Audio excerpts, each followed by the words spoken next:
the parliament to implement one-third reservation for women on the basis of the present membership of the Lok Sabha and assemblies. The game plan of Modi government will never succeed.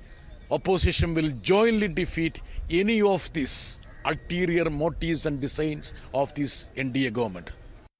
All right, as the nation debates the women quota bill and there are protests and press conferences happening, we have an exclusive coming in. In fact, Vishnu has spoken to K. Kavita. Let's listen in.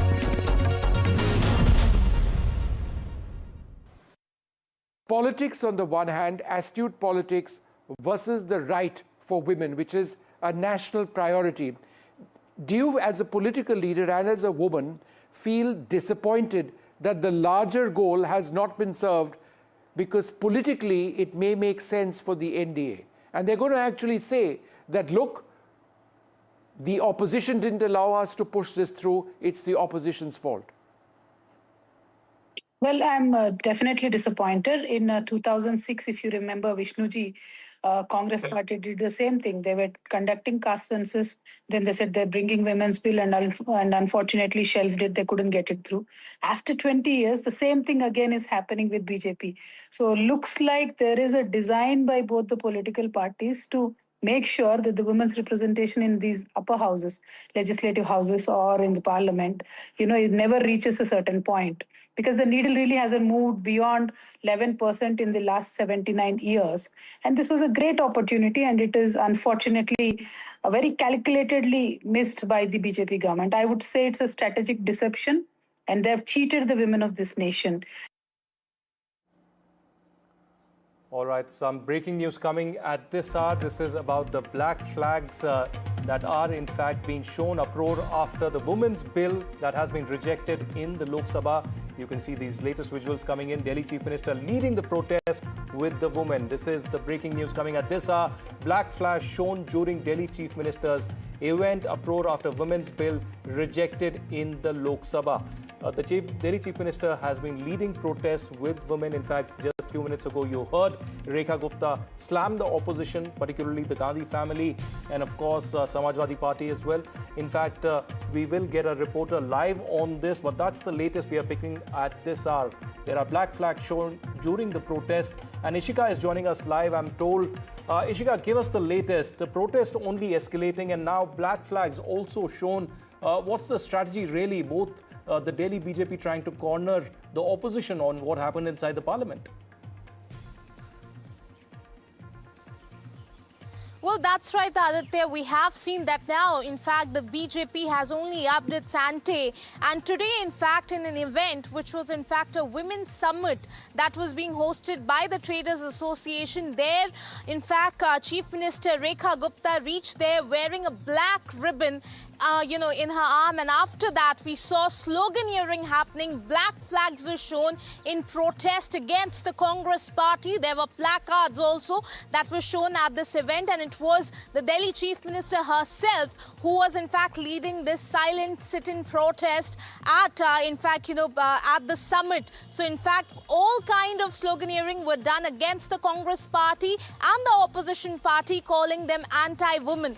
And not just this, what we are also going to witness in just some hours from now is that the Delhi BJP women Karyakartas will be marching towards Rahul Gandhi's residence here in the national capital and raising slogans against him after, in fact, the bill has been rejected in Lok Sabha. So the political back and forth only now escalating on the ground. Over to you.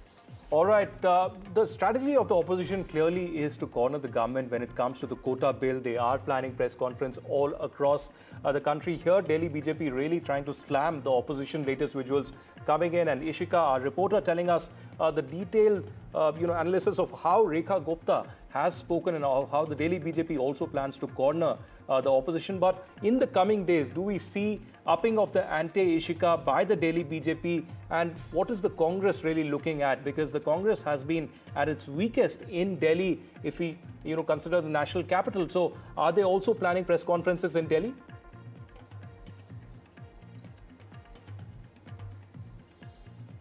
Well, Aditya, as you rightly said, we are in fact going to see more escalation on the ground when it comes to as the strategy from the Delhi BJP, because there are series of protests that are now being planned by the Delhi BJP here in the national capital, and today is one such protest that will be held around 4 p.m. and we are expecting, that the women Karyakartas will be marching towards Rahul Gandhi's residence, and there will be a lot of drama that we are expected to witness. But apart from today as well, what the sources in Delhi BJP tell us at NDTV is in fact there are series of press conferences also that are now being planned to be held by the women MPs here in the national capital, and after that the protest on the ground will also continue. While as you rightly said, the opposition here, particularly the Congress, you'll say, is weak here, but we have seen that the Aam Aadmi Party and the Congress both in fact have opposed this bill. So they certainly coming together. There are different press conferences that we're expecting from both of these parties, be it the Aam Aadmi Party or be it the Congress Party, but remains to be seen that how much of an impact will it have on the ground, especially with the BJP upping its ante across the country. All right, the BJP is upping the ante across the country. So is the Congress Party. We haven't seen the end of it, but that's all we had on this bulletin. On the other side, a very special Walk the Talk with Editor-in-Chief of NDTV, Rahul Gandhi and Sanjeev Goenka. Keep watching.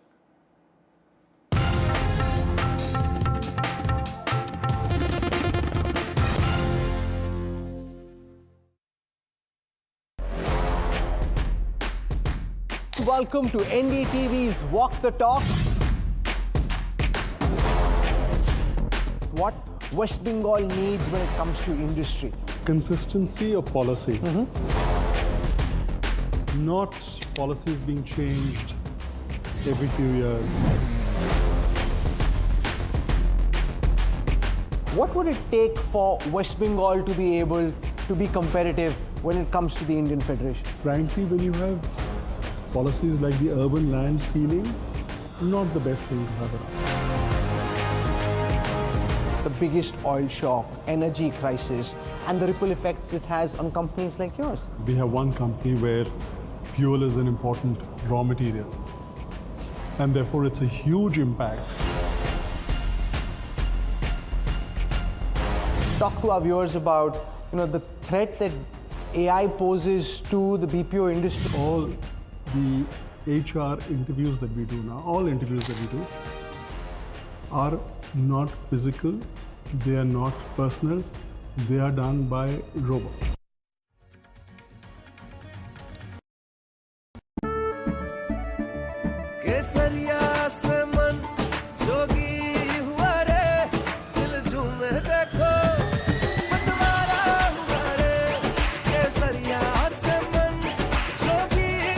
हर पल मनाओ केसरी त्योहार।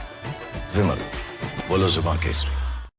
मैं शुरुआत करूंगी औकात की बात। युवा जो होता है change the game because there's no game. Young voices To make India big ideas. Bharat एक युवा देश है. A generation debating its future. small things in life. Some bold takes. Bharat 2047 का इंतजार नहीं करेगा. We want to be entrepreneurs. Live your life to your best potential to the Some uncomfortable truths. जिए और उसके बावजूद भी हिम्मत दिखाते हैं, हंसते हैं, गाते हैं, नाचते हैं. NDTV Yuva, the voice of young India. Bombings continue here. Fresh bombing, it has hit here. Look at this marketplace. This multi-story shopping complex completely destroyed. It clearly, the Israeli bombing is destroying everything here to make this place uninhabitable. It's a cafe which was targeted here, and it has caused a massive destruction.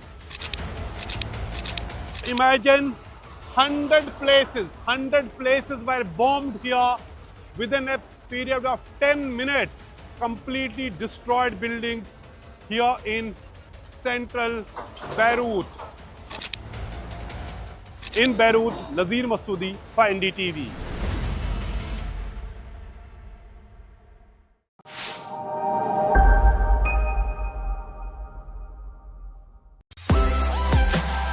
कुछ खास होने वाला है।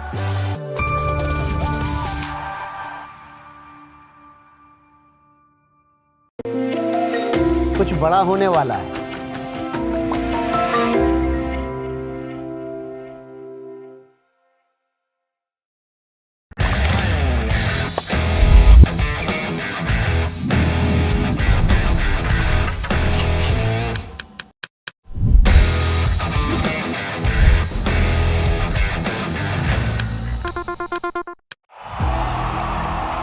इनको यहाँ से जाना ही होगा।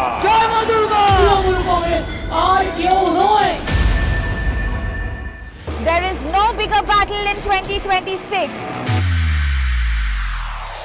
And nobody has reported Bengal like I have. Buckle up for an unforgettable election thriller. Grab Motorola Signature today.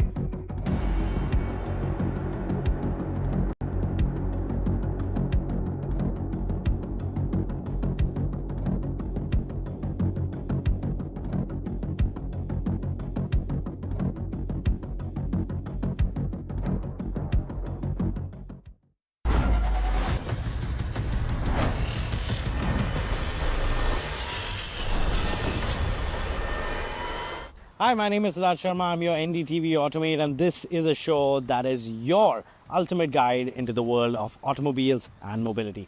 We've got a power-packed show lined up for you guys this week, so without any further ado, let's get started. On the show this week, we take an Innova and test the claim whether we can actually reach from Delhi to Dehradun in 2.5 hours. We also get you an exclusive conversation with Ritu Chandy from the BMW Group. Along with that, the biggest headline makers from the world of automobiles and mobility this week, and Royal Enfield's first electric motorcycle ridden on Automate. All that and more coming up your way. Now this week, Prime Minister Narendra Modi inaugurated a new expressway from Delhi to Dehradun, and this expressway promises to cut down commute time to just 2.5 hours. Now we at Automate thought, why not put that claim to a test? And up next, we get you that story. This is what was trending in the mobility space this week.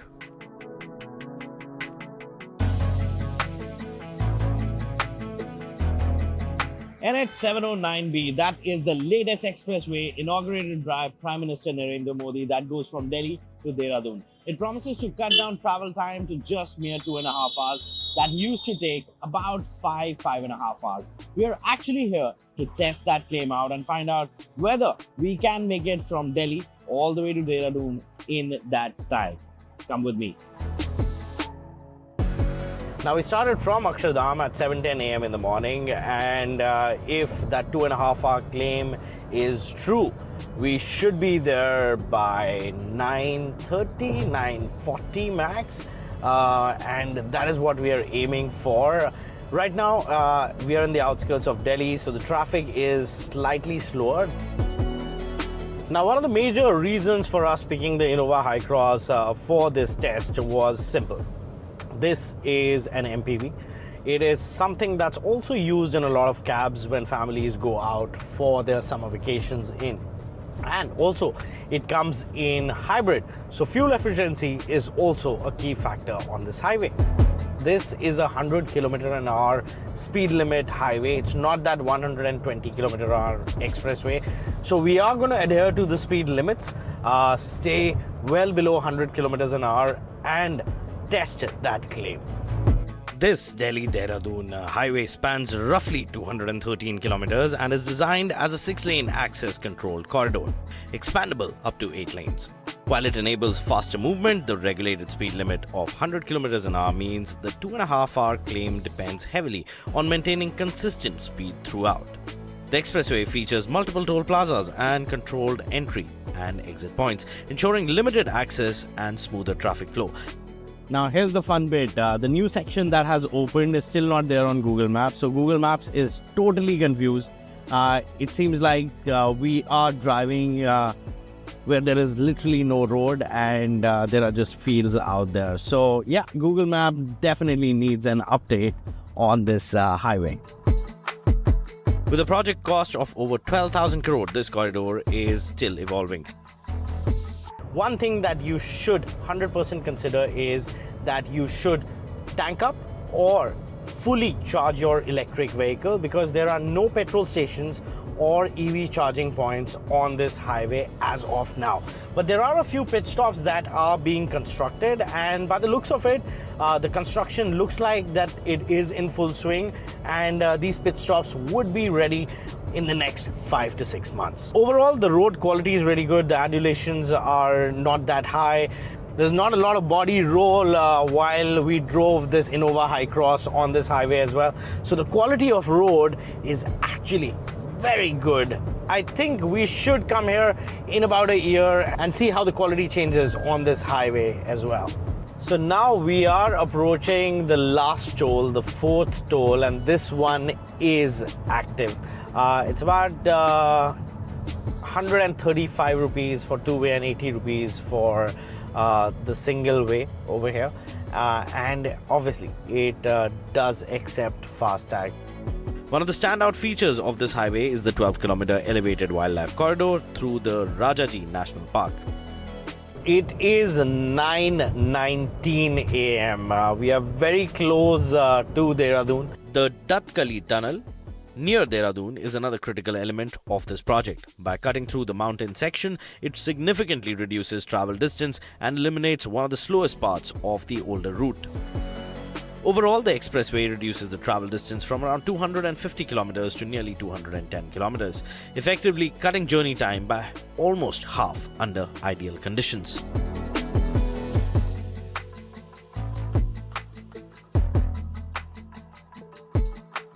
I was a little skeptic that we won't be able to make it in 2.5 hours, but here we are at the entrance of Dehradun at 9:45 a.m. A little over 2.5 hours of that claimed time, but it is very much possible within speed limits. So one thing is for sure, that this highway is a hit and will be super busy during summer vacations.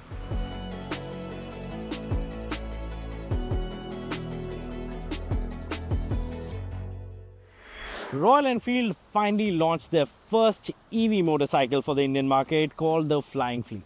Mohit Bhardwaj from Automotive got a chance to ride it in Bangalore, and up next tells you whether it's worth your money or not. Royal Enfield has built motorcycles inspired by the history before, but this one takes it quite literally. This is the Flying Flea C6. Inspired by the original wartime machine, but reimagined as a modern electric motorcycle.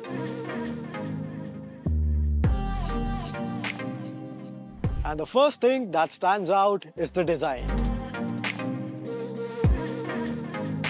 It's not trying too hard. It's clean, purposeful, and very cohesive.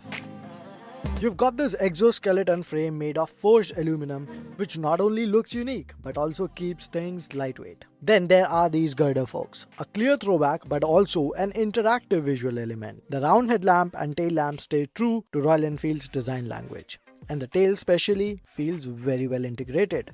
And this feels old school but engineered for today, and details are where things get interesting. The switchgear is completely new and compact, but still manages 17 functions. The foot peg position is adjustable and the rear setup is modular. You can actually remove the pillion seat and subframe in about 10 minutes. And Royal Enfield even gives you magnetized tools for that. And yes, this is not a motorcycle that wants you to just ride it. It wants you to interact with it. The interface is modern too. A 3.5-inch touch-enabled display running on FleaWare 1.0, which is Android-based. You get connected features, OTA updates, and even security patches for up to 7 years. There's also a wireless charger, phone as a key functionality, and privacy-focused modes like vacation mode and incognito mode. Interestingly, it can even tell you if you'll be able to make to your destination based on your charge or not. The Flying Flea C6 is by far the most tech-heavy Royal Enfields ever. and it is also the lightest in its cadre at only 124 kilos. Underneath, it's a completely different story from a typical Royal Enfield. An internal PMSM motor with an integrated controller producing 8 kilowatts of continuous power and 15 kilowatts of peak power, along with 60 Newton meters of max torque. There's also a dual-stage transmission with belt drive, which keeps things smooth and quiet. The battery sits in a finned magnesium case, uses laser welding, first in India, and is designed to be lightweight. Range is claimed between 152 to 162 km. But in the real world, you're looking at about 100 km in city based on our testing. Charging is handled by a 2.2 kilowatt onboard charger with a speed of roughly 1% per minute. So yes, usable but not long distance friendly. Out on the road, the Flying Flea feels surprisingly agile. It's light, peppy and genuinely fun to ride, especially in the city. The suspension is tuned well, it absorbs bumps comfortably, but the seat is not comfortable at all. It could have been better for longer rides. With 19-inch wheels, it also rolls over rough patches quite easily, and overall, it feels very manageable. In terms of features, it is loaded too. You get lean angle sensitive ABS and traction control. 5 riding modes including a custom mode, 1-button cruise control and bi-direction crawl mode, even an auto hold. There's also a tracking feature so the motorcycle can be monitored remotely. This is not just an EV, it's a full ecosystem.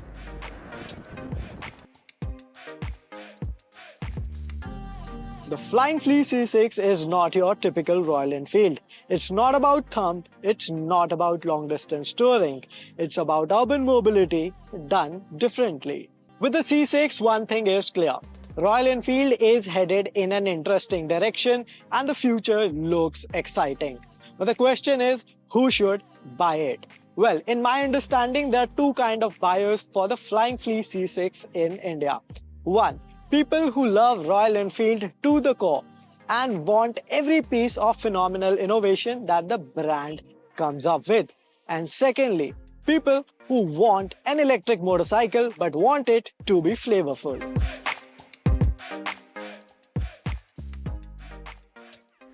Time now for NDTV Automate News of the Week, the biggest showstoppers and headline makers from the world of automobiles, all in one place.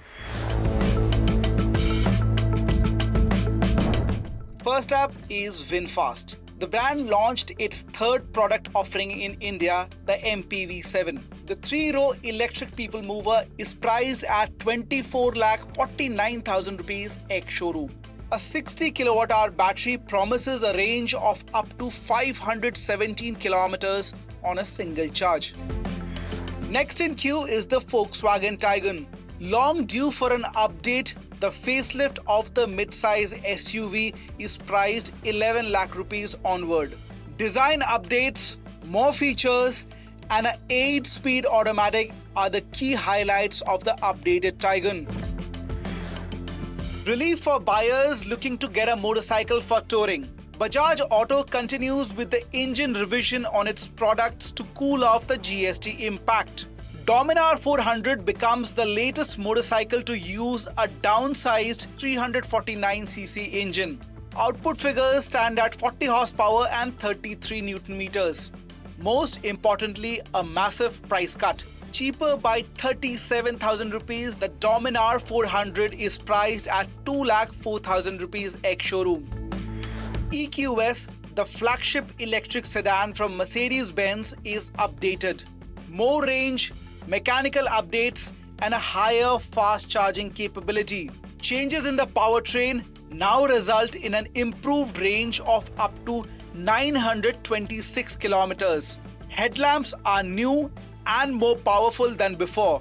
The comfort factor inside the cabin is also improved. Taken as a whole, the 2026 EQS looks closer to a major technical revision than a normal mid-cycle update. Now, if you ride a motorcycle every day, it is not uncommon, especially on Indian roads, to have emergency braking scenarios. What's the right way or the right technique to do it? Up next, Anirban Mitra tells you in Automate Safety Buddy.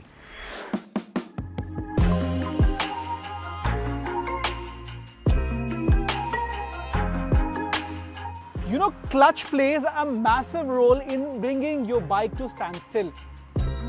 When you want to stop, what should you do? First clutch in, then brakes, or first brakes, then the clutch?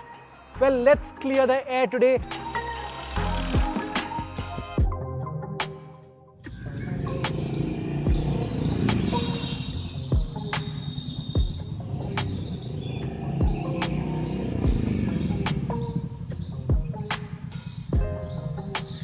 Let's first understand the working of a clutch. This, in layman's term, is a mechanical component which sits between the engine and the transmission. The rider can engage or disengage according to their will, which effectively helps in changing the gears without really stalling the vehicle. Pressing the clutch while braking reduces braking power. It increases stopping distance because it disengages the engine braking effect. Your vehicle coasts or freewheels when you pull the clutch in. Now, for instance, you have the habit of clutch in, then brakes, which effectively means you are not making use of engine braking at all. Now, this also puts pressure on those brake pads. They wear and tear more often and hence an added cost to you. There are modern day interventions which double up the safety net. There is traction control system to minimize slippage. The anti-lock braking system prevents the wheels from locking up.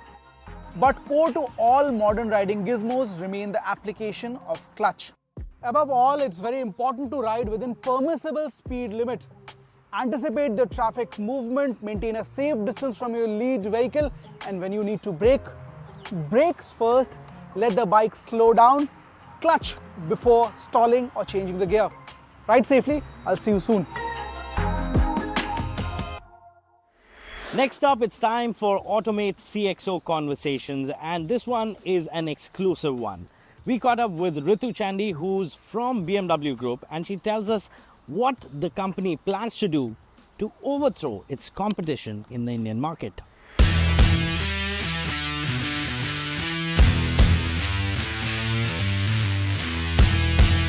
Welcome everyone to Automate CXO Conversations. I'm joined by Ritu Chandy, who's the head of sales for APAC, Middle East and Africa with the BMW Group. Thank you, Ritu, for joining us. Let's get straight into the conversation over here.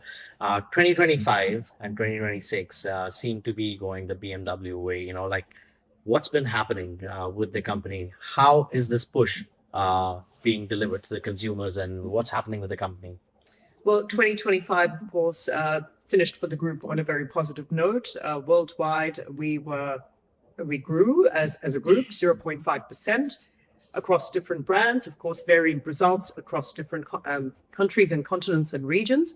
But I think a majority of the growth story for BMW was as a result of our availability of drivetrains, our commitment to technology openness, the fact that battery electrification is a huge proponent and fuel to growth in markets like Europe, given CO2 targets is a given, a market like India, which I'm sure we'll come to, but we still have markets which demand ICE products, which demand plug-in hybrids, which demand both diesel and petrol variants, as well as the availability of electrification across different segments in our portfolio. So it isn't just, top down. It's from the small car segment, the compact car segment, to, for example, our upper luxury brands as well.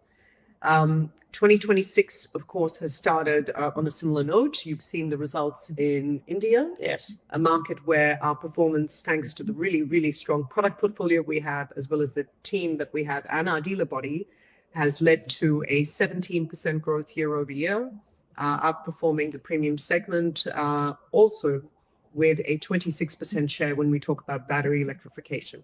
Now, if I talk about, the geopolitical challenges that have been there, you're also heading a region that is kind of volatile, has been volatile for the past months. Do you see any challenges in terms of supply chain or, customers being affected in the next couple of months in the entire region? So I think that's another thing where BMW does stand out. If we look at the last probably 5 years, we've had geopolitical challenges, be it Russia, Ukraine, be it semiconductor chips, and be it, let's say more recently, the most topical issue at the moment, given what's happening in the Middle East. Given our global network, when it comes to both production as well as supply chains, we're able to maneuver and pivot very quickly. We have no issues with availability of product right now for the region. Of course, we are impacted in the Middle East from a sales perspective, given the market. And that's something we're maneuvering. From a supply chain perspective, we're very much tapping our global network to ensure that we can, for instance, if there is a shortfall of a certain product or shortfall of certain routes, we're rerouting ships and logistics to ensure that we're servicing certain markets. Right. So no, immediate impact, but of course, immediate impact is sales in the Middle East, and the immediate impact is there are certain markets where, if you see petrol prices and what it's doing to consumer sentiment, all of those aside, no immediate supply chain, no production impact for us. And with that, it's time for us to say goodbye on this edition of NDTV Automate. Don't forget to follow us on our social media handles, and for all the deep dive reviews, news and views, don't forget to log into ndtv.com/auto. Always remember, wear a seatbelt, follow speed limits, respect the drivers around you. This is your Automate Siddharth Sharma signing off. I'll see you guys in the next one.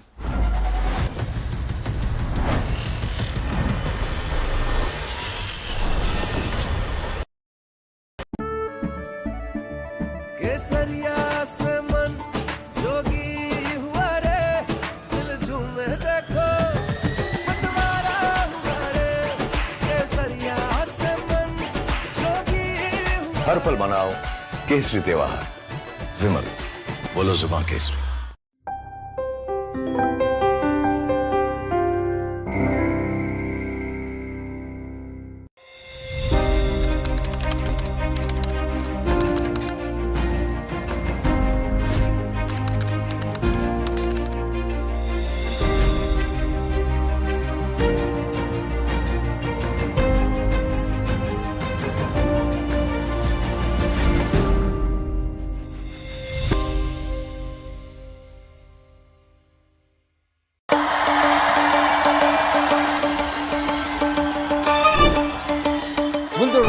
Sun win with a hand in hand?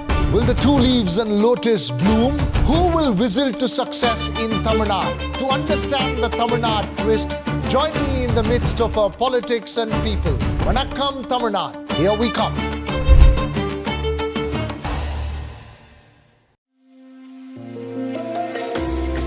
कुछ खास होने वाला है।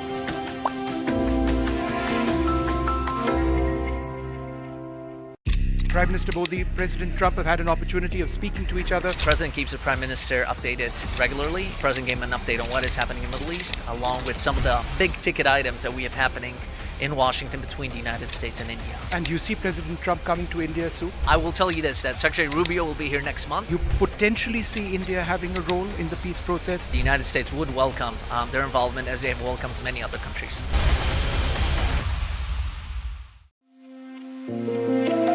कुछ खास होने वाला है।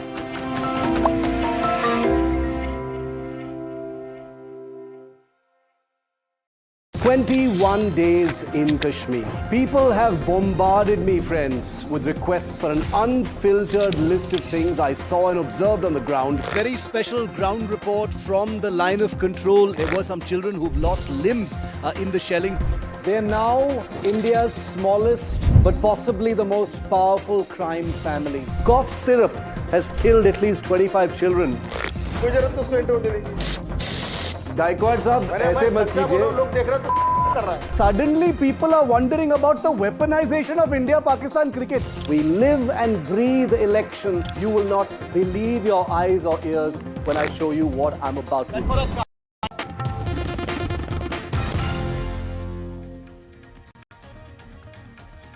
Hello and a very good afternoon. You're watching NDTV and I'm Aditya Raj Kaul. Let's get you the headlines at top of the hour. The government faces uproar as women's quota bill fails to pass, sparking sharp political clashes inside the parliament. NDA to hit the streets nationwide, accusing the opposition of blocking progress and killing the landmark bill. Women's quota push collapses, triggering a fierce political showdown between centre and the southern states. Chief Minister Stalin claims Tamil Nadu has defeated Delhi as BJP calls it a betrayal and vows nationwide protests. Deadly boiler blast in Chhattisgarh leaves 20 dead, triggering a major probe into safety lapses. FIR filed now against Vedanta chairman Anil Agarwal and company management as accountability questions mount.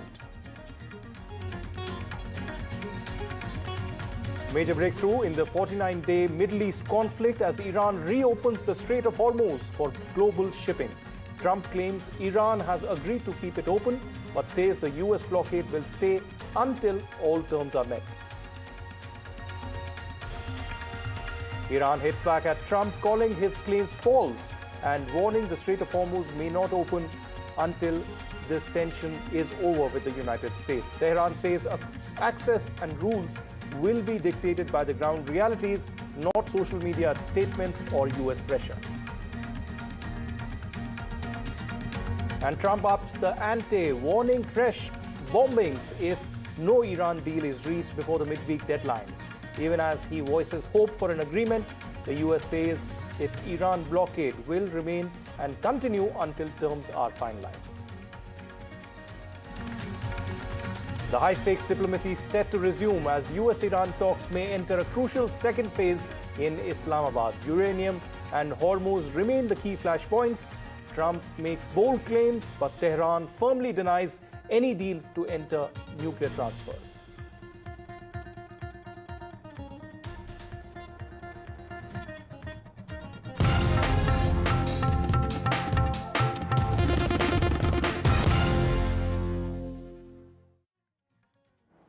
And the top focus here on NDTV remains the Women Quota Bill. The Women's Reservation Amendment Bill has been defeated in the Lok Sabha, despite the Parliament session getting adjourned, and the debate has now spilled outside the Parliament as well.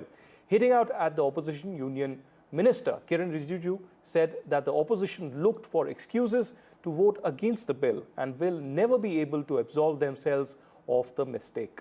Taking a similar stance, Delhi Chief Minister Rekha Gupta too has slammed the opposition, saying that the opposition's anti-women mindset had been in fact revealed. Hitting back, the Congress Member of Parliament Priyanka Gandhi Vadra said that the move to vote against the bill was one to save the democracy, and even demanded that the old women's reservation policy be in fact implemented on current numbers in the Parliament. The Congress Member of Parliament said that the centre's delimitation conspiracy had in fact been defeated. As the fierce war of words continues, BJP has decided to hold protests nationwide targeting constituencies of opposition MPs who voted against the women's quota bill. In fact, let's listen in to the reactions coming in on this top story.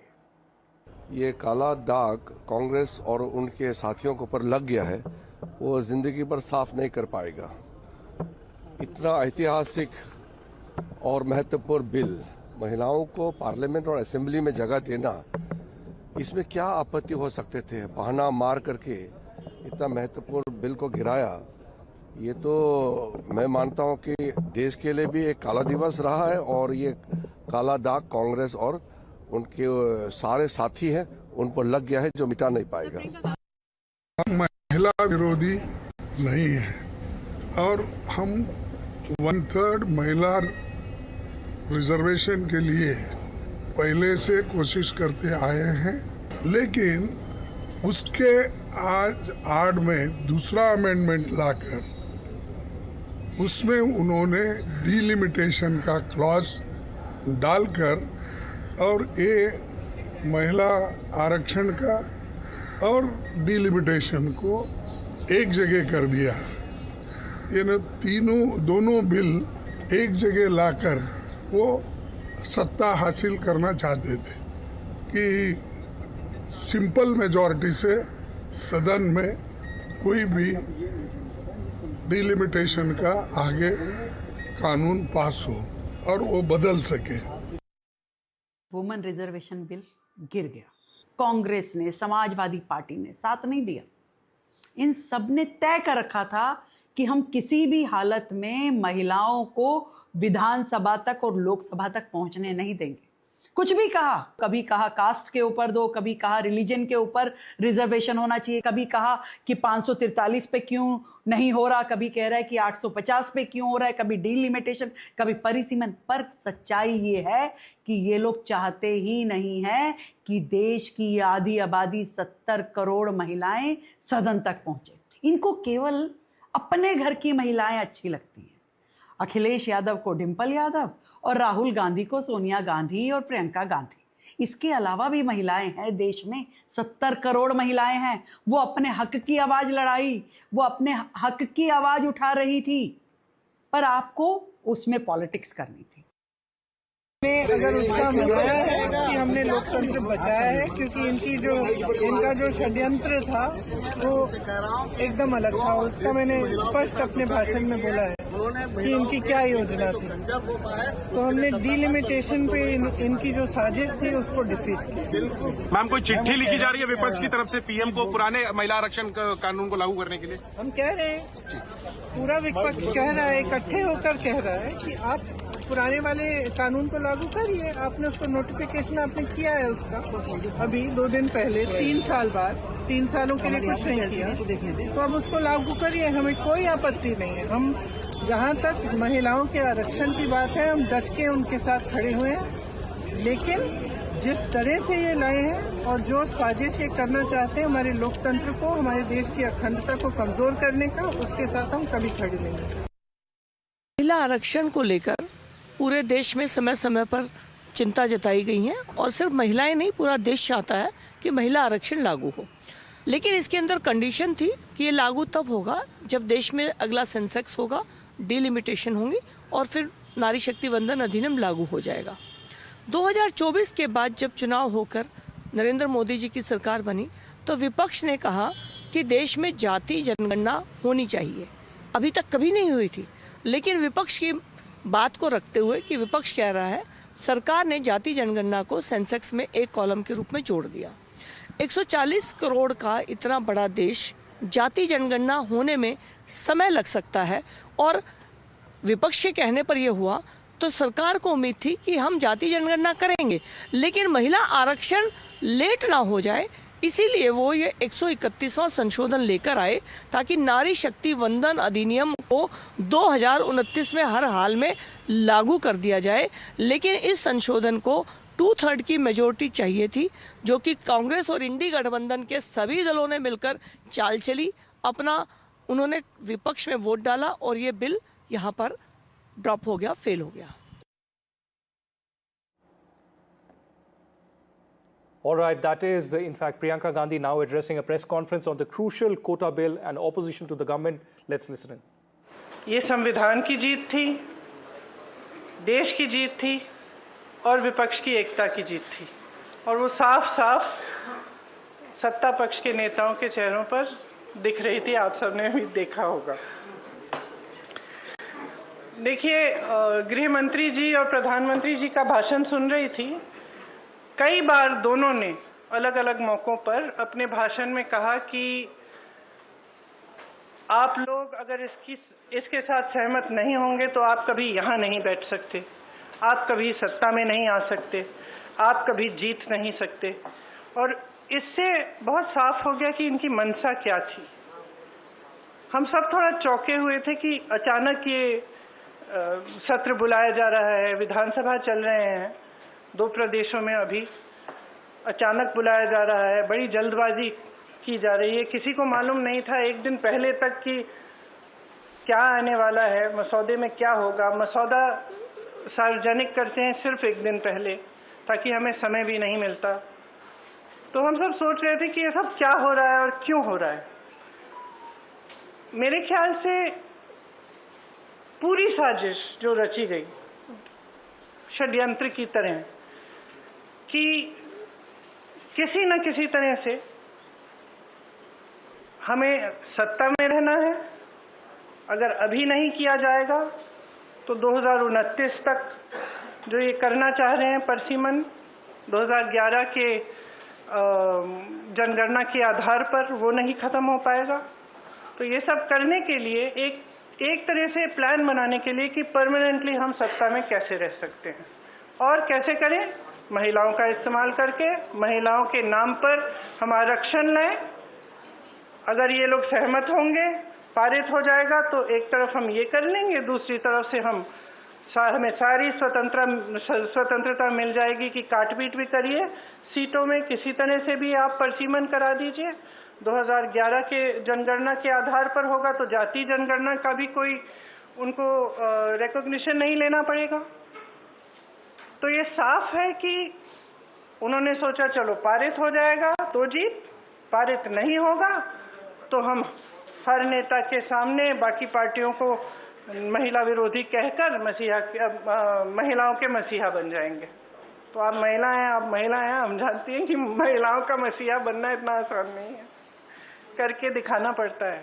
एक इतिहास है, Congress party का एक इतिहास है, विपक्षी दलों का एक इतिहास है, भाजपा का इतिहास है महिलाओं के संदर्भ में, और वो इतिहास बहुत स्पष्ट है। आपके खड़े होने से सदन में उसका विपरीत कहने से कोई फर्क नहीं पड़ता। महिलाएं देख रही हैं, उन्नाव को देखा, हाथरस को देखा, ओलंपिक की खिलाड़ियों को देखा, यहीं दिल्ली में सड़क पर बैठी थी, किसने पूछा उनको? मणिपुर में महिलाओं को देखा, किसने पूछा? और आज आप संसद में खड़े होकर कह रहे हैं हम मसीहा बनना चाहते हैं महिलाओं के। तो ये बहुत स्पष्ट है कि ये महिला आरक्षण बिल की बात नहीं थी, ये परसीमन की बात थी, और परसीमन इनको इस आधार पर करना था जिसमें इन्हें जाति के आंकड़े नहीं देखने की जरूरत होती और अपनी मनमानी करने की पूरी स्वतंत्रता मिलती। तो ये बिल्कुल मुमकिन ही नहीं था कि विपक्ष उनका साथ दे, और मैं बहुत खुश हूं कि आप सबने, देश ने देखा कि जब विपक्ष एकजुट हो जाता है तो किस तरह से इनको हराया जाता है। किसी ने मुझे पूछा आते हुए कि ब्लैक डे है, आप ये सरकार कह रहे हैं कि ब्लैक डे है। ब्लैक डे इनके लिए इसलिए है क्योंकि पहली बार इनको धक्का लगा जो लगना चाहिए था। आज की महिलाओं की समस्याएं बहुत ज़्यादा बढ़ रही हैं, संघर्ष बढ़ रहा है, बेवकूफ़ नहीं है महिलाएं, सब कुछ देख रही हैं। वो पीआर, मीडियाबाजी वो अब नहीं चलेगी। कुछ ठोस करना है तो आप 2023 में जो सर्वसहमति से जो विधेयक पास हुआ था, पारित हुआ था, सारे दलों ने उसका समर्थन किया था, उसको लाइए। उसमें अगर कुछ एकाध संशोधन करना है छोटा ताकि वो अभी लागू हो सकता है, करिए और उसको अभी लागू करिए। महिलाओं को हक दीजिए, अभी दीजिए, लेकिन उसको आप घुमाकर और दूसरी चीज़ों के साथ उसको अटैच करके आप गुमराह करने की कोशिश मत करिए। सीधी सी बात है, इसको अभी करिए, हम सब तैयार हैं। अब आप पूछिए। मेरा सवाल आपसे ये है, जब ये बिल गिरा उसके बाद, मेरा सवाल आपसे ये है कि जब ये बिल गिरा उसके बाद लगातार सरकार की तरफ से कहा जा रहा है कि राहुल गांधी ने फ्लोर ऑफ द हाउस में बोला कि बिल पास करना है तो मौजूदा परिस्थिति में 1 सेकंड में आप मौजूदा सीट पर पास कर दीजिए 543 पे। तो क्या विपक्ष उसके लिए तैयार होगा? अभी तो मैंने आपने बोला जो 2023 वाला बिल है, पर अगर मौजूदा सीट 543 है, वही तो है। 2023 का जो विधेयक है उसमें ये था कि इन्हीं सीटों में से आप 33% महिलाओं को देंगे। मैम उसमें लिखा था कि सेंसस के बाद डिलिमिटेशन होगा और उसके बाद तय की जाएगी, जो भी सीट होंगी उस पे 1/3 मिलेगा। हाँ, तो यानी कि सीटें बढ़ती, पर नहीं, 543 में से ही था। तो उसके लिए आप लोग तैयार हैं? हाँ बिल्कुल तैयार है। जी प्रियंका जी, दो दिनों तक हमने बहस देखी और अब क्रेडिट उधर से भी क्लेम किया जा रहा है, आप लोग भी दावा कर रहे हैं। नहीं, हम क्रेडिट का दावा नहीं कर रहे हैं। हम आपको इतिहास के बारे में बता रहे हैं। कांग्रेस पार्टी ने 1928 में शुरू की ये बात, और कांग्रेस पार्टी की ही ये बात थी जिस वजह से आज आज़ादी के पहले दिन से महिलाओं को भारत में वोट डालने का मौका मिला और अधिकार मिला। तो मैम सवाल ये था कि बीजेपी और एनडीए पूरे देश में अभियान चलाने जा रही है। आपने देखा कि कल शाम को प्रदर्शन हुए, देश भर में प्रदर्शन हमने देखा बीजेपी की तरफ से, और ये दिखाने की कोशिश है कि महिला विरोधी है कांग्रेस और इंडिया अलायंस। इसकी काट में आप लोगों की तरफ से क्या कोई अभियान चलाया जाएगा? क्या रणनीति होगी कांग्रेस की और इंडिया अलायंस की इसकी काट के लिए? जो बात आप कह रही है वो देश के आम लोगों तक कैसे ले जाएंगी? देखिए, जैसे मैंने कहा, देश की जनता जो है उसमें बहुत ही ज़्यादा विवेक है। अगर इनको अभियान करना है पूरे देश भर में, खुलकर करें। लेकिन आज देश उस परिस्थिति में नहीं है जो 12 साल पहले था। और शायद कभी कभी ये होता है कि जब सत्ता बढ़ जाती है लोग सच्चाई नहीं बताते हैं नेताओं को। तो इस पूरे ये जो पूरा पिछले 2-3 दिनों में हुआ, इससे कुछ हद तक ये भी दिख रहा है कि ये समझ नहीं पा रहे हैं कि आज भारत बदल गया है। भारत की जनता देख रही है, समझ रही है कि मीडियाबाजी, पीआर बाजी, ये बड़े बड़े अभियान, इतना सारा पैसा डाला जाता है इसमें, ये चल नहीं रहा है। ये अब चल नहीं रहा है। कल बार बार अमित शाह जी कह रहे थे, आदरणीय अमित शाह जी कह रहे थे कि हमारी बातों पर भरोसा करिए। कोई भरोसा नहीं कर रहा है। असली पॉइंट तो ये है कि जनता का भरोसा उठ रहा है। तो आप जब कुछ कह रहे हैं तो उसको फेस वैल्यू पे जनता आज नहीं दे रही है। प्रियंका जी, कल जो कुछ हुआ उसके बाद जो बीजेपी कह रही है कि they will launch a country-wide campaign to dub the entire opposition, including the Congress, as anti-women. और जैसे आपने अमित शाह जी की बात करी, तो अमित शाह जी ने आपकी राजनीतिक सूझबूझ की भी बहुत तारीफ करी कल लोकसभा में। तो what would be your advice or the campaign, the Congress plan to counter this campaign? See, I think it's very, very clear.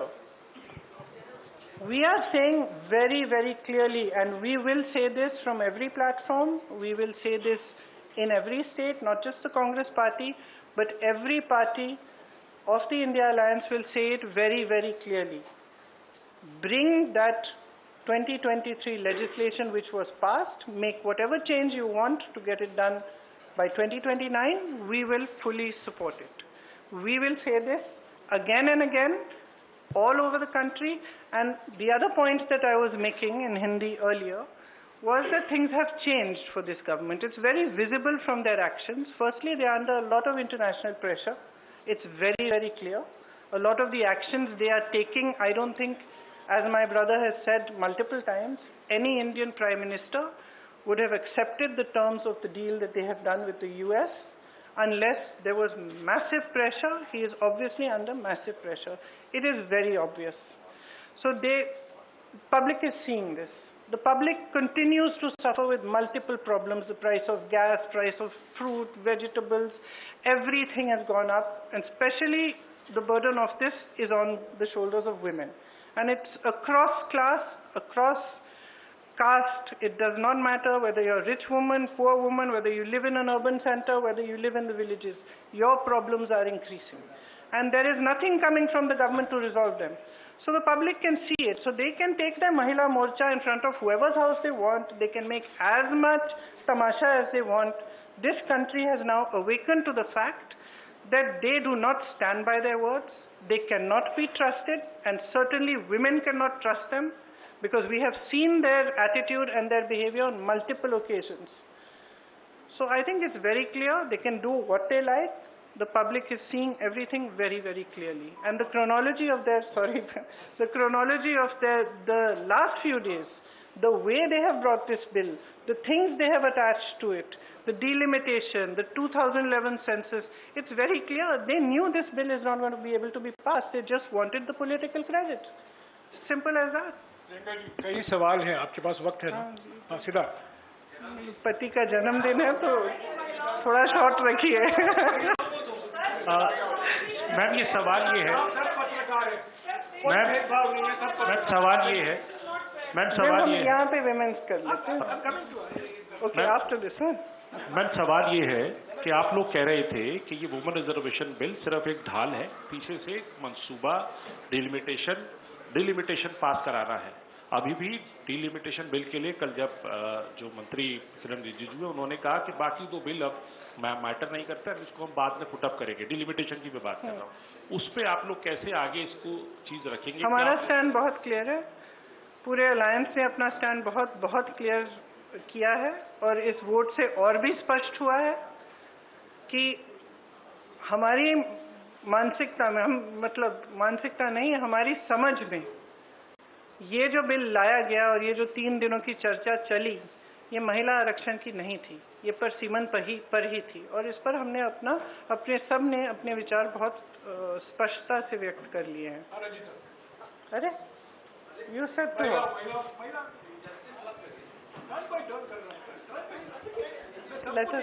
Ma'am, sir महिला ही है इधर भी, वो भी और मैं भी।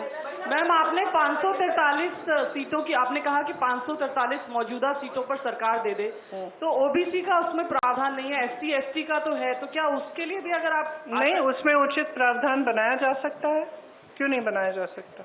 और दूसरा मैम, सरकार के नैरेटिव को काउंटर करने के लिए, क्योंकि सरकार कह रही है कि हम सड़क पर जाएंगे, संसद से सड़क तक की लड़ाई लड़ेंगे, तो क्या कांग्रेस का भी कोई ऐसा थॉट प्रोसेस है कि हम भी सड़क पर जाएं, और अगर जाएंगे तो क्या कोई रूपरेखा? इन्होंने ये पूरा प्लान पहले से बनाया था, शायद ये भी इस प्लान का हिस्सा था।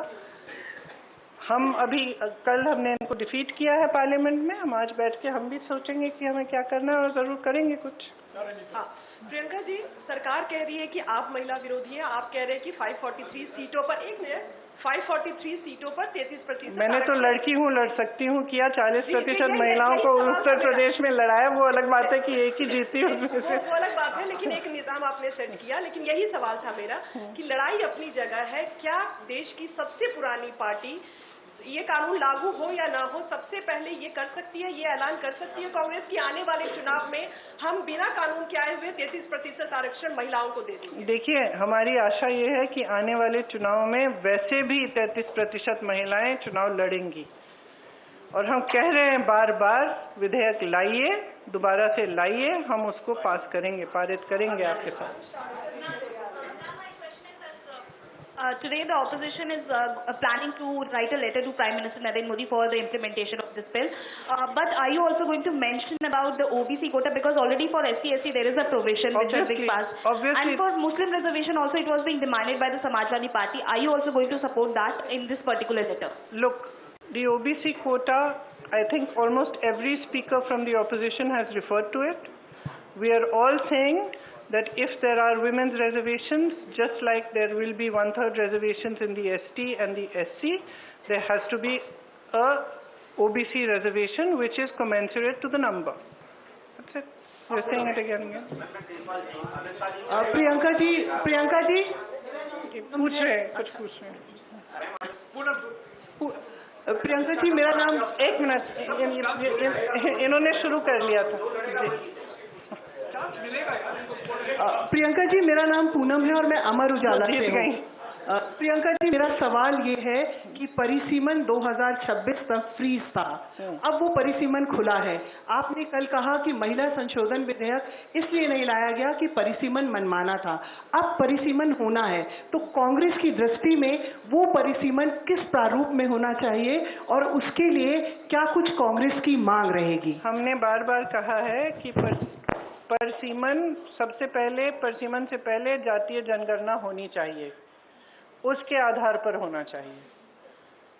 देखिए, ये परसीमन आयोग बनाना चाहते हैं जिसमें 3 जने अपने लगाएंगे, जैसे इन्होंने बाकी सारे आयोग बनाए हैं और सबको कैप्चर किया है, तो हम भरोसा कैसे करें? आपने देखा परसीमन में इन्होंने असम में क्या किया है और JNK में क्या किया है। विपक्षी दलों के नेताओं की सीटों का विभाजन, अपनी मनमानी से काटपीट, JNK में कुछ सीट ऐसी हैं जहां एक जगह एक हिस्सा इधर है, एक हिस्सा उधर है, सिर्फ अपनी सत्ता बनाए रखने के लिए। कौन भरोसा कर सकता है? जनता भरोसा नहीं कर रही है, आप कह रहे हैं कि हम भरोसा करें उनकी।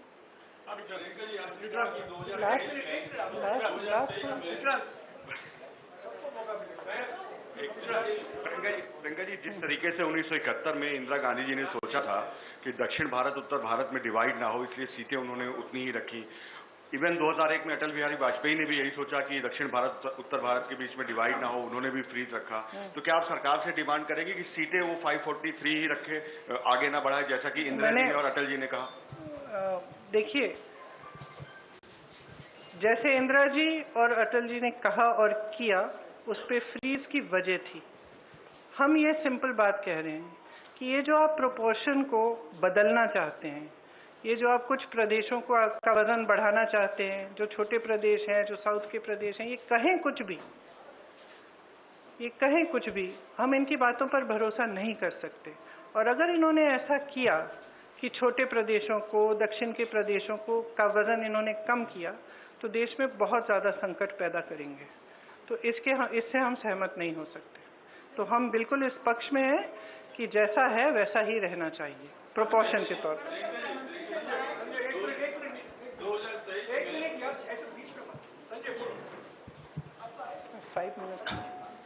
प्रियंका जी, आपने कहा और विपक्ष लगातार कहता रहा है कि लोकतंत्र जो है वो खतरे में है।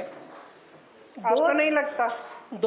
मैं आपसे सवाल कर रहा हूँ कि 2 साल पहले विपक्ष की एकता दिखी थी संसद में, और 2 साल के बाद वो लगातार डवाडोल दिखी, इस बार फिर दिखी है।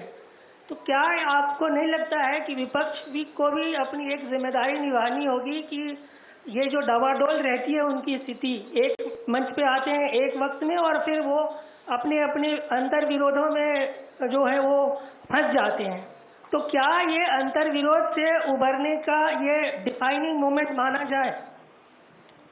सबसे पहले तो मुझे लगता है कि इसको ऐसा माना जाना चाहिए।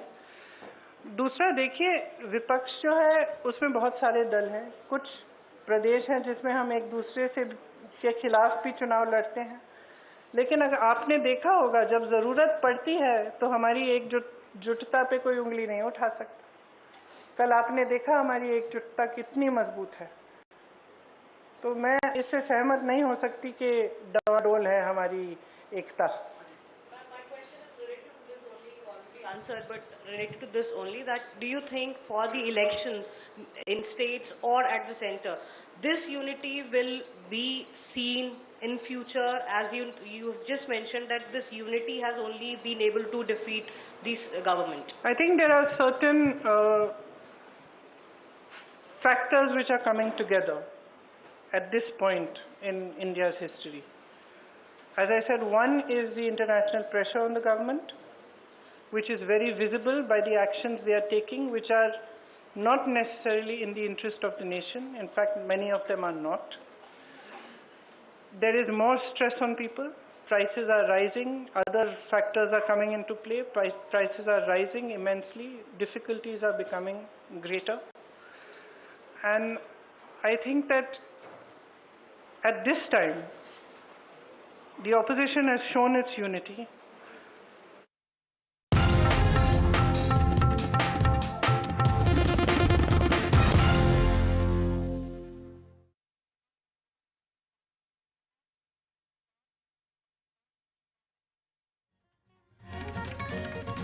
The government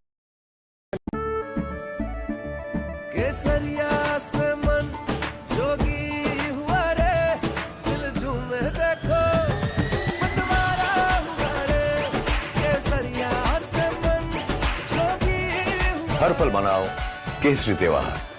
विमल, बोलो जुबान Kesari. Straight from the heart of the newsroom to the core of the stories shaping your world. Join me, Gargi Raut, as I track all the developments as they break. Live from the NDTV newsroom, weekdays at 4 p.m. For 4 decades, I've had a ringside view of national politics and the political economy. I'll decode the distance between the numbers and the narrative in these elections. Watch me, Shankar Iyer, on NDTV.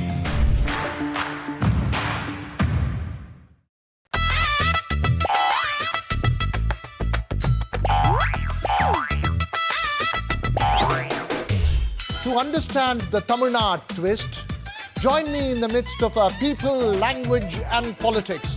Vanakkam Tamil Nadu, here we come. Across the country, He has tracked the pulse of power from Washington to Korea. Witnessed history being made in global capitals and conflict zones. Brought clarity to complex issues of national security and international affairs. Aditya Raj Kaul, covering international affairs like no one else. Only on NDTV network. The man behind Roaring Lion. Can you say a word? Israel's warfighter Prime Minister on NDTV. I spoke to our great friend, Prime Minister Narendra Modi. Spoke to him at length yesterday. Thanked him for his standing with Israel, standing for the truth, and for the enormous friendship of the people of India. They are much admired and loved in Israel. And I won't get into the details of the conversation, but I've spoken to him and I've spoken to many other leaders in the region and beyond. Thank you. First word since he declared war on Iran. Just behind me, Prime Minister Benjamin Netanyahu. An NDTV world exclusive to Aditya Raj Kaul. Benjamin Netanyahu on NDTV. कुछ खास होने वाला है।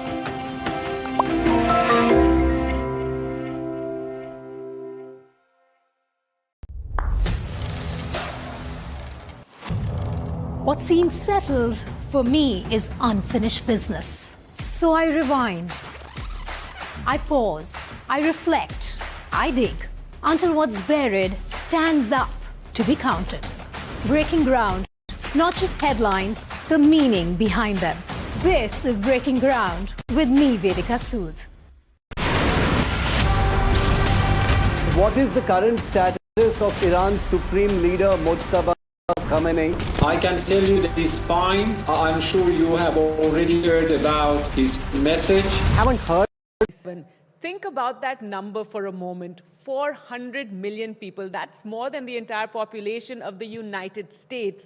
And that population is going to be moving into Indian cities in the next 2 decades. Every road, every building, every drainage system, every cooling solution that we build for them will either lock in decades of emissions or lay the foundation for a climate-resilient nation. So the choices we make in the next 10 years are in the truest sense irreversible. And today's panel that we have with us here today brings 3 perspectives on what getting this right actually requires. We're joined by Aarti Nain, a senior advisor with the United Nations Environment Programme, India's cooling program, because in a country where temperatures already hit 50 degrees Celsius, cooling is not a luxury. It is a survival question. Shishir Priyadarshi is the president of Chintan Research Foundation and a former director at the World Trade Organization. He brings a rare combination of environmental and economic lens to urban sustainability.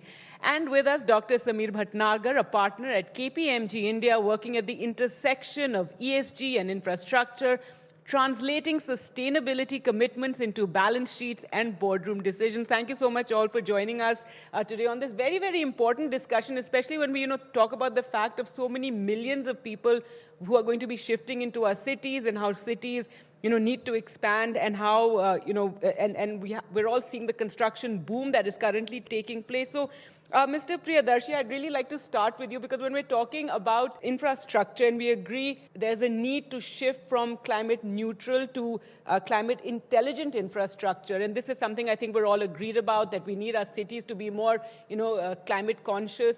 But what do we really mean when we say that? For the young people here, for those who are viewing this, what does that mean when we say this? Thank you so much, Gargi, and thank you, NDTV. Lovely to share the stage with Aarti and Samir. Look, let me start with a very basic point. The minute we talk of infrastructure, aap sab log yahan baithe hai, what is the first thing that comes to mind? You will feel concrete, steel, that's what we are building. And certainly the things that will use that concrete and steel would be even regarded as even bigger polluters. So the minute you think of infrastructure, it's necessary for the growth of the country, but the first picture in your mind is one of pollutants, and obviously not sustainable. So I think the biggest point, so far we've done for decades, and people, trust me, are more intelligent on the panel than I am, so don't listen entirely to me. But what we've done for years is we've got infrastructure and then tried to make it climate neutral. We'll construct a road, we'll have a building, we'll have a cement factory, or whatever is required, then try and make it climate neutral. And there, our success has been good at times, marginal at times, and quite poor at times. I think what is required is this sea change in the whole conversation. We don't need climate neutral infrastructure. What we need is climate intelligent infrastructure, as you're asking. Now, what is climate intelligent infrastructure? One which is not based on historical data, but which is looking at what you need ahead. It's not because we needed something which was, a more efficient infrastructure, but what is it that we need in 20 years' time? Similarly, the second very, very important part of climate intelligent infrastructure would be to embed technology into that infrastructure. Technology that will make your infrastructure more efficient. It will recover the initial higher cost as just been talked about, but much more importantly, it will not be set in stone. It will allow adaptability depending on the kind of infrastructure. And finally, the third point, which will certainly make it far more intelligent, is you don't make it just climate neutral in the context of sustainability, you also make it resilient. So you've got infrastructure which is climate neutral, but has got resilience built into it, whether it be to local climate conditions, etc. But the list can be long. But I'll stop for the minute here, so that just to get all of you thinking over the course of the next 35 minutes, how important it is to bring in the word intelligent infrastructure into the debate of climate.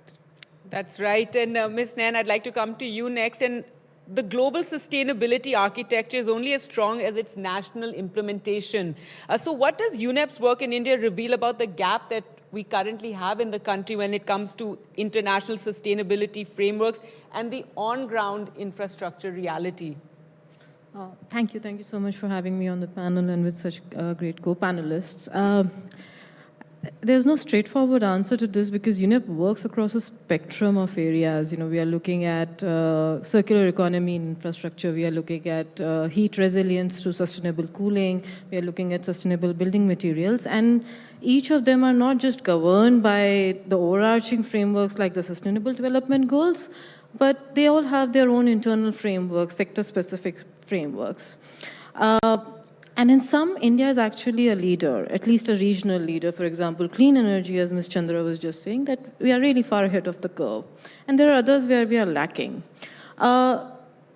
The gap sometimes exists not in the ambition, but in the implementation, and that happens because of a varying number of factors. One is the informal nature of even our urban infrastructure, and it's very difficult then to regulate it and to track. So, bringing any new regulations for it is not easy, and then tracking any improvements or sliding backwards is not easy. Secondly, there's a data gap, which is not helping us in implementation or not helping us in implementation as fast as we would like it to be, is because the data is not always there to measure our baselines and benchmarks and how we are proceeding and progressing. So that's a problem. And I think it's also the institution capacity which is not helping us in implementation. And it is not as if both the public and the private sector is not investing in building these capacities, but it is just the scale of our country and the diversity of it. 400 million people, I work more on urban infrastructure. I think 300 million people are still in what you would call vulnerable levels. And I think 60% of our country would be urbanized. They need that infrastructure. So the scale is huge, it's diverse, there's a mix of rich and poor. And the cities do not have the capacities and the institutions, whether it is public or urban or rural or private, they do not have that capacity that is required to achieve the scale and the ambitions that we have set. But we are moving towards it. I work across multiple states. Right. In fact, I wanted to ask you, ma'am, in your dealings with local governments, local administrations, do you find them conscious of this concern that we, again and again here at NDTV when we have these conferences which we talk about, but are they at their level concerned and very conscious of this? Very concerned. It's their biggest concern is they want help. Whenever UNEP goes, it's like, can you help us in doing this? Can you increase our capacity? A lot of the funding that we have for within our programs is dedicated to fund, you can call it training, capacity building. They want internal capacities to be built, institutionalized, embedded, but they also want the private sector to be trained to take up this work further. And they also want a lot of civic engagement and be enabled to undertake that citizen and civic engagement. So yes, I would leave it at that. I mean, we are there in certain cases, but there's a gap in others. Right, and which is why conferences like this are very important, that people learn more about these issues and the need to be engaged. Dr. Sameer Bhatnagar, let's now talk about the private sector. And ESG due diligence is rapidly reshaping how infrastructure projects are financed and appraised. So what are the most significant ESG gaps that KPMG is seeing in Indian infrastructure projects? And how are global capital providers responding to this? Thank you for having me on the panel today. And I think it's a very interesting question around ESG or sustainability due diligence for projects. Yes, there are established frameworks. And when we look at large projects, they will undergo the required diligence in terms of environmental standards and how they kind of conform. But I think that when we talk about infrastructure, it's also about doing that what happens to the smaller projects. Because the minute we talk about the core infrastructure itself, the cost of capital in India per se for infrastructure is expensive. The minute we talk about various compliances, as was mentioned in the first panel, that around 60% of businesses in the SME sector, right? A lot of our cities are still small in scale and size. A lot of our city projects, other than, let's say, a large metro, are very small in size, including some of the water supply and such projects, right? So when the scale is smaller, the cost of ensuring a lot of the project administration work, etc., is also quite expensive for them. So while the larger projects are undergoing those, the question of what happens to the smaller ones in the smaller cities, and again, as my predecessor mentioned, Aarti mentioned, what is the capacity of the local agency as well as the private sector and the advisors to undertake diligence of these small projects across the city? Do we have enough skilled people to undertake that? So that's a challenge which we're seeing in terms of scaling up of the skilling to undertake these kind of assessments. And because data is not available and data is still dispersed and we do not have a large history of data, so it's something which, while we would look at digital technologies and probably AI helping in quite some extent to this, until we have reliable data and established baselines and models, automating these processes on diligence is going to be a challenge, right? So that's one problem that we face. But when you talk about the second part about global capital providers, yes, they do see projects which have a better green coefficient actually responding with directing more funds to it. There is an uptake, but the question because internationally they're a lot more conscious of this and will only get involved with projects and with people who are also meeting those parameters. Correct. So the big ones still probably get that attention. But I would also want to take how do we kind of bring attention to the smaller ones. And that's where probably aggregation, so that they can come to a scale and to a platform, is something what would be required to kind of accelerate the pace of adoption in the rest of the country and not just limited to a few large cities or state capitals.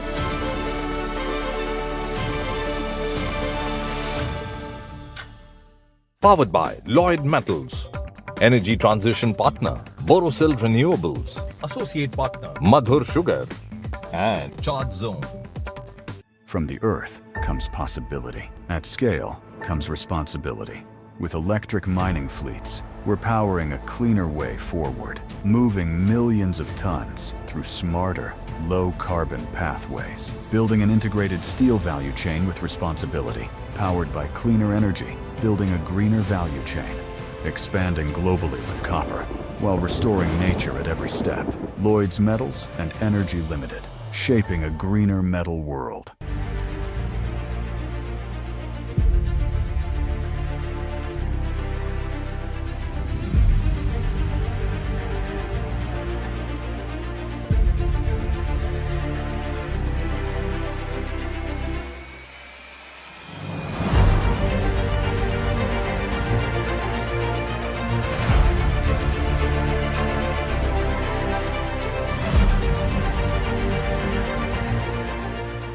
Gorakhpur's Sangeeta Pandey began making sweet boxes at home with just 1500 rupees.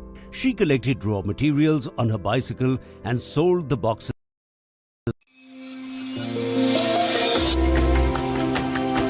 कुछ बड़ा होने वाला है.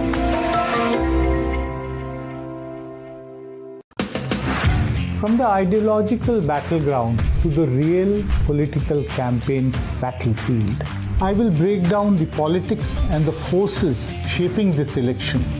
Watch me, Nilanjan Mukhopadhyay, on NDTV.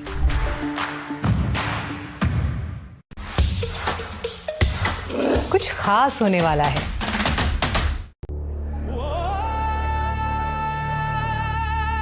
Tamil Nadu elections don't play small. They play big. High stakes, high voltage, high drama. Before the blockbuster unfolds, the OT of election coverage comes to Tamil Nadu to track the elections, spotting the mood and bringing perspectives from every side. Battleground Tamil Nadu on NDTV Network. It is Khalaobe again in Bengal. Who will win this power play?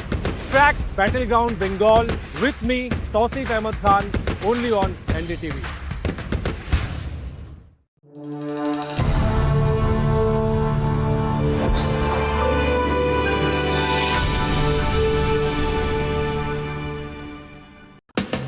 From the heart of West Bengal, I will bring you the pulse, the mood and the stories shaping this crucial election. Join me, Gargi Nandi Roy, on NDTV 24/7.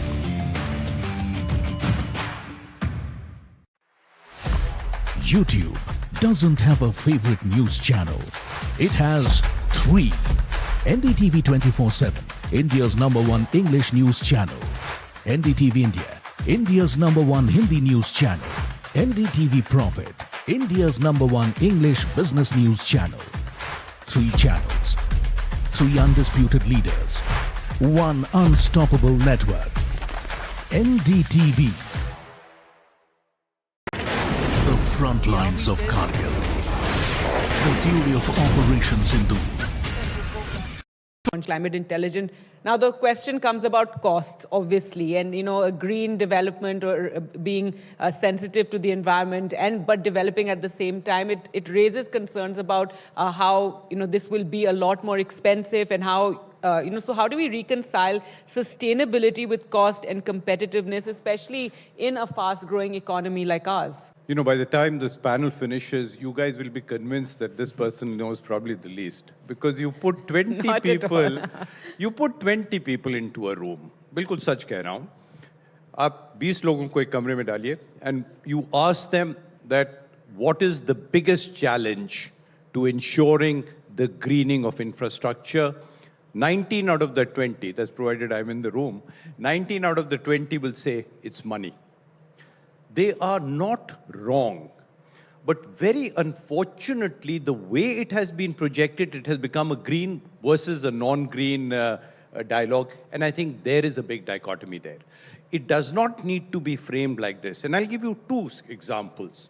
One from, my childhood days, but the other from the WTO days. I spent 25 years with the World Trade Organization, and we wanted to modernize the border transit procedures between countries that did not have access to the sea and therefore ports, and their goods for exports had to move through the borders of another country where those goods were not meant to be, used or imported into.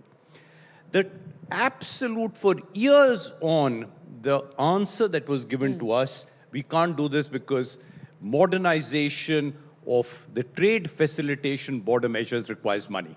ये निरंतर ये बात कही जाती थी. But the point was that once done, it repaid the cost within such a small period. Why?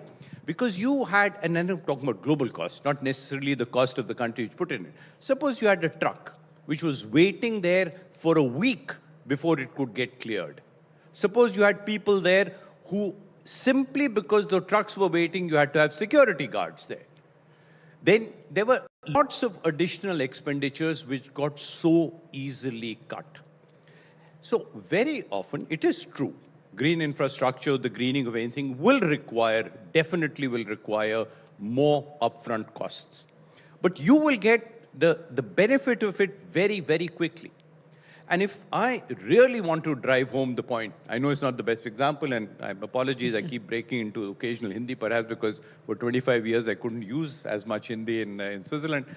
There was one thing which, and again, I repeat, with apologies, it's not the best example, but I'll still use it. As a growing up child, we were told, Sasta roye bar bar, mehenga roye ek bar. I don't know if you guys have heard of it or not. But literally, trust me, this holds for green infrastructure. You might end up spending more money initially. Not only will your cost will recover quicker, but very importantly, if you now look at it as an economic issue, don't look at it as a sustainability issue. Look at it as an economic issue. And if you look globally where things are going, then certainly the entire concept of value chains will get linked to sustainability. And if you've got sustainable, green and intelligent infrastructure, which is transporting what you're producing to where it is to be exported to, trust me, it will be a huge boon. So yes, it is a cost, but it's a cost we'll bear and a cost that we'll very soon recover. Right, I think the English saying would be penny wise, pound foolish, perhaps. But even better.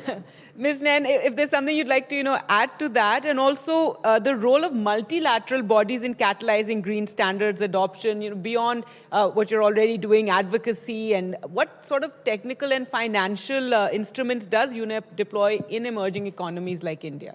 Completely echo what Shishirji said. It's finance, it's critical as well. I think India's investment needs are huge, and it's a big challenge.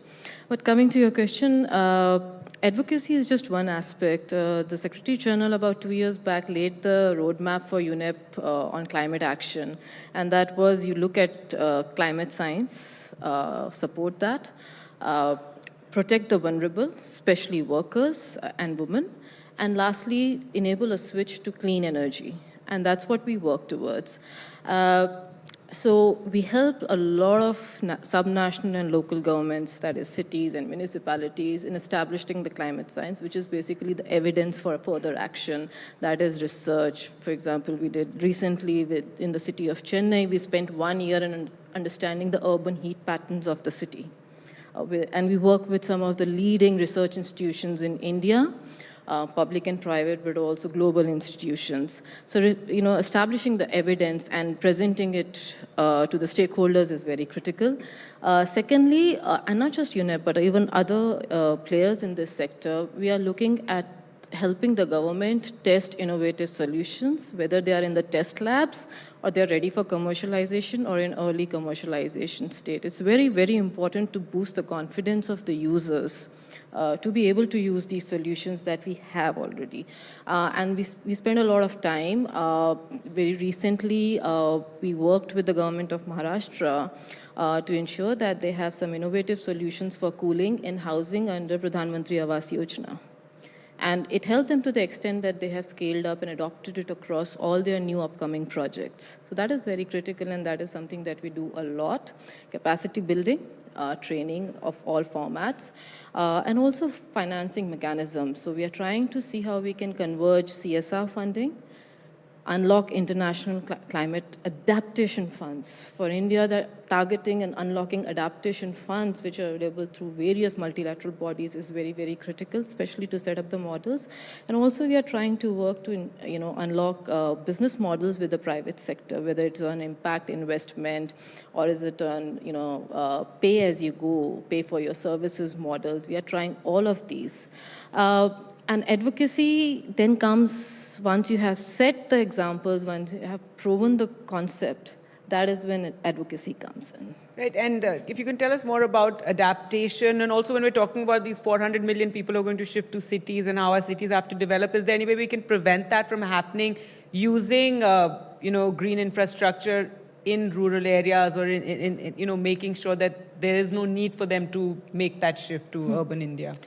So in terms of global climate adaptation funds, there are multiple which are available to countries like India, prominent being GEF, the Global Environment Facility, which helps bring in funds as grants as well, but also as credit lines that can be used by all kinds of actors, from the national government to the subnational government and to cities and so on and so forth. It is just that you have to prove the scalability and replicability of your solution, and that is where I think you would also be aware that cities and all those who are involved face the problem. They are unable to always prove the scalability and replicability of the solution, and no investor wants to invest in something which does not have a long-term future and a good bottom line, whether it is green or blue infrastructure or whatever. So that becomes very, very critical. And in terms of training and other things and advocacy, we build further on that after that. Well, thank you so much, and lots to think about, I hope, when we talk about green infrastructure and how we want to develop, how we want the country and the cities to develop going forward. Thank you so much all, and a big round of applause, please, for the panelists.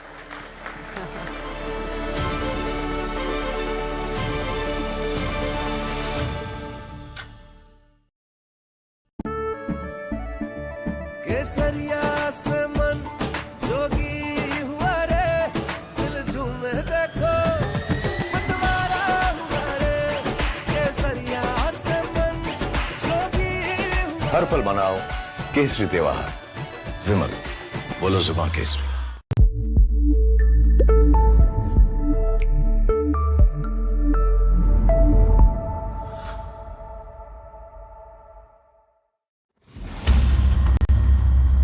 Dr. Abdul Majid Hakim Ilahi. He's a representative of Iran's supreme leader, Mujtaba Khamenei. Your first words on this ceasefire, sir?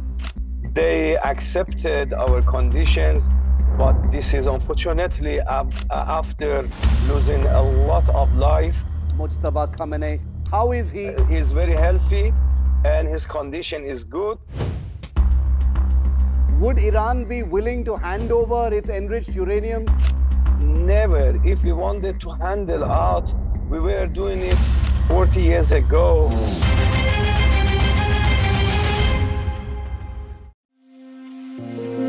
कुछ बड़ा होने वाला है.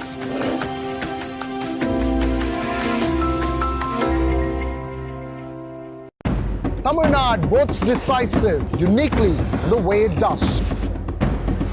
Politics, power and cinema and all of that in an unprecedented Dravidian script. This is not an election easy to call. It never has been. And unravel grassroots conversations with the voices that matter. That's why we travel across Tamil Nadu to get you the real picture. From the OG of Indian elections comes the next big political blockbuster. Because Tamil Nadu votes only the way Tamil Nadu does. Tamil Nadu elections on India's original election once.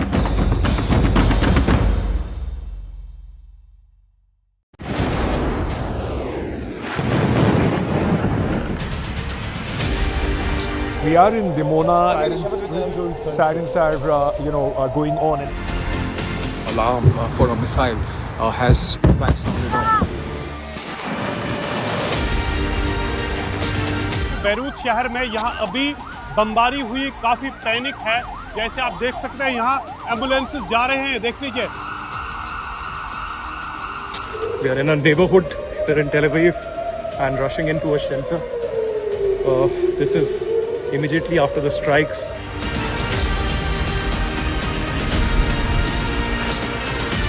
Currently, we are present at the Persian Gulf, and if we keep on moving towards the eastern coast, we will be reaching towards the Strait of Hormuz. See all these apartment buildings which have been damaged. This place called Jinnah was targeted during the night. Nazir Masoodi, Aditya Rajkol, This is Teji Purandare. Ankit Tyagi, NDTV. Elections are a game of strategy. I will break down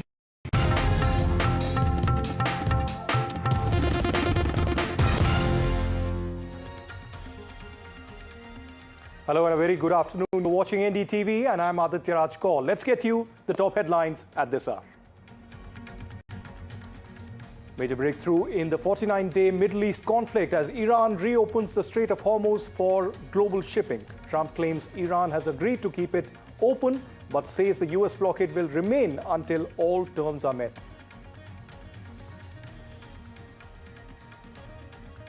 Iran hits back at Trump, calling all claims false and warning that the Strait of Hormuz may not stay open amid tensions. Tehran says that the access and rules will be dictated by the ground realities, not social media statements or US pressure.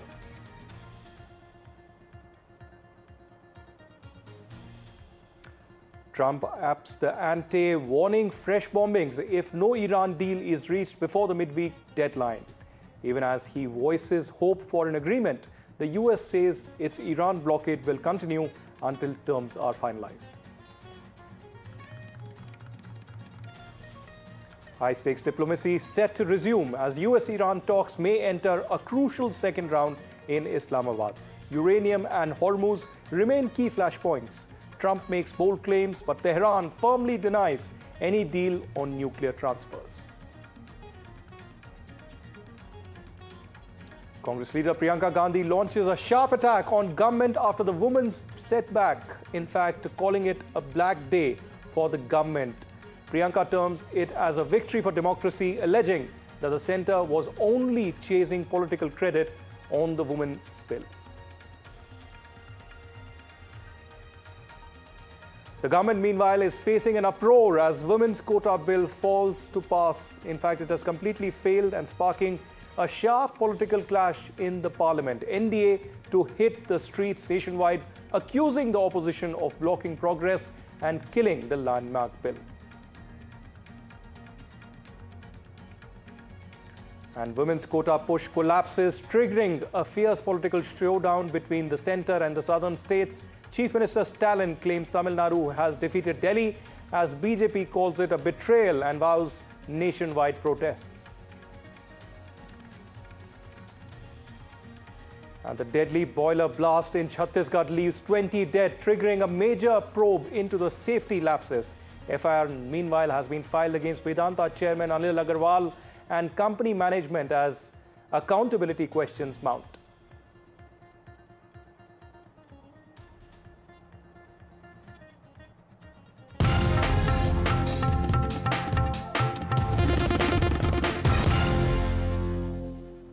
And breaking development on the top of this bulletin, the Prime Minister Narendra Modi has spoken at the cabinet meeting.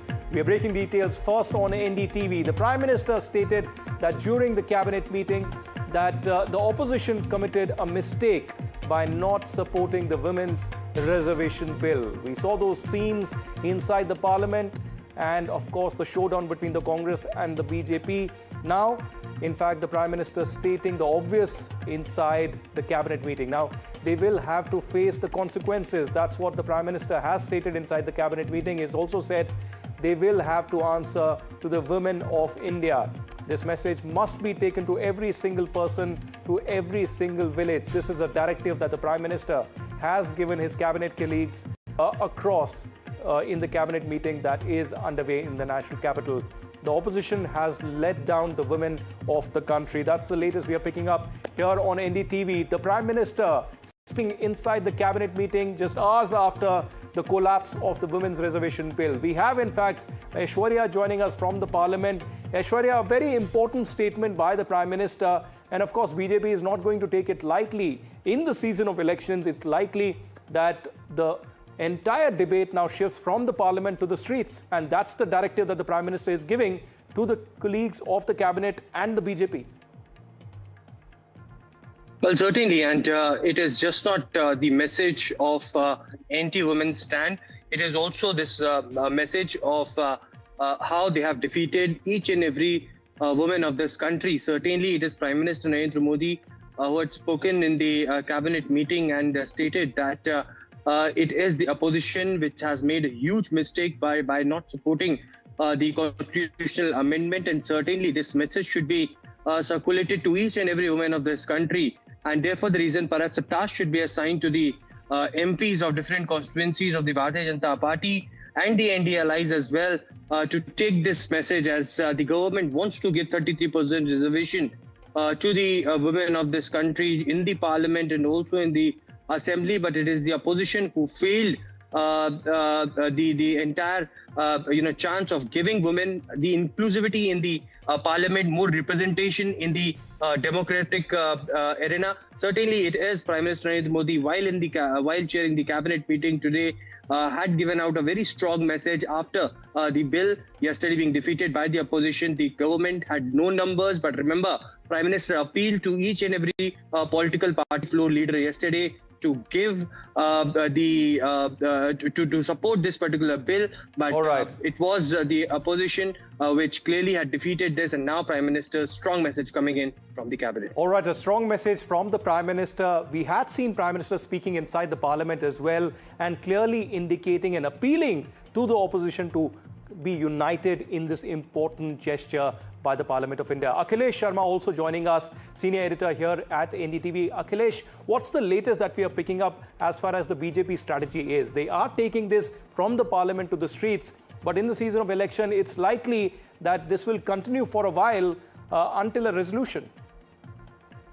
That's correct, Aditya. In fact, Prime Minister Narendra Modi, who just spoken in the cabinet meeting in length about yesterday's development in the Lok Sabha, told very clearly that this message has to go down to the women of the country, telling them very clearly that how the opposition parties have let them down. He said that the opposition parties feel that they have defeated the government, but on the other hand, they have actually defeated the women of the country. And he told them very clearly that this message has to go down to the women. And he also said that the women of the country will give a befitting reply to the opposition parties who have deprived them from their legitimate right. And apart from that, the BJP itself has out an action plan to reach out to the women of the country. In fact, all opposition opposed a constitutional amendment yesterday. In their constituencies, the BJP leaders will be holding major protests to highlight the point that how they did not allow the women to have reservation inside the Lok Sabha and the state assemblies. So BJP is very clear because BJP feels that this is something on which the women voters can be mobilized. Well, one of the issues that the Prime Minister has also raised is that opposition has let down the women of the country. This is likely to be a major issue in the run-up to the elections in West Bengal and other parts of the country as well. But Akhilesh, tell us, one of the issues raised by the opposition is linking of this bill with delimitation. What is the reaction coming in on this opposition of the parliament? We've seen phone calls between Rahul Gandhi and Abhishek Banerjee. We've seen Priyanka Gandhi also speaking just recently, and Rahul Gandhi has spoken at an election rally as well. But linking of this bill with delimitation, that seems to be the main opposition from Congress and others. Well, the BJP says this is an excuse being given by the opposition parties because they also know it very well that without delimitation, this 33% reservation cannot be implemented. And the last delimitation exercise was done many decades ago in 1971. So now the need of the hour is that there should be delimitation, and on that basis, the 33% reservation should be given. In fact, they are saying that this is going to cost the opposition parties very dearly. In fact, one minister separately commented that how in 1969, the then Prime Minister Indira Gandhi wanted to end privy purse, and she did not have 2/3 majority in the constitution, so the bill could not get success. But after that, when she went to the people citing the reason, she got 2/3 majority support by the people, and after that she abolished privy purse. So same thing will happen in this scenario also. Akhilesh, I'm sorry to stop you here, but Kiran Rijiju is in fact speaking. Let's cut in and listen into him. हिस्सेदारी देने के लिए लोकसभा में और विधानसभाओं में जगह देने के लिए जो महत्वपूर्ण कदम था वो पारित नहीं हो पाया, इसलिए हम दुखी हैं। ये इसको सरकार का फेलियर, हमारा पार्टी का फेलियर बिल्कुल नहीं मानना है। ये देश के ऊपर में बहुत बड़ा आघात कांग्रेस पार्टी और कुछ दलों ने पहुंचाया है। इसलिए कांग्रेस पार्टी और उनके कुछ साथियों को महिलाओं का आक्रोश को झेलना पड़ेगा। कांग्रेस पार्टी के ऊपर भी ये काला दाग, महिला विरोधी का जो दाग चिपक गया है, ये कभी ख़त्म होने वाला नहीं है। इसलिए इसको हमारा सरकार पार्टी का विफलता मत समझे और महिलाओं को अधिकार नहीं दे करके सेलिब्रेशन करना, ये तो घोर पाप है। कोई आपने पार्टी दुनिया में देखा है क्या? महिलाओं को अधिकार नहीं देने का फैसला करके और उसको वो जीत मानते हैं। महिलाओं का आरक्षण लोकसभा और असेंबलीज में, ये हम सबका दायित्व है, उसको देना है। और उसको नहीं देने का कांग्रेस का मानसिकता और उस बिल को गिरा करके फिर जश्न मना रहे हैं, इससे बड़ा महिला विरोधी मानसिकता कैसे आप दर्शा सकते हैं? यही पूर्ण रूप से अपना छवि को इन्होंने दिखा दिया है। बहानाबाजी नहीं चलेगा, अलग अलग बहाना नहीं चलेगा। सीधा सीधी बात है, महिलाओं को जो अधिकार देना चाहिए उसको कांग्रेस और उसके साथियों ने गिराया है। तो हमारे लिए क्या, हम तो सरकार में है ही, हम तो चुन के आए हैं, लोगों ने वोट दिया है। मोदी जी के नेतृत्व में हमको तीसरी बार जनादेश दे करके सत्ता में बिठाया है, तो सरकार तो है। दुखी इसलिए कि महिलाओं को अपना अधिकार नहीं मिला, तो इसलिए कांग्रेस पार्टी को आप लोग भी बताना है, जश्न मनाने का जरूरत नहीं है। ये तो पाप काम किया है, महिलाओं को अधिकार नहीं दे करके जश्न मना रहे, ये तो शर्मनाक बात है। इसलिए ये जो बजट सेशन है बहुत सक्सेसफुल बजट सेशन रहा है। बस महिलाओं का अधिकार देने में असमर्थ रहा है। हमने कल पार्लियामेंट में भी कहा है कि महिलाओं को जो इज्जत, सम्मान और महिलाओं के लिए जो उत्थान देने वाला काम मोदी जी ने जो किया है, कोई सोच भी नहीं सकता है। लेकिन ये हम आगे भी करते रहेंगे। मोदी जी ने कहा है कि उनके महिलाओं के प्रति जो उनके सोच, उसका सम्मान देने का जो अभियान है, ये पहले से भी और ताकत हो करके हम लोग आगे काम करेंगे। इसलिए प्रधानमंत्री जी को मैं धन्यवाद देता हूं कि पूरा प्रयास किया हम लोगों ने, महिलाओं को अधिकार मिले, पूरा ताकत लगाया। अब ये कांग्रेस और उसके साथी जो है मानने के लिए तैयार नहीं है, तो उसको हम मारपीट करके जबरदस्ती तो वोट डलवा नहीं सकते हैं। उनका सोच ही महिला विरोधी है, तो हम उनको जबरदस्ती फिजिकली पकड़ के तो वोट नहीं डलवा सकते। तो हमने डेमोक्रेटिक प्रोसेस से हमने वोट डाला, उसका समर्थन मांगा। बार बार मैंने कांग्रेस अध्यक्ष से, कांग्रेस के नेताओं से बार बार बात किया। वो सिर्फ चिट्ठी लिखता है, मीटिंग में आते नहीं है। बाकी पार्टी लोग सब आए मीटिंग में, गृह मंत्री जी, मैं, हमारा कानून मंत्री अर्जुन जी, कितने बार हम लोगों ने मीटिंग किया, सबसे मीटिंग किया, और कांग्रेस पार्टी सामने में आते नहीं है। और फिर बोलता है कि चर्चा नहीं होते, सामने में नहीं आता है, चिट्ठी लिखता 3 बार, फिर बोलता है कि चर्चा नहीं करते। तो इस तरह का जो महिला विरोधी जो सोच है कांग्रेस पार्टी, वो तो देश का सामने में उजागर हो गया है। अफसोस की बात है, उसको तो महिलाओं का गुस्सा झेलना पड़ेगा कांग्रेस को, लेकिन हम लोग तो अपना प्रयास है निरंतर, भविष्य में हम लोग करते रहेंगे। राहुल गांधी, प्रियंका गांधी, उनका कहना है कि बिल गिर गया है कॉन्स्टिट्यूशन अमेंडमेंट, ये लोकतंत्र की जीत है। राहुल गांधी का कहना है कि जो सरकार है अभी दिल्ली से तमिलनाडु को चलाना चाहते हैं।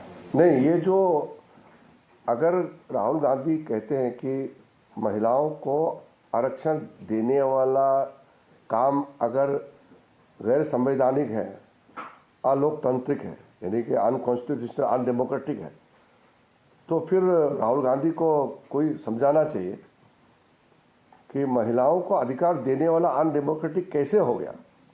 इसका तो जवाब हम दे ही नहीं सकते, उसका सोच क्या है।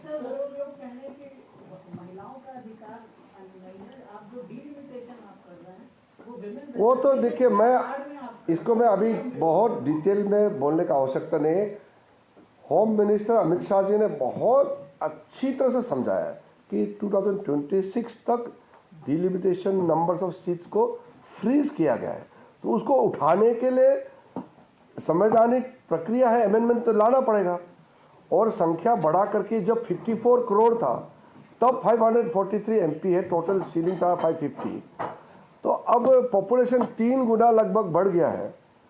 तो संख्या, महिलाओं को आरक्षण देने के साथ साथ जो भी MP बनेगा उसको भी तो बैलेंस करना पड़ेगा ना, कि कोई कॉन्स्टिट्यूंसी में अगर 40 लाख वोटर है और कोई कॉन्स्टिट्यूंसी में अगर 60,000 है और किसी कॉन्स्टिट्यूंसी में 8 लाख है, किसी में 35 लाख है, तो थोड़ा सा जो पिछली 40-50 साल में जो डिसबैलेंस हुआ है उसको तो थोड़ा सा रीजिक करके उसको करेक्शन करना, तो वो तो हमारा जिम्मेदारी है। वो तो कल होम मिनिस्टर साहब ने बहुत अच्छा समझाया। मैं नहीं मानता हूं कि कांग्रेस बेवकूफ़ है, कांग्रेस चालाक है। वो इस तरह का नहीं समझने का जो नाटक करता है, वो तो महिला आरक्षण को गिराने के लिए वो इसको ये करते हैं। ऐसा नहीं, वो नहीं समझते हैं क्यों डिलिमिटेशन को जोड़ना पड़ रहा है, और delimitation north south east west सारा भारत को बराबर सबको शेयर मिले, ये तो एक बहुत अच्छा प्रक्रिया था, सब मालूम है। और कांग्रेस के बाकी एमपीस लोग भी आके मुझे मिले हैं, कहा कि गवर्नमेंट का इंटेंशन बहुत अच्छा था, लेकिन कांग्रेस का नेता राहुल गांधी ही नहीं मानते हैं, तो उसको कोई समझा नहीं सकते कांग्रेस के लोग, हम क्या करेंगे। एक्ट में कोमा फ्लोट का भी फर्क नहीं है। और दूसरा डिलिमिटेशन जो एक्ट है, वो तो डिलिमिटेशन कमीशन कैसे बनना है, डिलिमिटेशन एक्ट के माध्यम से क्या क्या करना है, वो नियम पुराना जो कांग्रेस समय का जो नियम है सेम है, एक फुल स्टॉप कोमा तक नहीं है, सेम डिलिमिटेशन जो जितने बार डिलिमिटेशन कमीशन बनाया है, सेम अमेंडमेंट को कॉपी पेस्ट ही है। वो कांग्रेस जमाने का डिलिमिटेशन का प्रोसेस है, वही कानून है।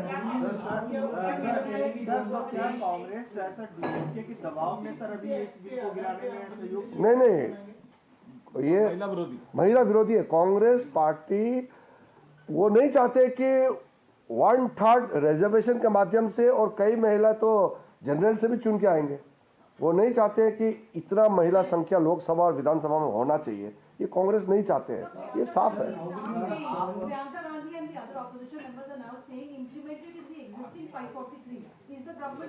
कल महिला आरक्षण का बिल गिराने के बाद आज नाटक मत करो, बोलो ये नहीं चलेगा।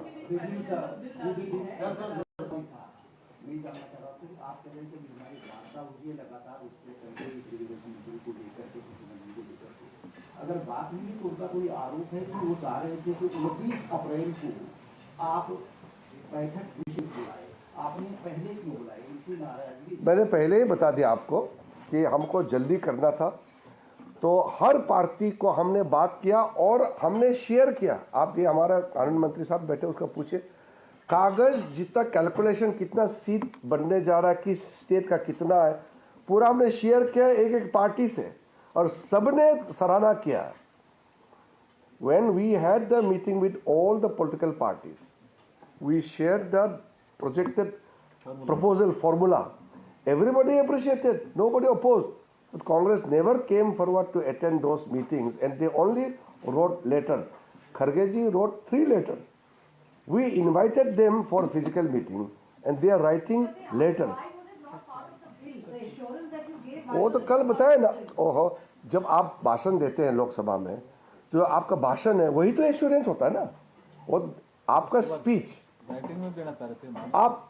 जैसे अगर कुछ चीज राइटिंग में नहीं है लेकिन वो बोलता है तो उसको क्या बोलते हैं? एश्योरेंस। इसलिए एश्योरेंस कमिटी भी होता है। तो जो मिनिस्टर का स्टेटमेंट, गवर्नमेंट का स्टेटमेंट होता है, वो तो गवर्नमेंट का पोजीशन है, और ऊपर से ये भी कह दिया कि आप लिखित में चाहिए तो अलग से लिखित के लिए भी हम अमेंडमेंट करके भी पेश करेंगे। तो होम मिनिस्टर ने इतना बड़ा ऑफर दे दिया तो फिर वो डर के भाग गया। वो तो फंसने वाले थे, उनके मानसिकता। One of the allegations that Priyanka Gandhi has made is that there was not too much of details of the bill that was shared with opposition parties, and also she said if you bring back the 2023 bill on Monday, everyone will vote. Let us not go into the trap what Congress is trying to lay after defeating the Women Reservation Bill. Now please ask Congress party not to create further drama. They will be further exposed as anti-women. No need to create drama. Once the bill is defeated, they are exposed. Sir सबसे बड़ा सवाल अब ये उत्पन्न हो रहा है कि क्या अब आगे क्या होगा? क्या सरकार दोबारा से इस तरीके से? नहीं, देखिए हमने जब 2023 में जब नारी शक्ति वंदन अधिनियम पारित हुआ था, तो सेंसस से जुड़ा हुआ था ना, 26 डिलिमिटेशन से जुड़ा हुआ था।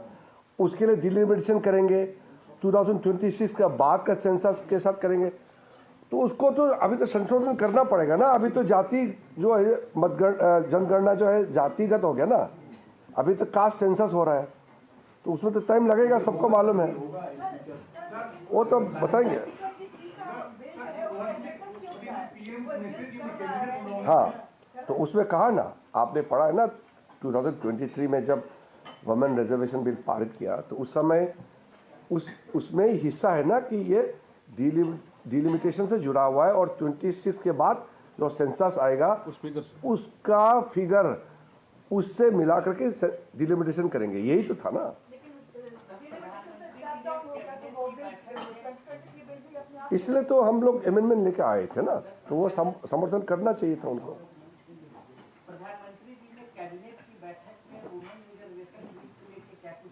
नहीं, कैबिनेट के अंदर में क्या बात हुई वो तो मैं अभी आगे बताने का नियम नहीं है, लेकिन इतना आप मान के चलिए कि कांग्रेस पार्टी और उनके कुछ साथी दल अब बच नहीं पाएंगे। महिलाओं का आक्रोश, देश के महिलाओं का गुस्सा उसके ऊपर में इतना फूटेगा कि ये चिपक गया है कांग्रेस को, एंटी वुमेन, महिला विरोधी, ये दाग लग गया है, ये साफ होने वाला नहीं अभी कांग्रेस को।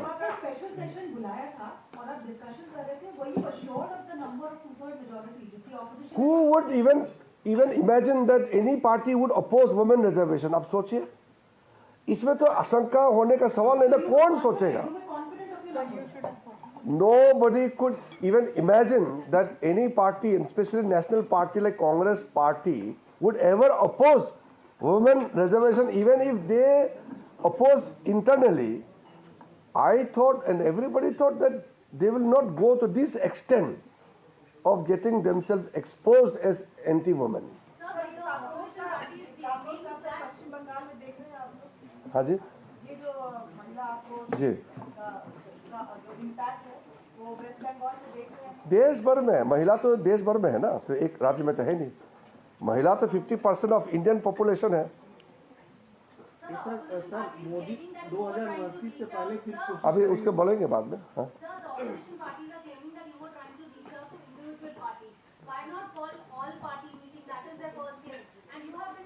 अब हम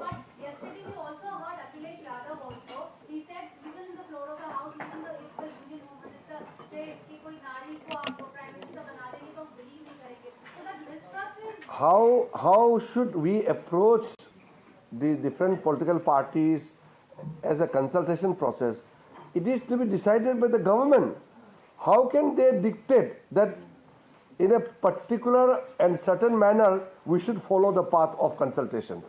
The consultation process is to be decided by the government, and we prefer to sit with different political parties individually so that we can in detail discuss about the nitty-gritty and their concern.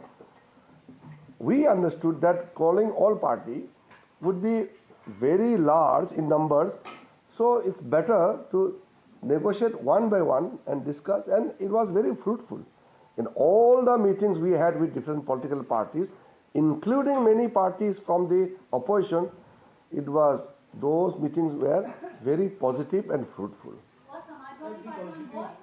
Samajwadi से तो 4 लोग आए, 4 senior leaders led by Professor Ram Gopal Yadav ji. We had a very nice meeting. Similarly, we had very fruitful meeting with all political parties. It is Congress party who spoiled the thing, and they kept dialing and calling all opposition parties not to attend the meeting called by the government. If government wants consultation, if Congress doesn't want consultation, then it is very unfortunate that Congress doesn't believe in democratic principles and consultations and consensus. Did you ever think that with a woman chief minister in Bengal, TMC would vote? No, I will not go into the individual thing. Let us concentrate on the issues. Sir, the constitutional amendment that was defeated yesterday and the rest of the bills were withdrawn by you yesterday. No, not withdrawn. Withdrawn. It is kept in evidence. They are with it is a property of Lok Sabha. will the government plan to bring it separately? That I will not say now, because it is already the property of the House. Government had requested the Speaker not to move further because the principal Constitutional Amendment Bill was defeated. So that is why the remaining two bills are kept alive in the Lok Sabha. That's a property of the Lok Sabha. Sir, how much time, sir? वो तो बाद में बताएंगे. हाँ हाँ वो तो future का बात अभी हम अनाउंस नहीं कर सकते ना, लेकिन हाँ, लेकिन पहले तो जिसने गलती किया उसको सजा तो देना चाहिए ना. आप भविष्य की बात कर रहे हैं. इतना बड़ा पाप काम किया कांग्रेस पार्टी ने, जिन्होंने भी महिला आरक्षण के बिल को गिराया, पहले तो उसको सजा देना चाहिए. कानून में भी होता नहीं क्या, if somebody commits crime he must be punished. Moral punishment, legal punishment, और यहाँ में तो डेमोक्रेटिक पनिशमेंट होगा. वो फ्यूचर का उसका अभी मत बोलिए, क्योंकि अभी जो हुआ मैं उसको ब्रीफ करने के लिए आया हूँ.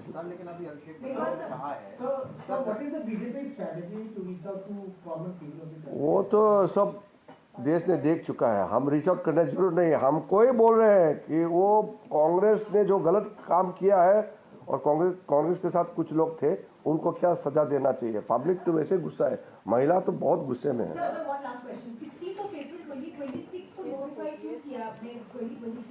वो तो इन इफेक्ट अभी लाया ना कमेंसमेंट के लिए, प्रोसेस है. सर एक सवाल और है. अभिषेक बनर्जी ने कहा कि 2023 में पास हो गया था ये बिल, ये तो जो डिलिमिटेशन है उसका बिल नहीं कराया और उसमें कंडीशन थी ना भाई. वही आपको बार बार बोल रहा हूँ, वो ना समझ होने का वो कोशिश करते थे, आप उसमें क्यों. वो पुराना नारी शक्ति वंदन अधिनियम बिल में ही प्रावधान रखा है ना कि 26 के बाद सेंसस जो होगा उसमें डिलिमिटेशन होगा, उसके बाद इम्प्लीमेंट करेंगे. वो तो बिल का हिस्सा है ना. अरे वो सोचते हैं कि दुनिया बेवकूफ है, ऐसा नहीं है ना. Thank you.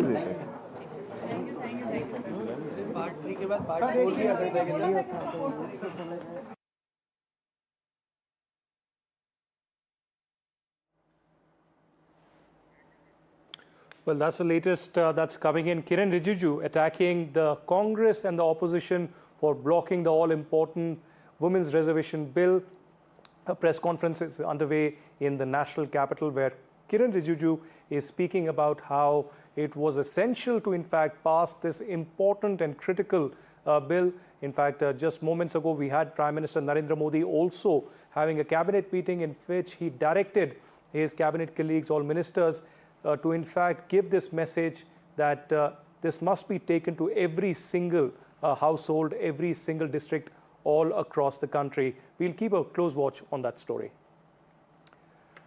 And next, big breaking coming at this stage. Chief Minister Chandrababu Naidu terms, in fact, Andhra Chief Minister is calling Women's Bill for a black day. Chief Minister Naidu joins NDA protest rally. The opposition betrayed India's women. That's what Chandrababu Naidu is, in fact, saying at this stage. Women's rights sacrificed for politics. Big NDA protest over women's quota. Chief Minister Chandrababu Naidu has termed the fall of the Women's Reservation Bill as a black day. He has joined the NDA protest rally in, south of the country against opposition for, in fact, blocking the bill. In fact, we have our reporter joining in on this story. We'll try to... Ashish is, in fact, joining us, I'm being told. Ashish, a very important message by Chandrababu Naidu, a very key ally of the BJP and the government, standing with the Women's Reservation Bill and saying that this is a black day. How big was this protest and what is the strategy of his political party going ahead? So clearly, it's a big move by TDP chief Chandrababu Naidu. He himself hit the road. He himself joined a protest in East Godavari district of Andhra Pradesh. In fact, he was joined by a state BJP leader as well as Janasena leader. Remember, Janasena, BJP and TDP are partners in government in Andhra Pradesh. They are also sharing power in Delhi. And clearly, Chandrababu Naidu is all behind the NDA or BJP move inside Parliament, where its party MPs, TDP MPs, supported the bill moved by the union government. However, the bill was defeated inside the Parliament. But like BJP leaders, they are protesting outside the Parliament. Now, TDP has also joined the protest. Not only TDP, but TDP chief himself is hitting the road and protesting against the defeat of the bill. In fact, Chandrababu Naidu called the whole Parliament procedure, the whole move as a black day, in fact, and he also hit out at the opposition parties, including Congress, and he said that by defeating the Women's Reservation Bill, the opposition has done unjust to women. Right, Ashish, getting us the latest on the protest launched by AP Chief Minister Chandrababu Naidu, and in fact, along with the TDP and the Jana Sena, launching a protest against the opposition in support of the Women's Quota Bill. Thank you very much, Ashish, for getting us the latest. And now, in fact, a major political flashpoint after the Women's Quota Bill was defeated inside the Parliament, triggering sharp reactions across parties and regions. Rahul Gandhi, during a public rally in Tamil Nadu, has said that the bill was to, in fact, reduce Tamil Nadu's representation in the Union of India. This weakens the strength of the southern states, small states of northeastern states as well. Whereas Tamil Nadu Chief Minister M.K. Stalin welcomed the outcome, calling it a victory against what he termed Delhi's push. And now the Andhra Pradesh Chief Minister Chandrababu Naidu has in fact slammed opposition for opposing the bill and said that the forthcoming census exercise will in fact reset the seat distribution purely on the population, potentially leading to a steep decline in the representation for the southern and northeastern and smaller states. Let's listen. தேனியில் இப்போது நான் பேசிக் கொண்டிருக்கிற போது ஒரு வெற்றி செய்தி வந்திருக்கிறது, நல்ல செய்தி வந்திருக்கிறது. அதை உங்களுக்கு நான் பகிர்ந்து கொடுக்கிறேன். தமிழ்நாட்டுக்கு எதிராக கருப்பு சட்டம் கொண்டு வந்தாங்களா நாடாளுமன்றத்தில், நீங்க பார்த்துருப்பீங்கல்ல, அதில் கொண்டு வந்த தீர்மானம் தோற்கடிக்கப்பட்டு நாம் அதில் வெற்றி பெற்றிருக்கோம். இந்த வெற்றி சும்மா ட்ரெய்லர் தான், அடுத்து பெற இருக்கிற மாதிரி அதான் மாபெரும் வெற்றி. India, that is Bharat, is a union of states, meaning that every single state should have a voice in the union, meaning that every single state should be free to express itself, to express its language, to protect its tradition. When the Prime Minister says, we all unanimously passed the 23rd Women Reservation Bill. We are for Women Reservation Bill. Now the government has to act immediately to implement the Women Reservation Bill for 2029 election. Without any delay, they have to act immediately. Their agenda is to link with the Women Reservation, link with the delimitation with the Women Reservation failed yesterday. Women Reservation never failed.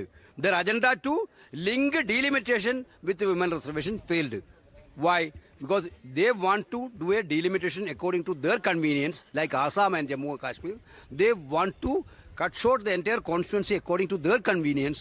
That has been failed. That is basically, they actually, because of that shock, now they are telling all these stories. The dubious, diabolic game plan of Modi government has fallen flat on the parliament.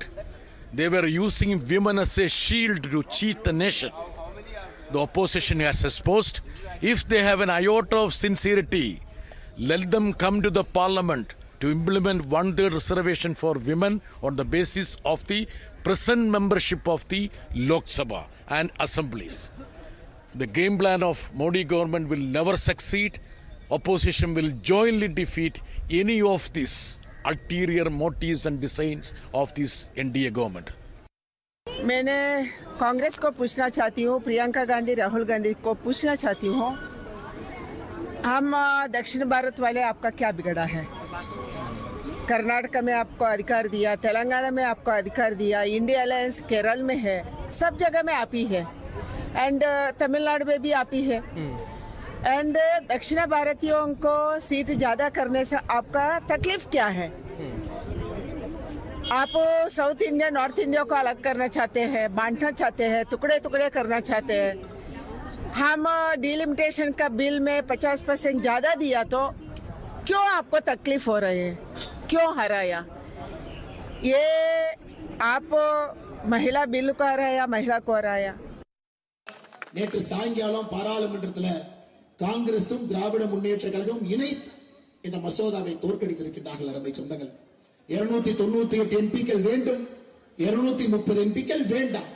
அதனால் அருமை சொந்தங்களே, சகோதரிகளே, மோடி ஐயா எப்படியும் இதை திரும்ப கொண்டு வந்து எப்படியும் இதை சாத்தியமாக்குவார்கள் என்று நமக்கு தெரியும்.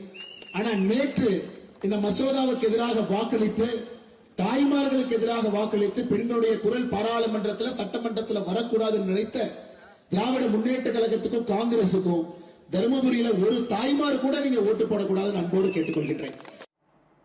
And now, fresh breaking news coming in on the women quota row. Rahul Gandhi is accusing the BJP and the RSS of targeting Tamil identity. Rahul Gandhi is backing DMK and India bloc in defense of the Tamil culture. The BJP wants to attack Tamil language, destroy Tamil history and twist Tamil culture. That's what Rahul Gandhi is stating. He says, we will never allow them to do that.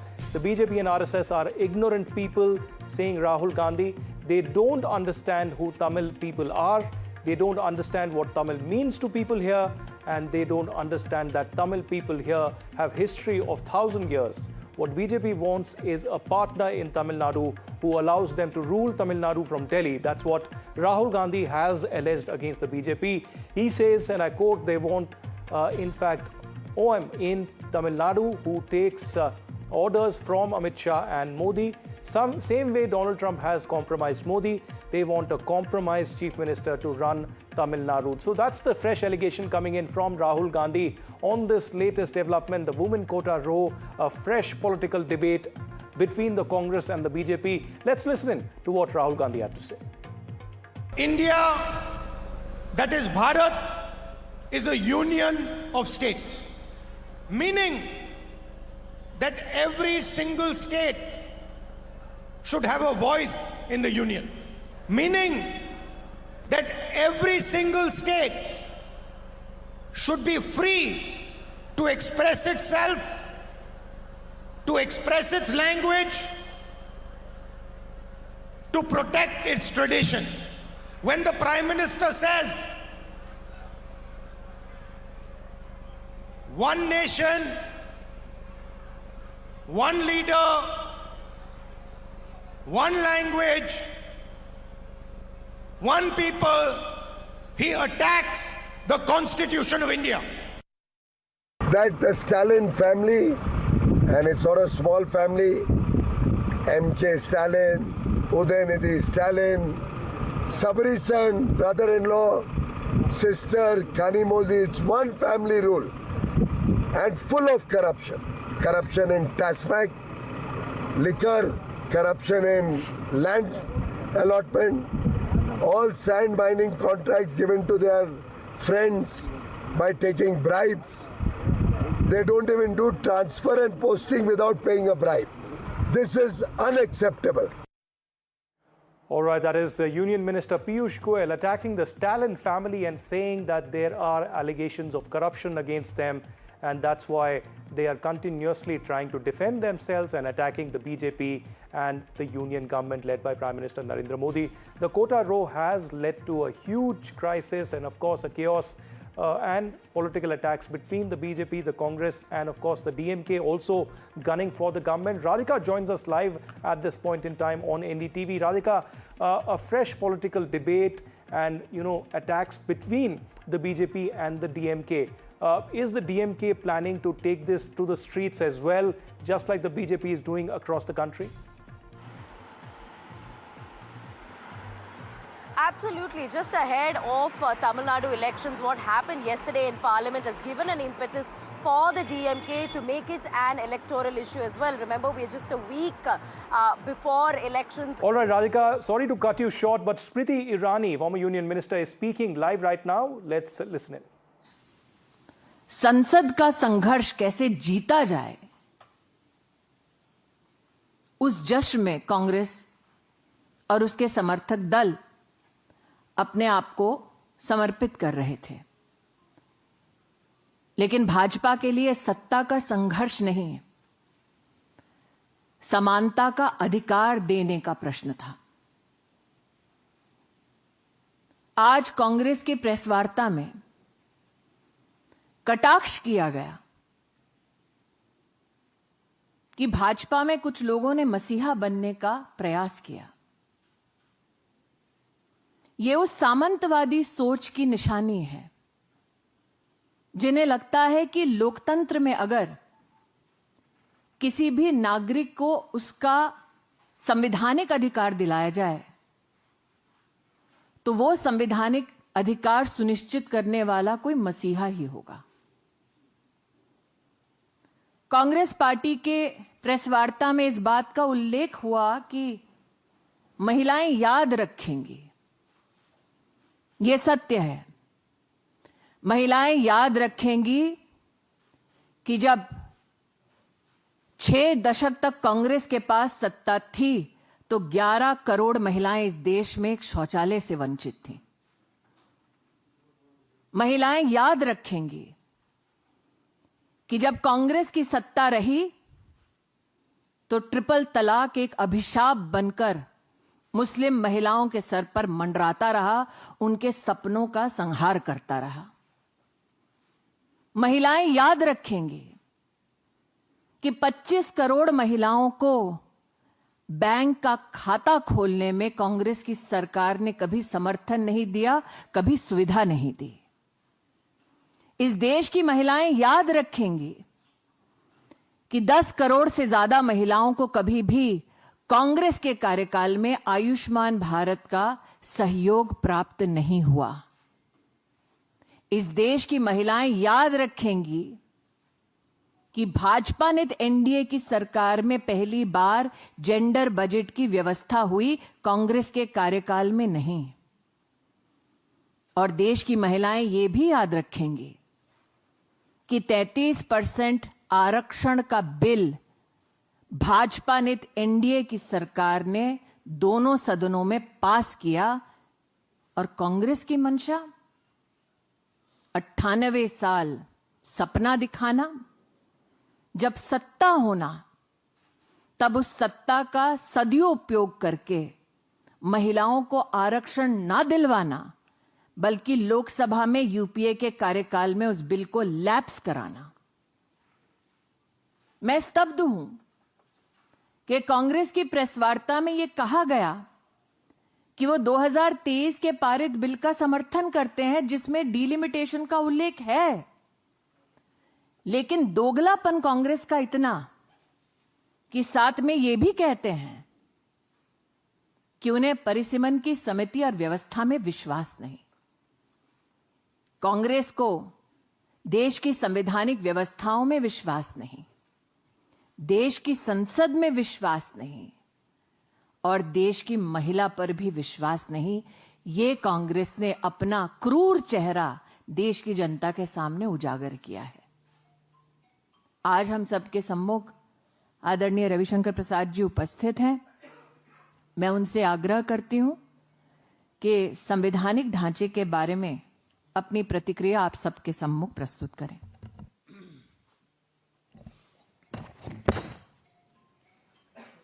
श्रद्धामना स्मृति जी, मित्र संजय मयूख जी, पत्रकार मित्रों, आज मैं एक पीड़ा के साथ अपनी press शुरू करना चाहता हूं। सामान्यतः मैं प्रियंका गांधी पर कुछ नहीं बोलता क्योंकि राहुल गांधी पर काफी कुछ बोलने को है जो बोलना पड़ता है। आज शायद पहली बार उन पर मैं टिप्पणी कर रहा हूं। क्या कहा उन्होंने अपनी प्रेस में कि महिला का इस्तेमाल करना चाहते हैं? क्या देश की नारी इस्तेमाल का विषय है? और ये कांग्रेस पार्टी की एक वुमन एमपी जो उस प्रीमियर परिवार से आती है वो बोल रही है। ये कौन सी भाषा है? The woman of India is a commodity जिसका इस्तेमाल हो सकता है। जिस देश की नारी दुर्गा है, काली है, सरस्वती है, लक्ष्मी है, भारत की पूरी आध्यात्मिक विरासत का प्रतीक मां है, उसको आज इस्तेमाल की वस्तु बताया जा रहा है। हम बीजेपी के राष्ट्रीय मंच से इस सोच की भर्त्सना करते हैं और इसी सोच का कारण था कि पहले सारे रिजर्वेशन के बिल को फाड़ा गया। याद होगा आपको, यूपीए के समय में कोई कार्रवाई नहीं हुई। मित्रों, मैं ये तो नहीं कह सकता कि कांग्रेस पार्टी संविधान नहीं समझती है, लेकिन जानबूझकर नहीं समझने का नाटक भी करती है। थोड़ा आज कांग्रेस के लोगों को, विपक्ष के लोगों को संविधान बताना जरूरी है और देश को भी बताना जरूरी है। पहली बात, और ये आज से नहीं, जब से संविधान है तब से, कोई भी लोकसभा या विधानसभा की सीटों का पुनर्गठन बिना परिसीमन के नहीं हो सकता। No revision of seats in the Lok Sabha or the Vidhan Sabha is possible without delimitation. क्या है कारण? मैं प्रावधान बताऊंगा। क्योंकि डिलिमिटेशन होता है पॉपुलेशन के बिना पर। पॉपुलेशन तय करता है किसको कितनी सीट मिलेगी, लेकिन उसकी संस्था क्या होगी, वो डिलिमिटेशन कमीशन होगा। मैं पहले आपके सामने संविधान की धारा 81 पढ़ना चाहता हूं, खास करके कांग्रेसियों की समझदारी के लिए। Subject to the provision of the House, the people shall consist of not more than 530 members chosen by election from the constituency of the state and not more than 20 from the union territory. दूसरा क्या है, और ये समझिए मैं clause 281 का पढ़ रहा हूं। 81 clause 2. There shall be allotted to each state a number of seats in the House of the People in such manner that the ratio between the number and the population of the state is the same as far as possible. और दूसरा क्या है, the state shall be divided into territorial constituency and so on and so forth. तो population की बिना पर seat होगी, और ये कैसे होगा, इसका सबसे इंपॉर्टेंट चीज आप जान लीजिए। क्लॉज 3 पढ़िए। In this article the expression population means the population as ascertained in the last preceding census of which the relevant figures are available. Population कौन होगा, जो पिछले सेंसस का फिगर अवेलेबल हो। अब आता है readjustment after each census, article 82। Upon the completion of each census, the allocation of seat in the House of the People and the state into territory shall be readjusted by such authority and in such manner as the Parliament may by determine. ये authority है delimitation commission, जो adjust करती है। 2002 में एक विषय आया, 2001 का सेंसस कंप्लीट हो गया। जो बार बार वाजपेयी जी की बात करते हैं ना, उसको भी क्लैरिफाई करना जरूरी है।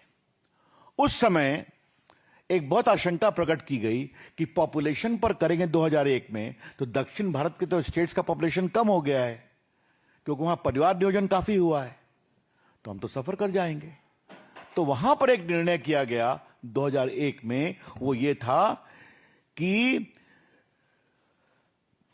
also until the relevant figure for the first census taken after the year 26 has been published, it shall not be necessary to readjust.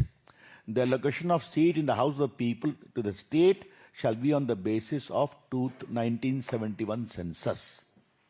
तो संविधान में बंदिश लगाई गई कि 2026 के सेंसस होने तक 1971 के सेंसस पे ही चलेगा। ये 543 सीट 1971 के सेंसस की है, जो माननीय अमित शाह जी ने कल कहा। उस समय देश की आबादी थी 54 करोड़, आज देश की आबादी है 140 करोड़। जैसा बताया माननीय स्मृति जी ने, वो कहती है हम डिलिमिटेशन कमीशन को नहीं मानते हैं। तो क्या मानते हैं आप?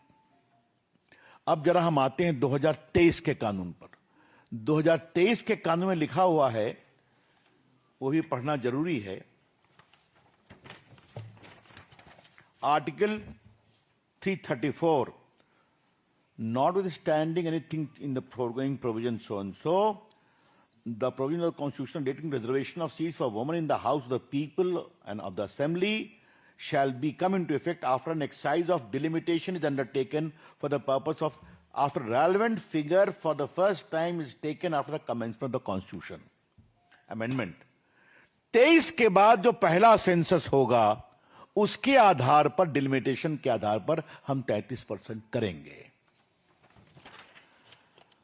अब ये चिंता क्या थी, इस बात को समझना बहुत जरूरी है।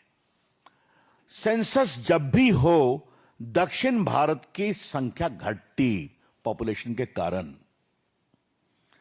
कल अमित शाह जी ने क्या बताया, जो नया संशोधन आया है उसमें सीधा क्या कहा गया है, 543 के बदले अब सीट्स की संख्या हो जाएगी 815।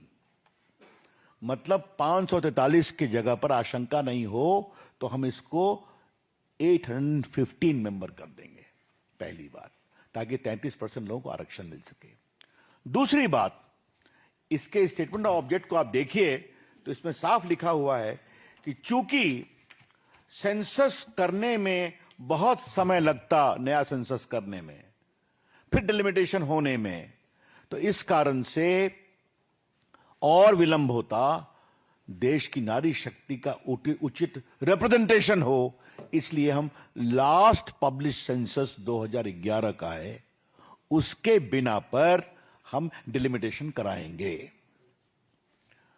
इसमें क्या गलत है भाई?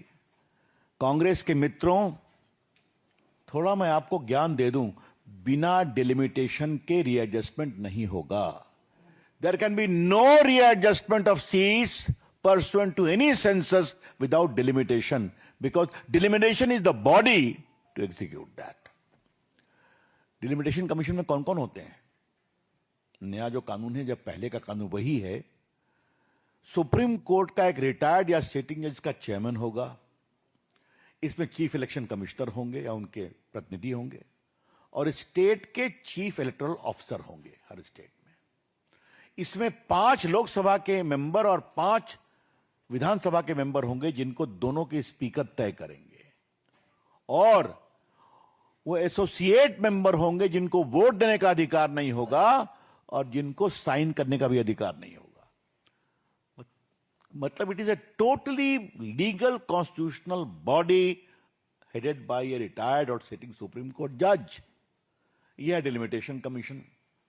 प्रियंका जी, राहुल जी से सवाल पूछना उचित है, समझदारी उन पर क्या है मुझे पता नहीं है, लेकिन मुझे यह बताइए आप कि आज तक कोई भी सेंसस का रीएडजस्टमेंट बिना डिलिमिटेशन कमीशन का हुआ है क्या? तो ये कौन सा तर्क दे रहे हैं आप कि हम डिलिमिटेशन के बिना करना चाहते हैं? अनकॉन्स्टिट्यूशनल, शेमफुल, कॉन्स्टिट्यूशनली इलिटरेट, या फिर जानबूझकर विरोध करने के लिए विरोध। एक और बात जाननी बहुत जरूरी है, और यह मैं दक्षिण भारत के लोगों को सावधान करना चाहता हूं। कांग्रेस पार्टी का यह तर्क जो है कि 543 में ही 33% कर दीजिए, तो पॉपुलेशन तो उनकी कम है उत्तर भारत की तुलना में, तो 543 में अगर पॉपुलेशन के बिना पर रीएडजस्टमेंट होगा तो उनकी सीटें कम हो जाएंगी। क्या तमिलनाडु की सीटें, क्या कर्नाटका की सीटें, क्या केरला की सीटें, क्या आंध्रा की सीटें, क्या तेलंगाना की सीटें? ये तो बहुत बेसिक समझदारी है। माननीय अमित शाह जी ने क्या कहा, सबको इतनी इतनी सीटें मिलेंगी, जिसको आप जानते हैं, मुझे दोबारा बताने की जरूरत नहीं है। तो जो पूरा सेंसस का एक्सरसाइज इक्विटेबल है, समरूप है, समावेशी है, उस पर इन लोगों ने बात की है। और बहुत पीड़ा की बात है कि दक्षिण भारत के लोग भी इस झांसे में आए हैं या सच्चाई समझना नहीं चाहते। जैसा बताया गया स्मृति जी के द्वारा, we are committed to women empowerment, और ये हमने सिर्फ कहा नहीं है, करके दिखाया है, जो गवर्नेंस के मॉडल को बताया। आज हमारी बेटियां राफेल की भी पायलट हैं, आज हमारी बेटियां, जो पूरा मंगलयान गया था उसमें majority of the scientist were women. आज हमारे सेना में कमांड करने का अधिकार मोदी जी की सरकार ने महिलाओं को दिया है, और बाकी तो आपने देखा ही है। ये ड्रोन दीदी, और मेरे बिहार में तो हमारी आजीविका दीदी ने कमाल कर दिया है। ये जमीन पर बदलाव हुआ है, ये आपसे हम कहना चाहते हैं। और दक्षिण भारत में जो डीएमके पार्टी और उनके नेता जो इसकी प्रति जला रहे हैं, उनको मैं कहना चाहूंगा, the leaders of DMK are deliberately unconsciously robbing the women of Tamil Nadu of their constitutional right to be a part of electoral process as an MP और MLA। ये हम कहना चाहेंगे। तो मित्रों, ये कुछ मोटी बात मुझे आपको बतानी थी। जो आपके प्रश्न होंगे उसका हम उत्तर देंगे। कल विस्तार से माननीय गृह मंत्री जी ने इसको समझाया है। माननीय प्रधानमंत्री ने कहा है, संविधान स्पष्ट है, मंशा स्पष्ट है। ये सीधा क्रेडिट लेने की बात करते हैं, लेकिन उनका एक अहंकार है, मोदी जी का कोई भी अच्छा काम नहीं होने देंगे, और उसमें अगर महिलाओं के अधिकार भी होंगे उसका भी विरोध करेंगे। 3 तलाक का तो बिल मुझे ही मूव करने का सौभाग्य मिला पूर्व कानून मंत्री के रूप में, इन्हें हाउस में खुला विरोध किया। बाकी शाहबानों का केस तो आप जानते ही हैं, जो महिलाएं कश्मीर की थी उनके साथ अत्याचार हुआ, आर्टिकल 370 का विरोध किया। तो हर बार महिला के हित के हर निर्णय का विरोध करना है, और ये तो उसका हाइट हो गया कि इतने ऐतिहासिक संवैधानिक पहल थी, उसको फ्रस्ट्रेट किया। लेकिन देश की जनता उनको क्षमा नहीं करेगी। जमीन पर इसका जबरदस्त असर होगा, और हम इसको गांव-गांव तक बताएंगे किस प्रकार से इन्होंने जानबूझकर योजनाबद्ध तरीके से महिलाओं के अधिकारों का हनन किया। Thank you. Neeraj Pandey, Zee news. मेरा सवाल स्मृति जी से है। स्मृति जी, कल फिल्म गिरने के बाद से बयान भी आने शुरू हो गए हैं, और टीएमसी के नेता अभिषेक बनर्जी, उन्होंने बंगाल में कहा कि हमने संसद में भी हरा दिया है और मैदान में ही भी हराएंगे। अमित शाह को उन्होंने खुली चुनौती दी है, बल्कि धमकी दी है। उन्होंने कहा कि अगर अमित शाह सचमुच में बहादुर हैं तो 4 मई को कोलकाता में ही रुके, उन्हें दोपहर 12 बजे के बाद उनसे हम निपट लेंगे। नीरज जी, अक्सर देखा गया है कि शेर की पीठ पीछे गीदड़ मिमियाता है।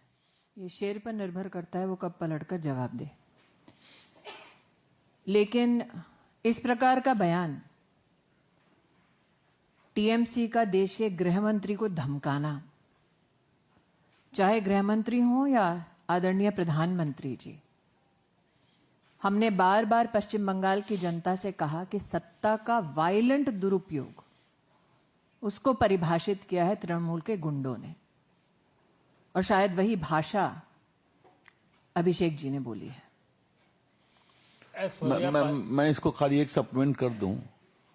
अब वो जुडिशरी को भी स्पेयर कर रहे हैं क्या? वो तो जजेस पर भी हमला करते हैं, तो ये उनका सही चेहरा है। Aishwarya Paliwal, India today. विपक्षी पार्टियां, खासतौर से प्रियंका गांधी, इसको टर्न अराउंड करने की कोशिश कर रहे हैं, और ये कह रहे हैं कि भारतीय जनता पार्टी, प्रधानमंत्री नरेंद्र मोदी और सारे बड़े नेता जो हैं वो छुपने की कोशिश कर रहे थे महिला आरक्षण के पीछे। उनकी असली मंशा कुछ और है। क्या मंशा है? उन्होंने मंशा स्पष्ट नहीं की, क्योंकि जब प्रधानमंत्री मोदी मुख्यमंत्री थे गुजरात के, तब से लेकर अब तक उनका संवैधानिक सफर अगर देखा जाए तो महिलाएं जिन्होंने प्रधानमंत्री मोदी के पक्ष में वोट किया, उनके वोट्स की बढ़ोतरी हो रही है। तो ऐसा नहीं है अपने लिए कोई नया वोट बैंक कार्व आउट करने का प्रयास है। देश की महिलाओं ने चाहे 2014 हो, 19 हो या 24 हो, सतत प्रधानमंत्री मोदी का वोट देकर समर्थन किया है।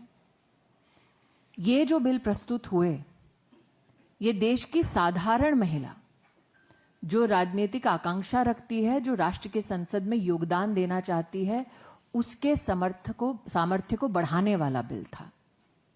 ये निश्चित रूप से वो नहीं समझेंगे जिनको विरासत में राजनीति मिली है। तो मेरी अपेक्षा नहीं है कि श्रीमती वाड्रा प्रधानमंत्री मोदी का ये प्रयास समझे जो देश की साधारण औरत को सशक्त करता है।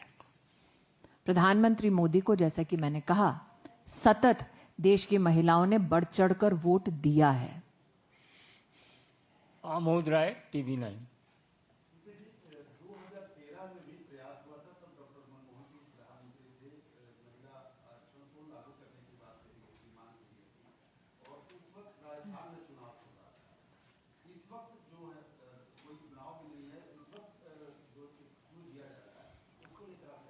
देखिए आमोद जी, ये सत्य है कि कांग्रेस पार्टी को अपना कार्यकाल बड़े कन्वीनियंटली याद रहता है। जब कांग्रेस पार्टी भारतीय जनता पार्टी पर यह आरोप मढ़ती है कि विधानसभा का चुनाव चल रहा है, ऐसे में सत्र क्यों बनाया, तो जैसा रविशंकर जी ने कहा कि संविधान जानते हुए भी अनजान बनने का नाटक करते हैं। संविधान में कहीं भी एक कंपल्शन नहीं है कि पार्लियामेंट का सेशन तभी बुलाया जाए जब देश में कहीं कोई चुनाव ना हो। साथ ही 2013 में आपने सत्य कहा, विंटर सेशन बुलाया गया था जब राजस्थान का प्रदेश का चुनाव चल रहा था। आपका ध्यान इस बात की ओर भी आकृष्ट करती हूं, 2022 में भी हिमाचल प्रदेश में चुनाव चल रहा था जब देश की संसद में सत्र चल रहा था। जो चुनाव कौन जीता वो बताने की मुझे जरूरत नहीं है।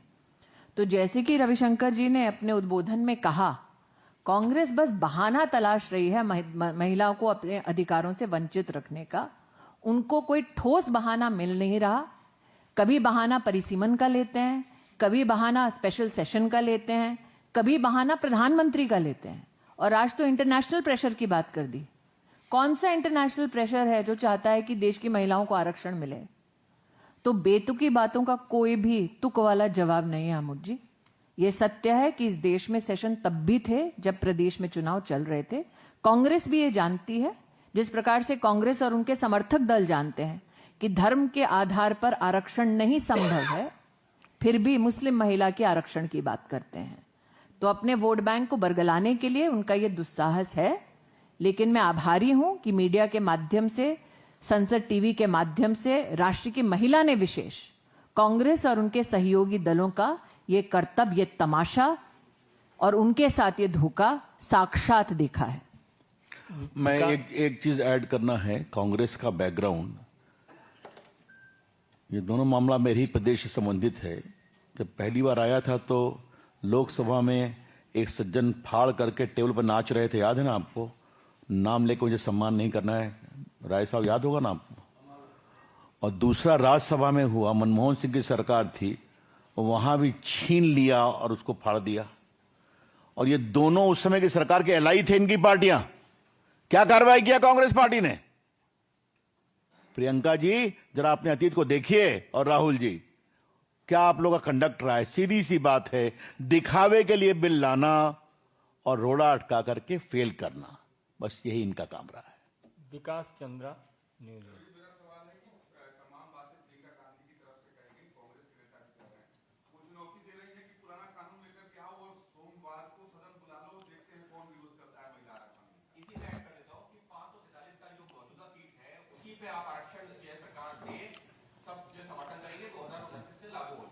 इसका उत्तर आप मुझसे मत पूछिए, इसका उत्तर पूछिए डीएमके से, केरल से, उनकी सरकार के कर्नाटका से, आंध्र प्रदेश और तेलंगाना में उनकी सरकार है।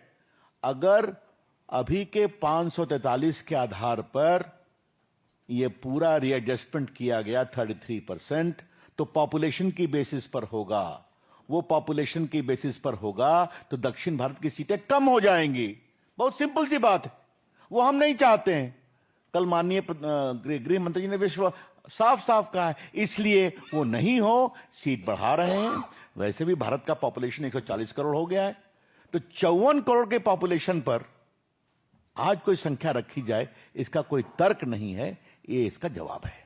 यतीन्द्र शर्मा, टीवी 18।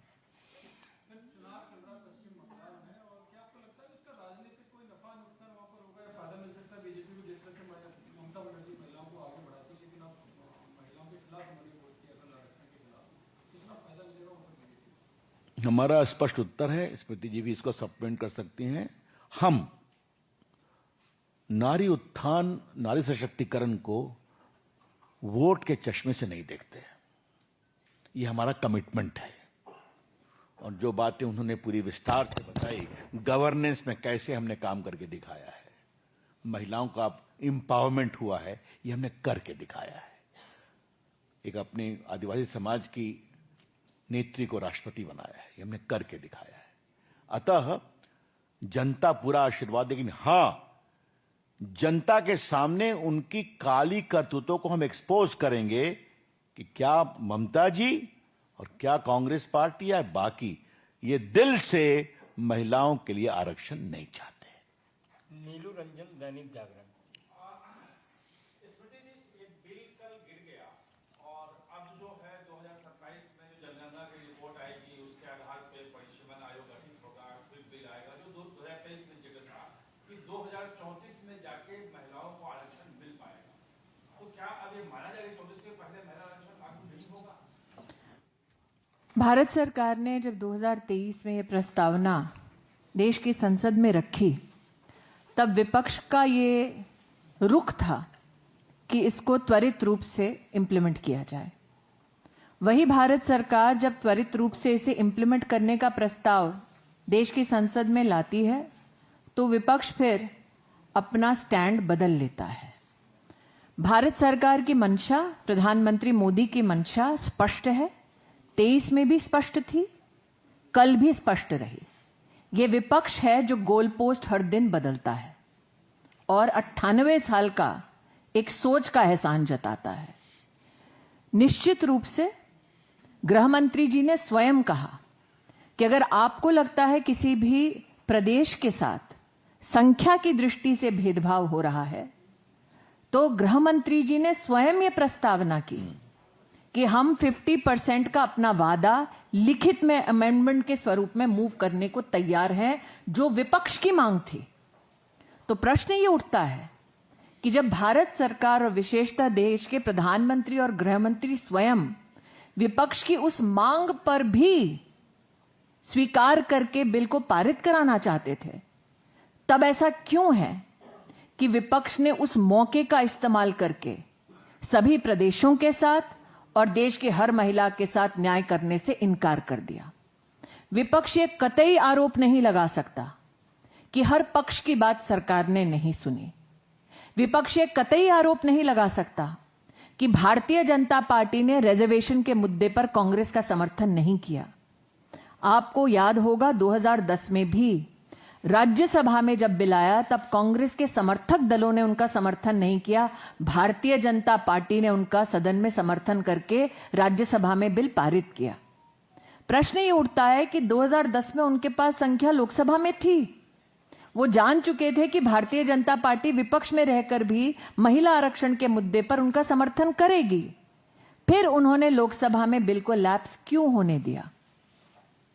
बहुत बहुत धन्यवाद।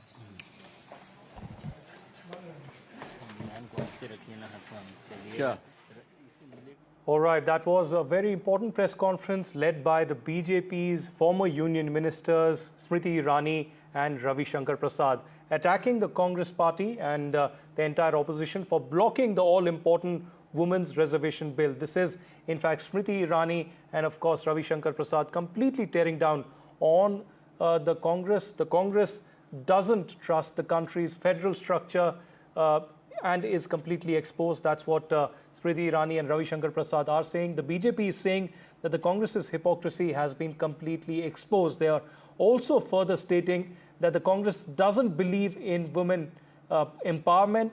The Congress doesn't believe in Parliament or Samvidhan, the Constitution of India. And what kind of language is Priyanka Gandhi using? This is the latest attack by the BJP against the Congress party. Remember, Priyanka Gandhi had come out with a statement, a press conference earlier in the day, and now Smriti Irani and Ravi Shankar Prasad attacking Priyanka Gandhi and Rahul Gandhi on their version on the Women's Reservation Bill. The BJP is also going across and saying that the Congress's mindset has been led to tear the bill up in the UPA era, and the Congress's mindset has led the bill of tearing up in the UPA era yet again. BJP mounts a fresh offensive, a fresh attack against the opposition. This was, in fact, Smriti Irani and, of course, Ravi Shankar Prasad stating. Let's go across live to Akhilesh Sharma, who is, in fact, joining us on the BJP's game plan here. Akhilesh, we had Priyanka Gandhi attacking the BJP, and now we have former union ministers Smriti Irani and Ravi Shankar Prasad attacking the Congress and the opposition. Is this just the beginning of a new kind of a warfare topic that they have got on the women's quota bill? What is the end game finally that the BJP is looking at, or will we see heating up of this debate in the season of elections? Correct. In fact, what we see today is actually going to lead to a fierce fight for the women voters as far as the BJP and the Congress are concerned, especially in the upcoming assembly elections in West Bengal and Tamil Nadu. These two parties are fighting for their share of women voters.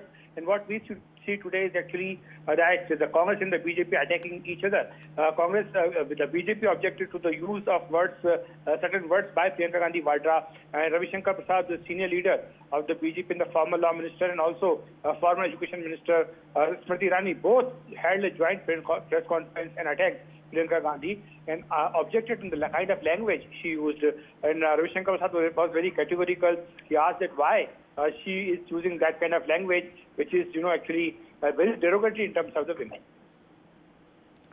Yes, of course, the derogatory language is something that the BJP has now questioned Priyanka Gandhi and the Congress on. But Akhilesh, tell us, in the run-up to these elections, what kind of activity could we see down on ground? A street fight between political parties? Because we did see the Prime Minister in the cabinet meeting ask the cabinet colleagues to, in fact, take this to every village, take this to every district across the country.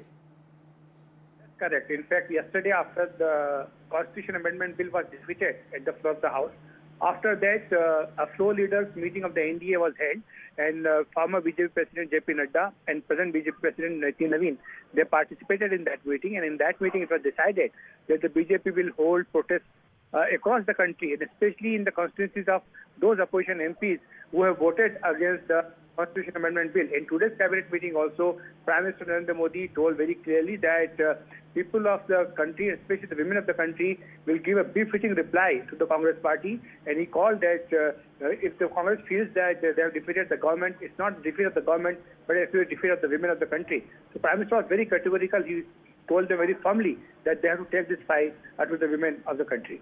All right. The BJP is now planning to take this to the streets. We can see possibly protests and dharnas all across the country. But the Congress is not sparing as well. The Congress has decided to take the fight to the streets as well and hold press conferences across the country. That began with Priyanka Gandhi, the senior Congress leader, in fact, holding a press conference and hitting out at the BJP's intentions of linking the delimitation with the Women's Empowerment Bill.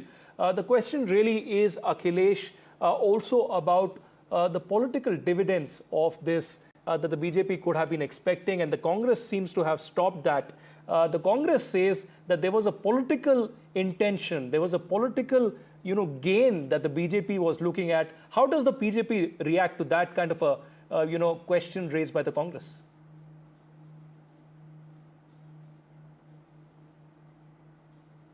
All right, Akhilesh, I think we've lost that connection with Akhilesh, but that's the latest that we are picking up. This is a new political storm on the women's quota bill between the BJP and, of course, the Congress party. The BJP has already decided and made up its mind to hold protests all across the country. We heard a press conference by Kiran Rijiju, the union minister, earlier in the day, and now former union ministers Smriti Irani and Ravi Shankar Prasad taking on the Congress and the opposition. From the Congress to the DMK, this is certainly sparking a new debate. In the times of the elections, a new season of election from West Bengal to Tamil Nadu, a new boiling point on the women's quota bill is clearly dividing the political system across the country. The BJP taking it to the streets, the Congress taking it to the new narrative of press conferences all across. And now Akhilesh has joined us back. Akhilesh, one question that the Congress seems to be asking time and again is that the BJP was looking at a political gain,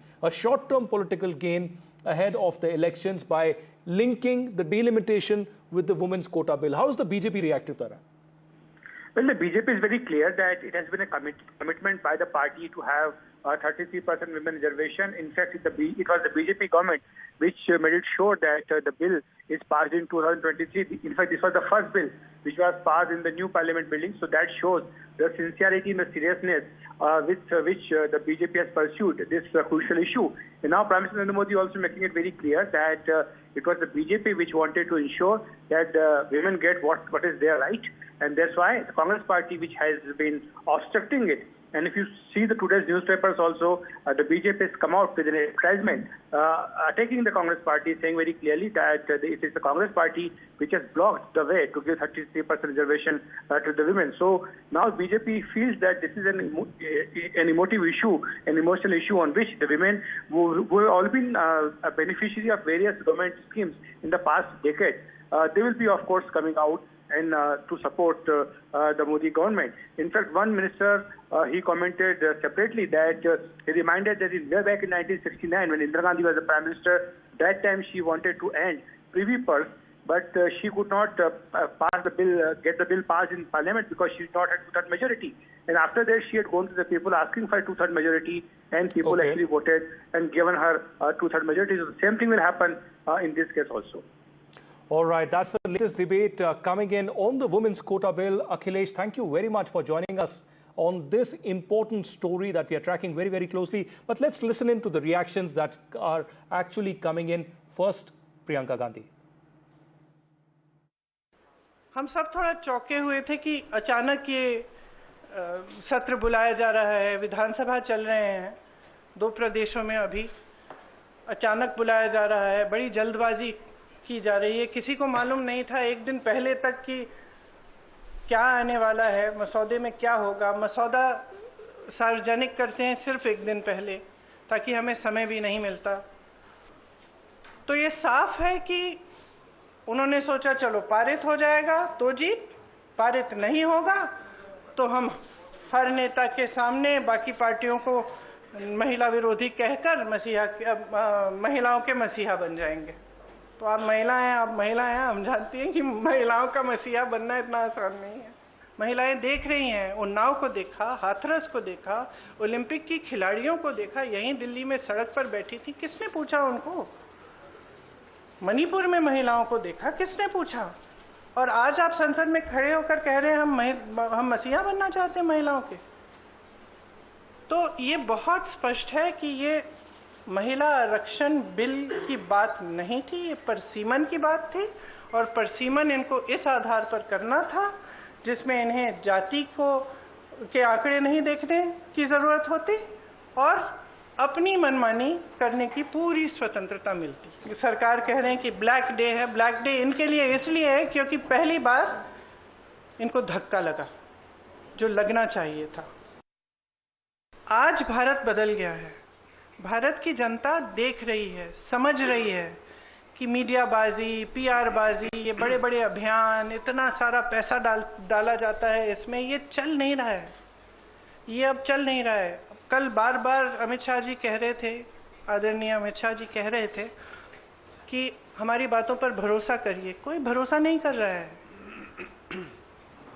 असली point तो ये है कि जनता का भरोसा उठ रहा है। तो आप जब कुछ कह रहे हैं तो उसको फेस वैल्यू पे जनता आज नहीं दे रही है। Yesterday in Parliament,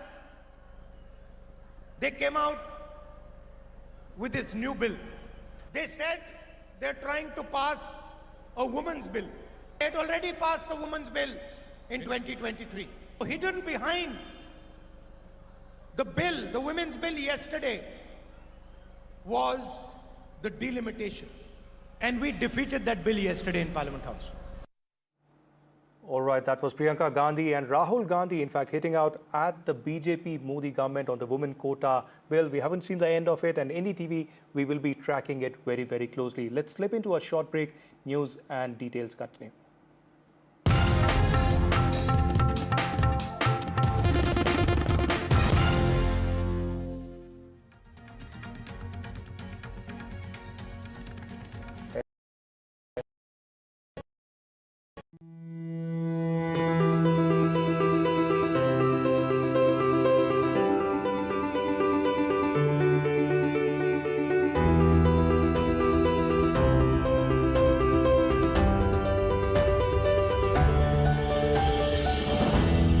शिक्षा और अनुसंधान।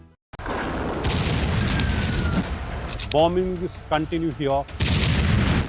Fresh bombing, it has hit here. Look at this marketplace. This multi-story shopping complex completely destroyed. It clearly, this Israeli bombing is destroying everything here to make this place uninhabitable. It's a cafe which was targeted here, and it has caused a massive destruction. Imagine 100 places were bombed here within a period of 10 minutes, completely destroyed buildings here in central Beirut. In Beirut, Nazir Masoodi for NDTV.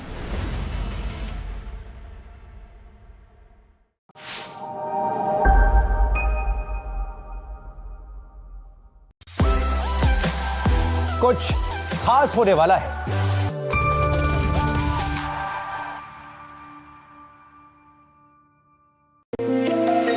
कुछ बड़ा होने वाला है।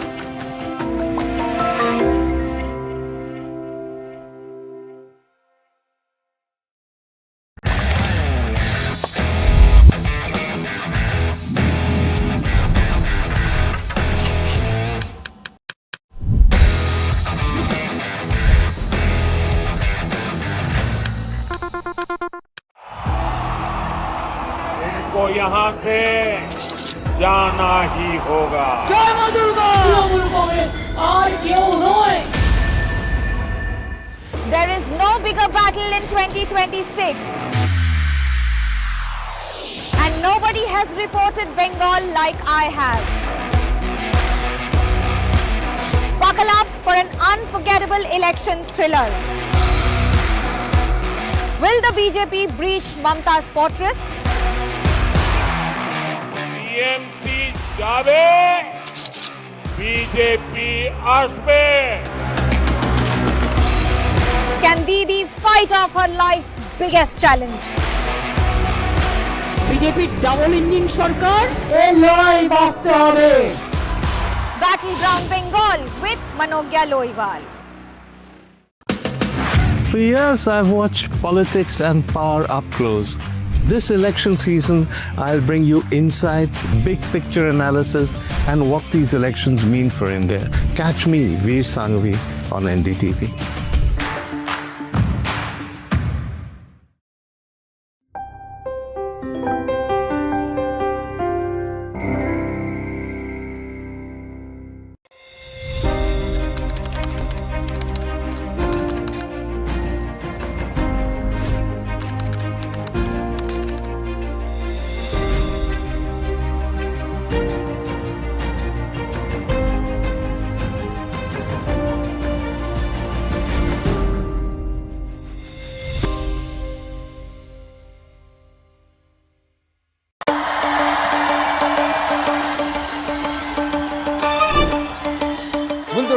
Sun win with a hand in hand? Will the two leaves and lotus bloom? Who will win? India's leading AI smartphone brand. Motorola Signature, India's #1 camera phone. Grab Motorola Signature today.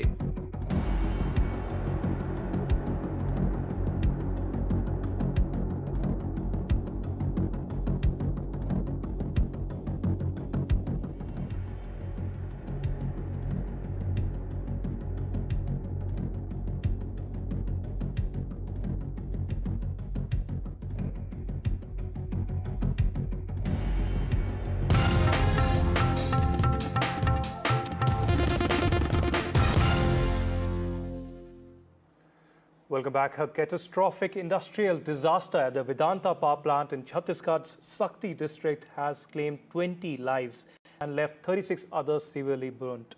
FIR has been in fact now filed against Vedanta chairman Anil Agarwal along with the company manager Devendra Patel and other officials as well. FIR has been filed for causing death by negligence and negligent conduct with respect to the machinery at the plant. According to the preliminary reports of the Department of Industrial Safety, the explosion was triggered by an operational fault in Boiler 1, with a sudden surge in production load which was suspected to has caused the system to fail. The findings point towards a serious lapse in the operational control, raising questions about safety protocols at the plant. That's the latest that we're picking up from this entire Vedanta story. The investigations continue, and we'll keep you updated on the latest on this. And now, news and bulletins will continue here on NDTV. Keep watching.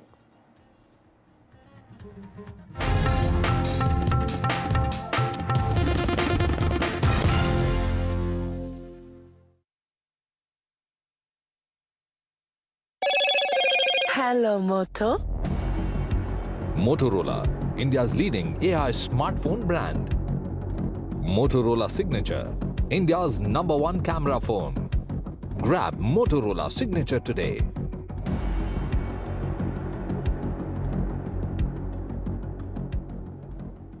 Major breakthrough in the 49-day Middle East conflict as Iran reopens the Strait of Hormuz for global shipping. Trump claims Iran has agreed to keep it open, but says the US blockade will stay until the terms are met. Iran hits back at Trump, calling the claims false and warning that the Strait of Hormuz may not stay open amid tensions. Tehran says that the access and rules will be dictated by ground realities, not social media statements or US pressure. Trump has meanwhile upped the ante, warning fresh bombings if no Iran deal is reached before the midweek deadline. Even as the voices hope for an agreement, the US says the Iran blockade will continue until terms are finalized. And it's a high-stakes diplomacy set to resume as US-Iran talks may enter a crucial second phase in Islamabad. Uranium and Hormuz may actually be the key flashpoints. Trump makes bold claims, but Tehran firmly denies any deal or nuclear transfer. Whether it is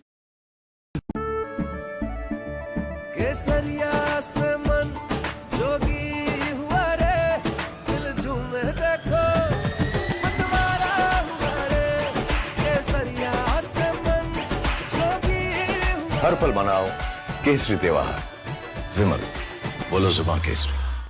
Prime Minister Modi, President Trump have had an opportunity of speaking to each other. President keeps the Prime Minister updated regularly. President gave him an update on what is happening in the Middle East, along with some of the big ticket items that we have happening in Washington between the United States and India. And you see President Trump coming to India soon? I will tell you this, that Secretary Rubio will be here next month. You potentially see India having a role in the peace process? The United States would welcome their involvement as they have welcomed many other countries.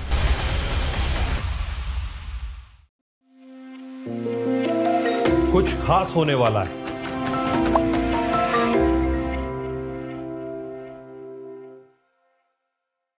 "21 days in Kashmir. People have bombarded me, friends, with requests for an unfiltered list of things I saw and observed on the ground." Very special ground report from the line of control. There were some children who've lost limbs in the shelling. They're now India's smallest but possibly the most powerful crime family. Cough syrup has killed at least 25 children. Gaikwad साहब ऐसे मत कीजिए. Suddenly people are wondering about the weaponization of India-Pakistan cricket. We live and breathe elections. You will not believe your eyes or ears when I show you what I'm about to do. And for a country that has fought so many wars in the mountains and at high altitude. We're standing on the Indian Navy's newest warship. The line of control, Shiv Arun, NDTV.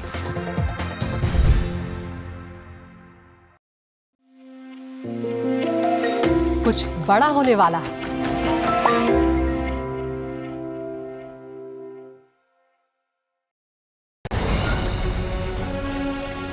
From the heart of the newsroom to the core of the stories shaping your world.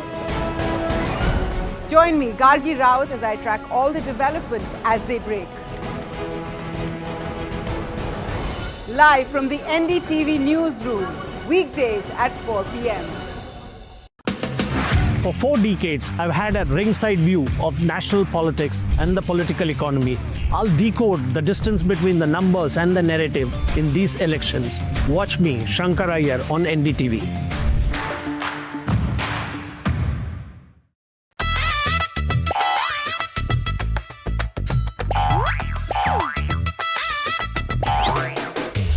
To understand the Tamil Nadu twist, join me in the midst of our people, language and politics. Vanakkam Tamil Nadu, here we come. Across the country, he has tracked the pulse of power from Washington to Korea.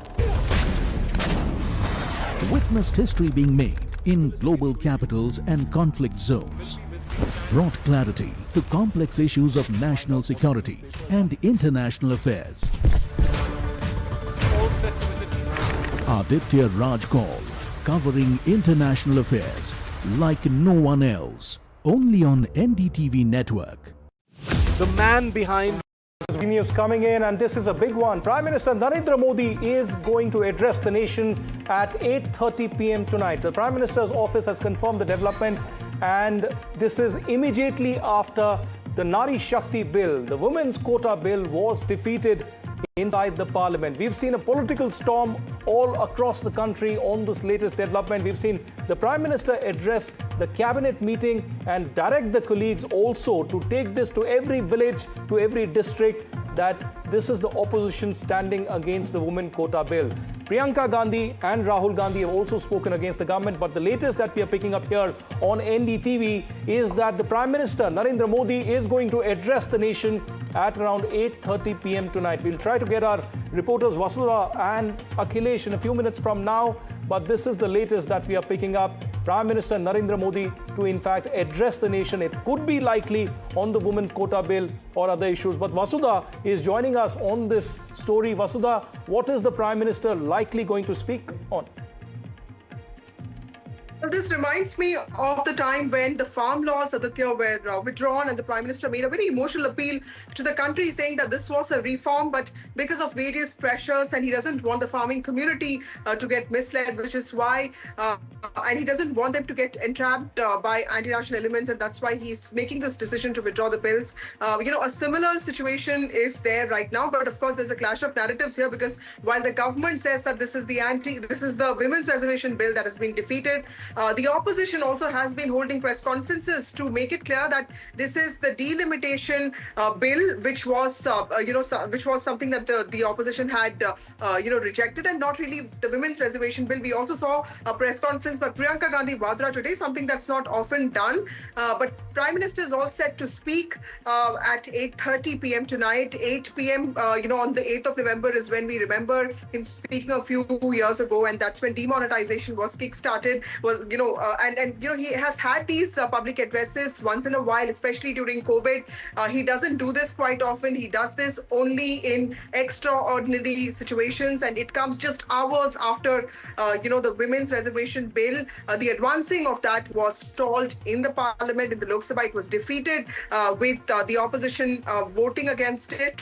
230 members voted against it, and the Prime Minister was very emotional about it. He has made several emotional appeals saying that this is something that women of the country deserve, and there should be no delusion that, we are trying to give women something. He said it was time to trust the leadership of women and the abilities of women to make the right decisions. And, he's going to call this a setback, and we'll have to wait and see what he says. But clearly this was expected in some ways, and the Prime Minister is going to talk about what really happened and what kind of implications it could have.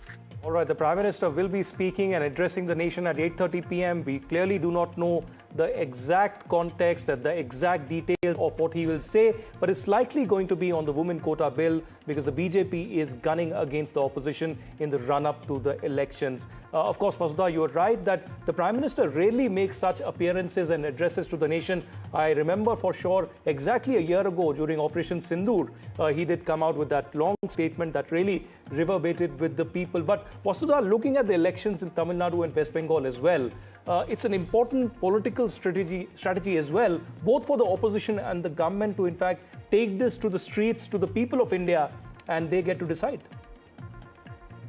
That's right. That's a big, that's an important question, Aditya. And look at how it's business as usual for all political parties. The Prime Minister is going to be in Coimbatore soon, campaigning for Tamil Nadu. Rahul Gandhi has already reached Tamil Nadu where he's campaigning. So it is in some ways electoral business as usual. Parties trying to explain their point of view. The opposition trying to say that this is just, a defeat of an anti-democratic move to have delimitation based on an approach that they were not comfortable with. They said that they are comfortable with, Women's Reservation Bill being brought in existing 543 constituencies, while the government is very clear that all of these bills have to be clubbed because remember the population of the country is growing. Delimitation has become a policy imperative now. It's important that delimitation takes place so that the growing population of India gets its due, and we can't have policies and politics based on what was happening in 1971. So both sides have very valid points to it. The government believes that the delimitation formula that it worked out, a 550% increase across states, across board, is the best that southern states can get, but that has not been convincing for a lot of opposition parties, especially DMK. The Prime Minister is likely to also address these questions and is specifically likely to address the question of women's leadership, because this again will be a prolonged wait for the women of the country, because a bill that got through after 30 years of wait finally has not seen light at the end of the tunnel. The bill has not seen the light. There was a consensus, yet a debate remains, and there are hurdles in place. But for the viewers who are just joining us, Prime Minister Narendra Modi will be addressing the nation at 8:30 p.m. It's likely going to be on this huge political debate inside the parliament and outside on the Women Reservation Bill. Vasudha, one of the points of attack by the opposition against the BJP government has been the linking of the delimitation with this entire process of the amendment in this particular bill. What is the defense of the BJP on that? Well, Aditya, that's also an important question. The BJP believes, in fact, it has actually, has made all the preparations necessary, because yesterday when, the bill was not even defeated, BJP President Nitin Nabeen had already had meetings with General Secretaries of the BJP, including Vinod Tawde, Tarun Chugh. The BJP wants to take it to the ground, wants to tell every woman present in the country that, that aspirations to have a career in Indian politics has been completely stalled and destroyed by the opposition parties. That's the narrative that the BJP wants to also promote, while the opposition is very clear that the delimitation formula that the government came up with is something that's not suited for it, and that all of this is being brought in the guise of Women's Reservation Bill, and that they will not be entrapped by that. Now, we don't know what really is going to happen right now. This could have social ramifications as well, because women's vote in the last few years has been growing in terms of potency and influence. We've seen a lot of pro-incumbents from Maharashtra to Haryana to Bihar come back to power just because women voted for them. Women are seen as loyal, committed voters, and that's one reason every party is very serious about them. Even when the BJP wants to call this, a reform and wants to term the opposition anti-women, the opposition is also making it clear that they are not anti-women, and it was just the delimitation bill that they were against. So, they've brought in the caste census and the OBC bit also into it, while the government has made it very clear that those are just excuses and the opposition is clearly anti-women. We'll have to wait and see what the Prime Minister says and what is the new thing that he says, because remember, he's also been pushing for the Women's Reservation Bill. So clearly tonight is something else that he would be also talking about in the backdrop of what has happened in the parliament in the last 2 days. Well, that's an important point. We do not know what Prime Minister will be stating, but all eyes on Prime Minister Narendra Modi's address at 8:30 p.m. tonight, likely to be on this huge political debate around the Women's Quota Bill. Vasudha getting us more crucial details, analyzing what has happened over the last few days, and particularly yesterday when the bill was defeated inside the parliament. And of course, we saw a conversation between Rahul Gandhi and Abhishek Banerjee. We've seen press conferences by Priyanka Gandhi, and of course the DMK also hitting out at the BJP. The Prime Minister held a cabinet meeting directing the colleagues inside the cabinet to in fact take this to villages and all across the country. How important was that message, Vasudha? And could we see a second part of that in the speech? Because he's told his cabinet colleagues very categorically, this is an important issue, take this to the masses. So what is the BJP's game plan now? Last night, even after the bill was defeated, there was a very important NDA meeting of all NDA leaders. The Home Minister was present. The Prime Minister was also present for some time. And you saw how that translates into action on ground. We saw today Chandrababu Naidu has issued a very strong statement calling yesterday a black day. And he said that the opposition has completely betrayed the aspirations of lakhs of women party workers, women who want to get into active politics and policy making. He said that this was an act that women of the country will not forget. And similarly, we've also seen Mahila Morcha workers, BJP MPs, take to the streets. And in fact, there was also a protest in the Parliament complex yesterday. So the BJP clearly is very, in some ways, very intent on putting the onus of the defeat of the bill on the Congress party specifically, because they feel that the Congress party is trying to make this into a caste issue. They're trying to say that the BJP is trying to sidestep the issue on OBC women's reservation, also on caste census. They're trying to sidestep that issue. They're trying to deflect the issue, and that's the reason why the BJP is also playing very aggressive here, saying that this is not about inclusivity. This is about women's rights, and that is what they're pushing for. All right, that's the latest we are picking up at this stage, even as a political storm is brewing on the women quota bill issue that was defeated inside the parliament. Now, Prime Minister Narendra Modi will be addressing the nation at around 8:30 p.m. Of course, going by the government and how things have unfolded, we clearly cannot predict what can happen.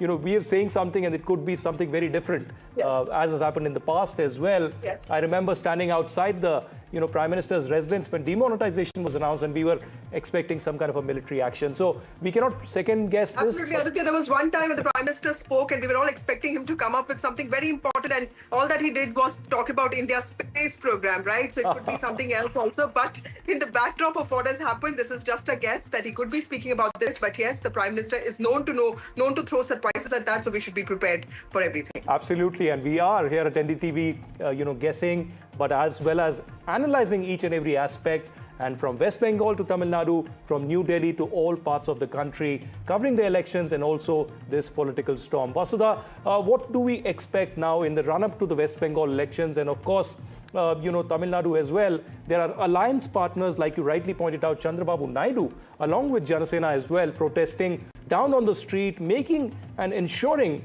that they stand with the BJP partners, they stand with the NDA rock solid. What is the opposition strategy going to be overall?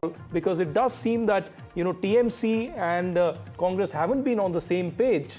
They're fighting against each other as well. But on this issue, there was some kind of a unity that was displayed.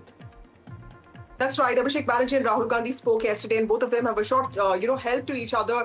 Likewise, Rahul Gandhi is also campaigning in Tamil Nadu today. He's going to be in Sholingar and Ponneri. This is his first phase of campaign in Tamil Nadu that will see elections in just 4 days from now. So election heat has intensified. And Aditya, look, these are two states where the women's vote bank has been extremely influential, predominant. These are states that have seen extremely influential, powerful leaders, women leaders like Mamata Banerjee and J. Jayalalitha in the past. So the women vote bank has often been the decider in electoral outcomes in both these states, which is why the Prime Minister's pitch for women's reservation, women's empowerment will have some resonance, is what I understand. But right, while in TMC, the BJP is fighting an aggressive battle, in Tamil Nadu, it's of course in an alliance with the AIDMK, but the women's vote is extremely crucial because in Tamil Nadu, it's a triangular contest right now.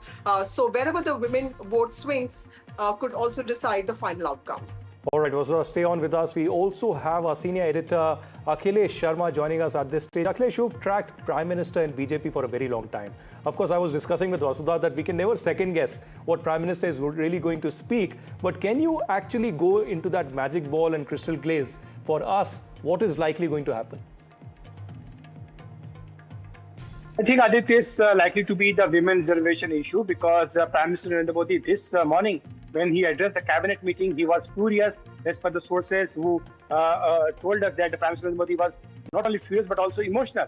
The way that things happened yesterday in the Lok Sabha, that made him very sad because he says that this was the time to implement 33% women reservation. He also urged the cabinet colleagues that the entire party machinery should be activated to protest in the entire country against the opposition MPs whom he blamed to stop this women reservation to be implemented. And Prime Minister Modi also told them that this is They feel that this is a defeat of the government, but this is not a defeat of the government, but actually defeat of the women of the country who have been let down by the opposition parties because they objected and obstructed the implementation of 33% reservation. So what sources are indicating that at around 8:30, when he speaks to the nation, he is going to address this issue only, and he will tell them, especially the women of the country, that how his government is keen that they should be given equal representation in the legislature and also in parliament. But despite the fact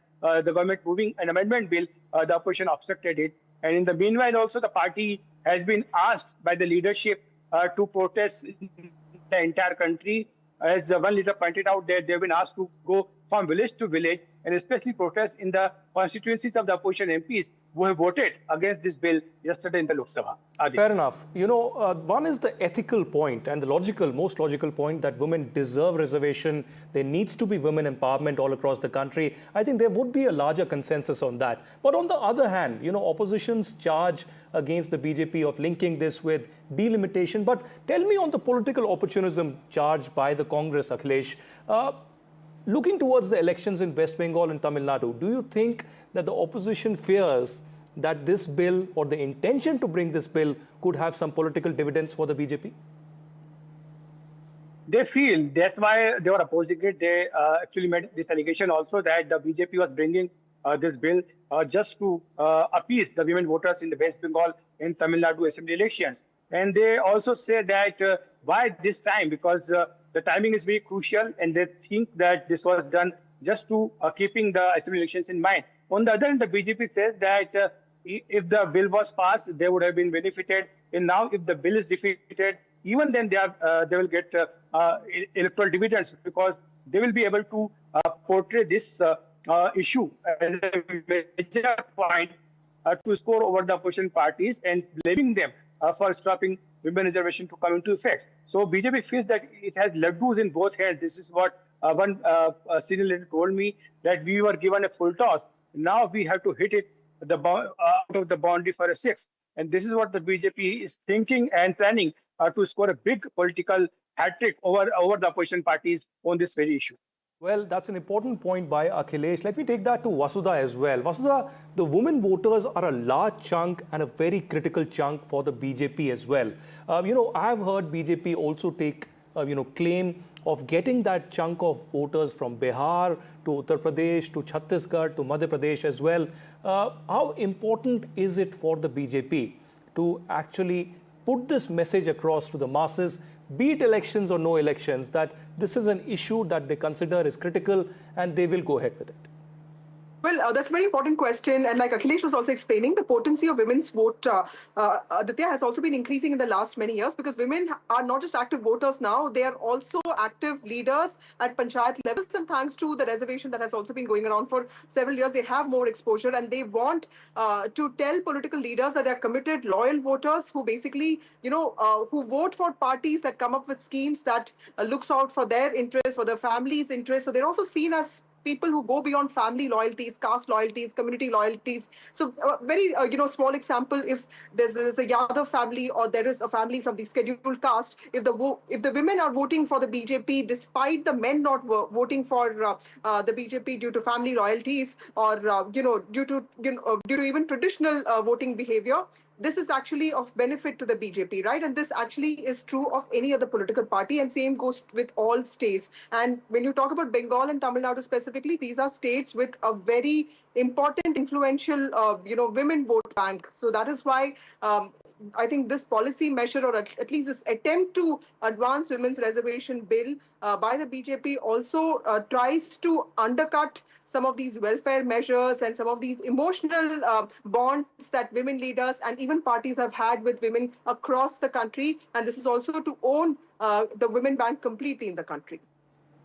All right. Apart from Vasudha and Akhilesh, we have Manogya also joining us live, who's been, very importantly getting us ground reports and very many exclusives from ground. Manogya, thank you for joining us. How do you see this development? The Prime Minister addressing at around 8:30 p.m. Could this be perhaps a different side, not a political side of the Prime Minister, but an emotional side who thinks about Nari Shakti, who says that he wants to deliver something, but there is a blockage, there is a political roadblock that has been there inside the parliament. Well, absolutely. I see the Prime Minister speaking on this issue on a much more emotional front today with the West Bengal elections just around the corner. 23rd is the day when part of Bengal goes to vote, and 29th will be the second phase of election. This comes at a time when the state has a woman chief minister in West Bengal. The number of and the quantum of women voters will be deciding on who wins and who loses. BJP has not left a single stone unturned when it comes to talking to people, when it comes to making policies, making schemes, or making their Sankalp Patra and then putting it across to the country as well as the state. But to just give you an idea on what it means for the West Bengal elections, well, number one, this would be a game changer where BJP puts it across to everyone, also stating that this is how Trinamool Congress responded to it. And also the fact that Trinamool Congress has been stating that they have more than 33% of reservation, not even reservation, rather giving seats to more than 40% of women candidates, whether it is MP, MLA, or even on ground. The Trinamool Congress hasn't had an advantage with the women voters. But with this election, let me tell you, I have never seen so much of Hindu vote consolidation on ground. And this could be yet another way of the Prime Minister addressing to the women of West Bengal and the country on the attempt that the party made in the parliament, the highest place for legislation in the country, and yet the way it failed. It's not about the numbers, it's not about the failing or winning, but also about the purpose that BJP is standing for. And this could be a formidable reason for the party to garner much more stronger base with women in the state. The entire political scenario of West Bengal is far different. A woman in the village knows how many seats BJP is contesting on, what are the issues, what are they addressed, are they giving an Annapurna Bhandar, which is 3,000 rupees per month, vis-a-vis the 1,500 or 1,700 varying from different places, where the Trinamool Congress has been stating that they will be giving it as Lakshmi Bhandar. So Lakshmi is the daughter of Annapurna, and that's the reason why BJP named it Annapurna Bhandar. And when you see the entire political diaspora responding to it, I would say that this could be one of those speeches of the Prime Minister where he did not effectively put it across with his emotional side on the parliament, because he was talking on the numbers, he was attacking on the parliamentarians. And he was very clear with his approach on the kind of political response that the parties have been giving to this north or south divide, or the different agendas that we've been watching and listening to. Right. For Bengal, I would say, or for the eastern part of the country, this speech would be to watch out for, especially keeping in mind the West Bengal elections. All right, we'll be keeping a very close watch on that speech by the Prime Minister Narendra Modi. That will be at 8:30 p.m. on NDTV. We will be, of course, taking that live and also showing you all angles of the political debate on this. But Manokia, tell me, look at the dichotomy as well. You know, there is a woman chief minister in West Bengal, and we saw a rare camaraderie, a rare kind of bonhomie between Rahul Gandhi and Abhishek Banerjee as well on the floor of the House. There was support, there was opposition unity, and this is one issue where the opposition has been able to completely defeat the agenda of the government inside the parliament. What are you hearing from that on the government side in West Bengal? Well, I would say that Modi hai to mumkin hai. That's a very unique phrase that has always been used for the Prime Minister. And we talk about the political agendas or the political response of the political parties.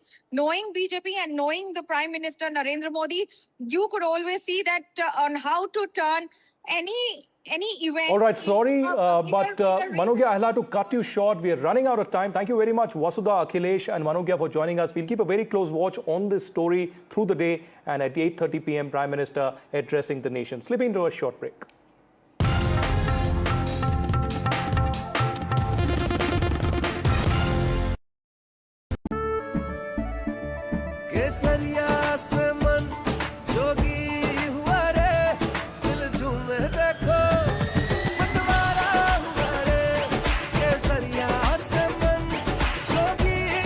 हर पल मनाओ केसरी त्योहार। विमल, बोलो जुबान Kesari. What seems settled for me is unfinished business. So I rewind, I pause, I reflect, I dig until what's buried stands up to be counted. Breaking ground, not just headlines, the meaning behind them. This is Breaking Ground with me, Vedika Sood. What is the current status of Iran's supreme leader Mojtaba Khamenei? I can tell you that he's fine. I'm sure you have already heard about his message. Haven't heard from Mojtaba Khamenei. There's some talk of him having been airlifted to Russia. There's widespread dispersion of power across Iran. Mojtaba was generally seen as the most favored candidate by the IRGC, by the Revolutionary Guard. So what you now have is a military dictatorship with a clerical facade making all the decisions.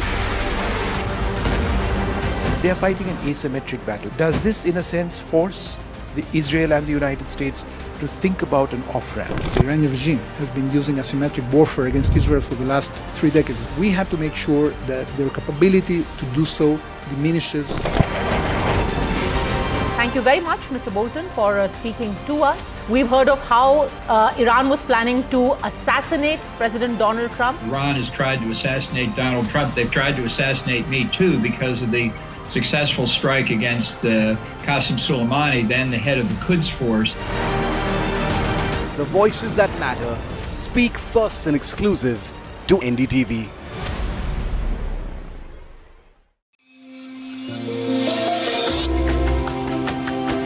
कुछ बड़ा होने वाला है.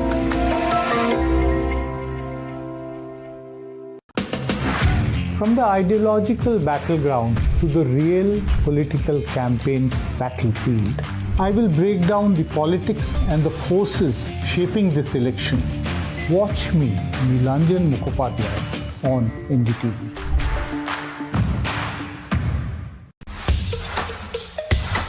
कुछ खास होने वाला है.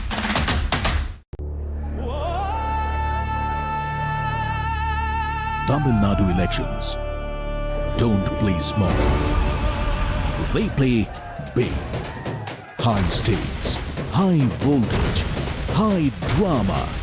Before the blockbuster unfolds, the OG of election coverage comes to Tamil Nadu to track the elections, spotting the mood and bringing perspectives from every side. Battleground Tamil Nadu on NDTV Network. It is Khalaobe again in Bengal. Who will win this power play? Track Battleground Bengal with me, Tausif Ahmed Khan, only on NDTV.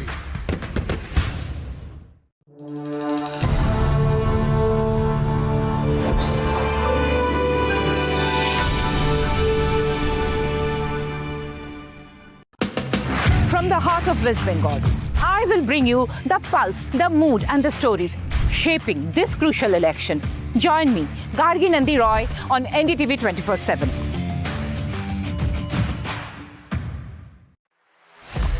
YouTube doesn't have a favorite news channel. It has 3. NDTV 24/7, India's #1 English news channel. NDTV India, India's #1 Hindi news channel. NDTV Profit, India's #1 English business news channel. 3 channels, 3 undisputed leaders, 1 unstoppable network. NDTV. The front lines of Kargil. The fury of Operation Sindoor. So many attacks. The chaos and cries of disaster zones. To fighter jet cockpits. And the world's most defining interviews. It's incredible. He has seen history break. Live, unfiltered. 20,000 hours of live broadcasting. Welcome to Left, Right, and Center. Hard facts. War-struck country. Hard questions. In the Ukraine. 30 years of trust. In the Kargil area. North Ukraine. In France. In Italy. At Srinagar. Vishnu Shom for NDTV. Vishnu Shom. Only on NDTV. When others are warming up, I'm raring to go. The stories that matter, the stories that shape your life. Hello and welcome to watching Prime 5 with me, Raisha Sehgal. What's happening? How to... The show that sets the prime time agenda. We'll be deep diving into this topic to tell you what's at stake. Join me, Raisha Sehgal, on Prime 5, only on NDTV 24/7.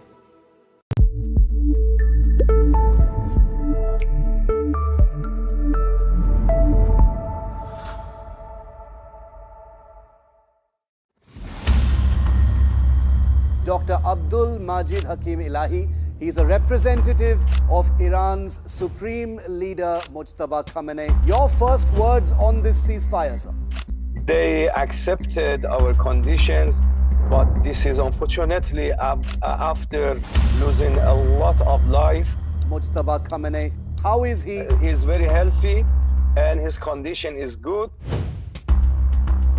Would Iran be willing to hand over its enriched uranium? Never. If we wanted to handle out, we were doing it 40 years ago.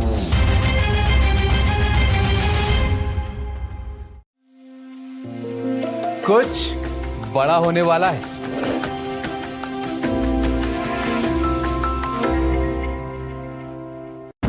Tamil Nadu votes decisive, uniquely the way it does. Politics, power and cinema and all of that in an unprecedented Dravidian script. This is not an election easy to call. It never has been. And unravel grassroots conversations with the voices that matter. That's why we travel across Tamil Nadu to get you the real picture. From the OG of Indian elections comes the next big political blockbuster. Because Tamil Nadu votes only the way Tamil Nadu does. Tamil Nadu elections on India's original election once.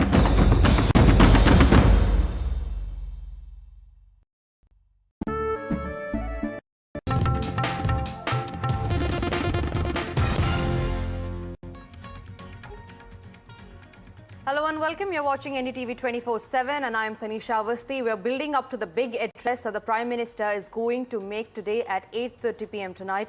And this comes after just a day after the Women Reservation Bill faced to pass in the Lok Sabha. It had failed. The opposition is celebrating it. The Prime Minister's address is going to be at 8:30 p.m. tonight. We'll tell you about all that and much more. But first, a quick check of the headlines. All eyes on the Prime Minister as he addresses the nation tonight at 8:30 p.m. after the Nari Shakti Bill setback. The speech is expected to set the tone amid the political storm over the bill's defeat. Priyanka Gandhi launches a sharp attack on government after women's bill setback, calling it a black day for the government. Priyanka terms it a victory for democracy, alleging the centre was only chasing political credit.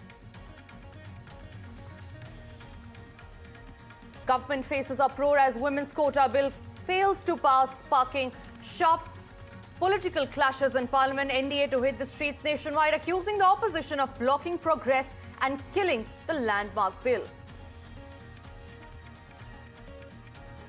Women's quota push collapses, triggering a fierce political showdown between centre and southern states. Chief Minister Stalin claims Tamil Nadu has defeated Delhi as BJP calls it a betrayal and vows nationwide protest.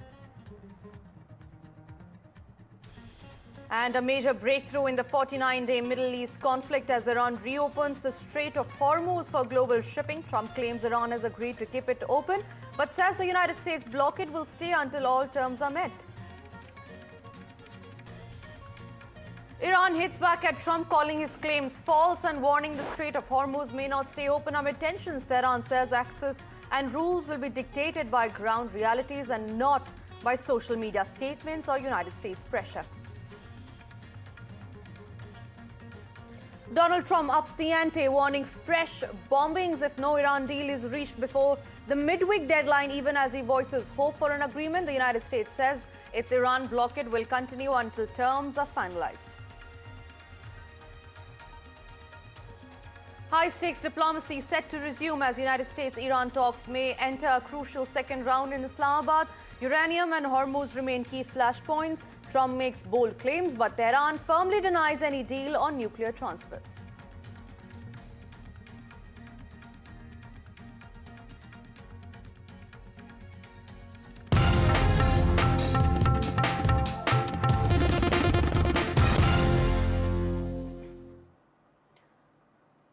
A day after Women's Reservation Bill failed to pass the test in Lok Sabha, Prime Minister Narendra Modi is set to deliver an address to the nation.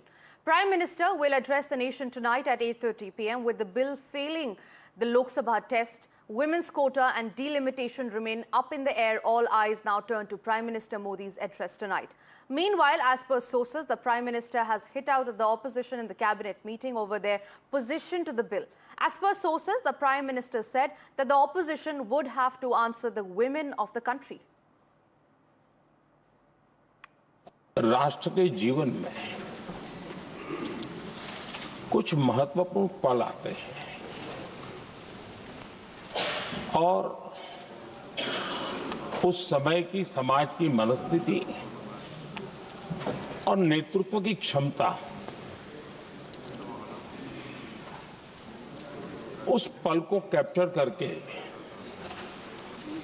एक राष्ट्र की अमानत बना देती है, एक मजबूत धरोहर कर देती है। मैं समझता हूं कि भारत के संसदीय लोकतंत्र के इतिहास में ये वैसे ही पल है। सहज रूप से जो मुद्दे थे उन मुद्दों के आधार पर चुनाव लड़ा, क्योंकि 24 में सब साथ में थे। कुछ लोग यहां हैं, कुछ लोग नहीं है, लेकिन सब साथ में थे। आज भी मैं कहता हूं, अगर हम सब साथ में जाते हैं तो इतिहास गवाह है कि किसी एक के राजनीतिक पक्ष में नहीं जाएगा, ये देश के लोकतंत्र के पक्ष में जाएगा, देश के सामूहिक निर्णय शक्ति के पक्ष में जाएगा और हम सब उसके यश के हकदार होंगे। जो राजनीतिक दिशा में ही सोचते हैं, मैं उनको भी एडवाइज करना चाहूंगा, एक मित्र के रूप में एडवाइज करता हूं और सबको काम आएगी।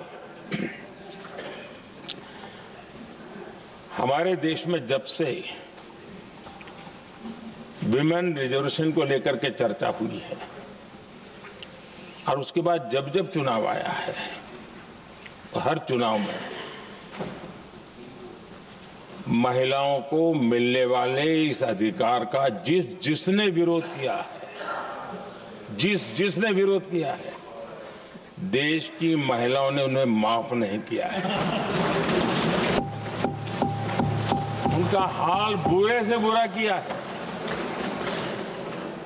लेकिन ये भी देखिए कि 24 के चुनाव में ऐसा नहीं हुआ। क्यों नहीं हुआ? ये इसलिए नहीं हुआ कि 24 में सबने सहमति इसको पारित किया, तो ये विषय ही नहीं रहा। All right, Manikam Tagore is joining us on the phone line. Thank you very much, sir, for speaking to NDTV. First question to you: why is the opposition celebrating Women's Reservation Bill not being passed? In fact, it is currently a setback to all those women who were looking for a representation, who were looking for an extended stay in the Parliament. We need to understand that women's reservation was not the issue.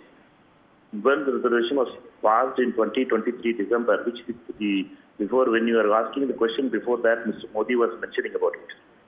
That's a bill that has been it has become an act now, and it has been gazette notified also. Therefore, it is a law now. In this country, the Women's Nari Shakti Abhinandan bill is a law now. When is going to Mr. Modi implement is the question. Modi is not having the courage to implement is the real truth now. Today at 8 p.m. when he is going to deliver and address the nation, he should give the explanation when he is going to implement that act of parliament. Right. Instead of blaming the opposition. Opposition was very clear. We were against discrimination on the delimitation part. We are very clear that this delimitation is a discrimination, and they wanted to do Assam model of delimitation across India. Deny the opposition its right, deny the voice of the opposition, deny the rights of the Northeast, deny the voice of South Indian states. We stopped that. Right, sir.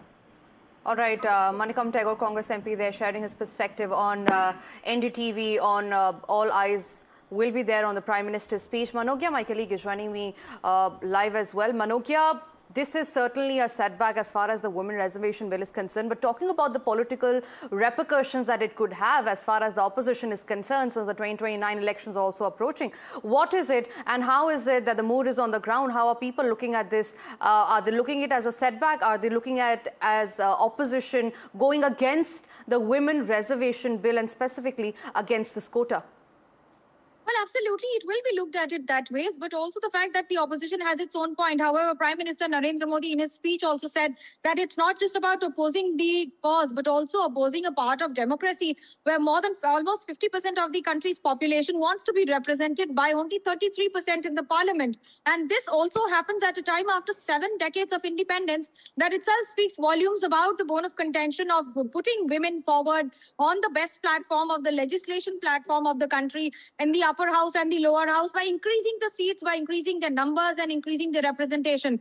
This comes at a time when West Bengal goes to poll, and to be seen in the eyes of West Bengal, it would be very important because almost 50%, right, around 49% of the population in West Bengal of the voters is women voters. They have been a strategic part of who forms the government in the state, and BJP will ensure that it goes to the last village and the last person, that the Trinamool Congress was a part of the opposing parties or the opposition who opposed the reservation of women in the parliament. Now, this also comes with, I would say, rather a disclaimer or rather a point to be mentioned that Trinamool Congress on its other hand has been claiming that we have been giving women representation to almost 40% in the parliament or the MLAs or even in the local body election, almost up to 50% at times in the local bodies. So this will give you an idea on the fight just gets even more tougher. Absolutely, Manukya. All eyes, like I said, will obviously be on the Prime Minister's address. And like you were pointing it out, the fight is, of course, going to get tougher. All eyes will be now on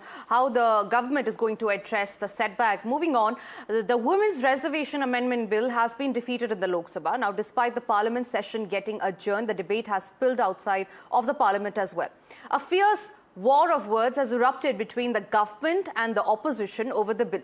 Hitting out at the government, Congress leader of opposition, Rahul Gandhi, said that the opposition defeated the government's delimitation bill and even slammed the government for attacking the constitution. Hitting out at the opposition, it was Union Minister Kiran Rijiju who said that the opposition looked for excuses to vote against the bill and will never be able to absolve themselves of the mistake that they have committed. To which Congress MP Priyanka Gandhi too hit out, saying that the vote against the bill was a move to save democracy, to which the BJP leader Smriti Irani said that Congress's mindset on women has now been exposed. Here are a couple of reactions that we are tracking.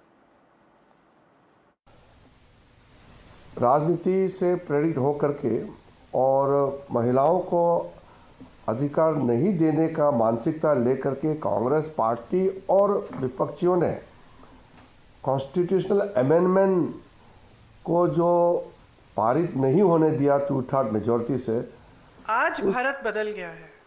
Bharat की जनता देख रही है, समझ रही है कि मीडियाबाजी, PR बाजी, ये बड़े बड़े अभियान, इतना सारा पैसा डाला जाता है इसमें, ये चल नहीं रहा है। ये अब चल नहीं रहा है। कल बार बार अमित शाह जी कह रहे थे, आदरणीय अमित शाह जी कह रहे थे कि हमारी बातों पर भरोसा करिए। कोई भरोसा नहीं कर रहा है। असली पॉइंट तो ये है कि जनता का भरोसा उठ रहा है। तो आप जब कुछ कह रहे हैं तो उसको फेस वैल्यू पे जनता आज नहीं दे रही है। कांग्रेस पार्टी ने सृजित किया एक ऐसा सपना जो महिलाओं को राजनीतिक अधिकार दिलाने की मंशा रखता है। देश की साधारण महिला के राजनीतिक आकांक्षाओं को कुचला। कांग्रेस पार्टी और उसके समर्थक दलों ने इस बात का उत्सव मनाया कि इस देश के वर्षों से चली आ रही संघर्षशील राजनीतिक महिलाएं जो मात्र 33% का अधिकार संसद में मांग रही थी, उन महिलाओं को कैसे मर्यादाएं तोड़कर उनके अधिकार से वंचित रखा जाए। And with that, it's time for us to slip into a very short break. Don't go anywhere. News and updates continue.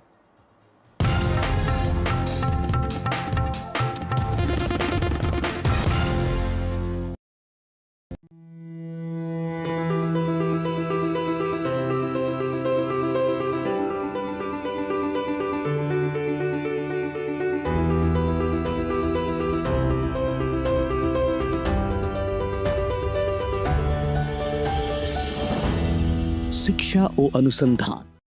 Elections are a game of strategy. I will break down the moves, the match, and the momentum that decides who wins and who loses. I am Satish K. Singh.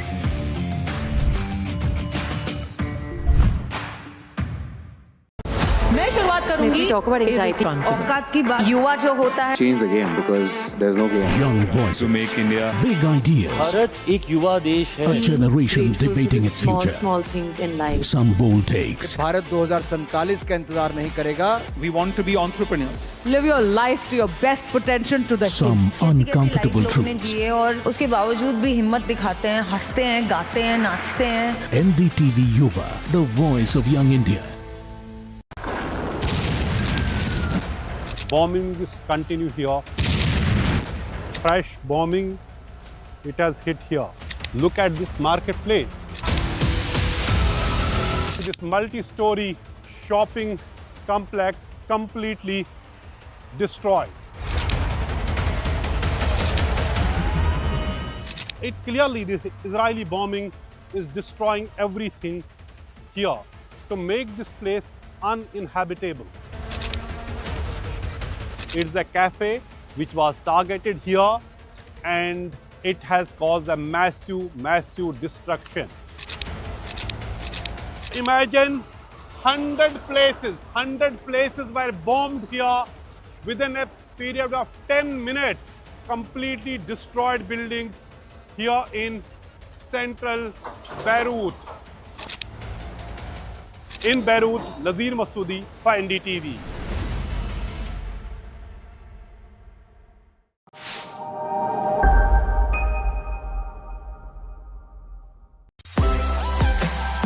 कुछ खास होने वाला है।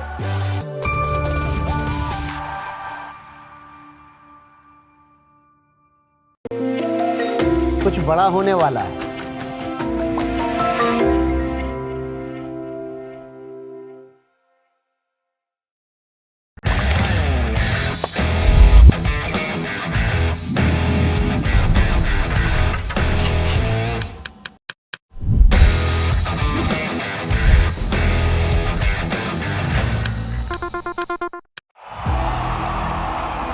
को यहाँ से जाना ही होगा। जय मां दुर्गा। आज क्यों रोए? There is no bigger battle in 2026. And nobody has reported Bengal like I have. Buckle up for an unforgettable election thriller. Will the BJP breach Mamta's fortress? TMC जावे, बीजेपी आसवे। Can Didi fight off her life's biggest challenge? BJP double engine सरकार ए लड़ाई बास्ते হবে। Battleground Bengal with Manogya Loiwal. For years, I've watched politics and power up close. This election season, I'll bring you insights, big picture analysis, and what these elections mean for India. Catch me, Veer Sanghavi, on NDTV.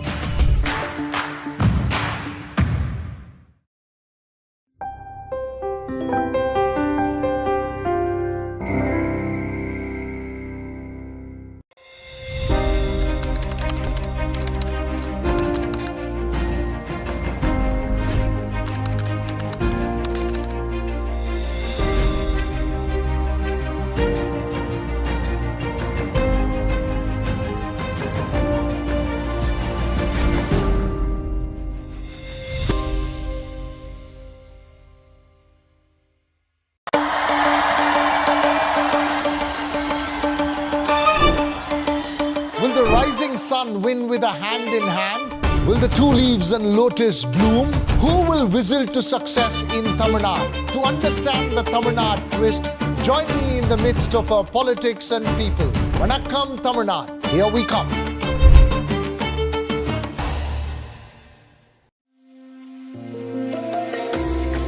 कुछ खास होने वाला है।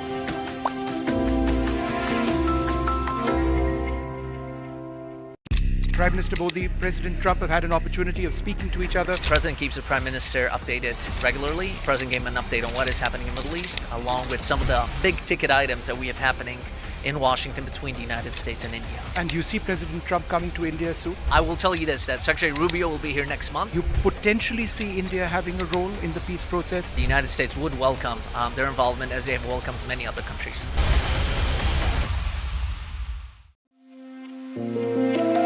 कुछ खास होने वाला है.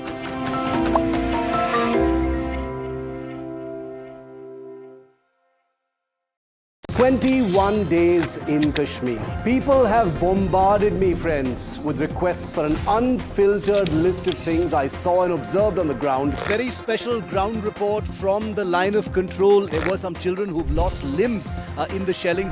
They are now India's smallest but possibly the most powerful crime family. Cough syrup has killed at least 25 children. Gaikwad Sahab. Parliament triggering a sharp reaction across parties and regions.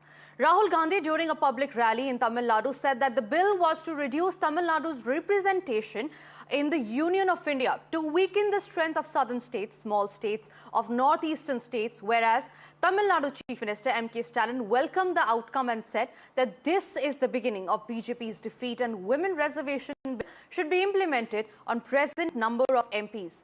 Andhra Pradesh Chief Minister Chandrababu Naidu slammed opposition for opposing the bill and said that the forthcoming consensus exercise will reset seat distribution purely on population, potentially leading to a steep decline in representation for southern, northeastern and smaller states. Here are a couple of reactions that we're tracking on the big story. தேனியில் இப்போது நான் பேசிக் கொண்டிருக்கிற போது ஒரு வெற்றி செய்தி வந்திருக்கிறது, நல்ல செய்தி வந்திருக்கிறது. அதை உங்களுக்கு நான் பகிர்ந்து கொடுக்கிறேன். தமிழ்நாட்டுக்கு எதிராக கருப்பு சட்டம் கொண்டு வந்தாங்களா நாடாளுமன்றத்தில், நீங்க பார்த்திருப்பீங்கல்ல, அதுல கொண்டு வந்த தீர்மானம் தோற்கடிக்கப்பட்டு நாம் அதில் வெற்றி பெற்றிருக்கோம். இந்த வெற்றி சும்மா ட்ரெய்லர் தான், அடுத்து பெற இருக்கிற மாதிரி அதான் மாபெரும் வெற்றி. We all unanimously passed the 23rd Women Reservation Bill. We are for Women Reservation Bill. Now the government has to act immediately to implement the Women Reservation Bill for 2029 election. Without any delay, they have to act immediately. Their agenda is to link with the Women Reservation, link with the delimitation with the Women Reservation failed yesterday. Women Reservation never failed. Their agenda to link delimitation with the Women Reservation failed. Why? Because they want to do a delimitation according to their convenience, like Assam and Jammu and Kashmir. They want to cut short the entire constituency according to their convenience. That has been failed. That is basically, they actually, because of that shock, now they are telling all these stories. And well, that's all that we could pack in this edition. Stay tuned. It's time for us to slip into a short break. News and updates continue here on NDTV.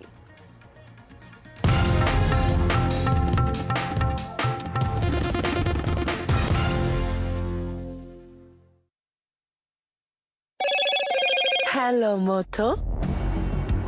Motorola, India's leading AI smartphone brand.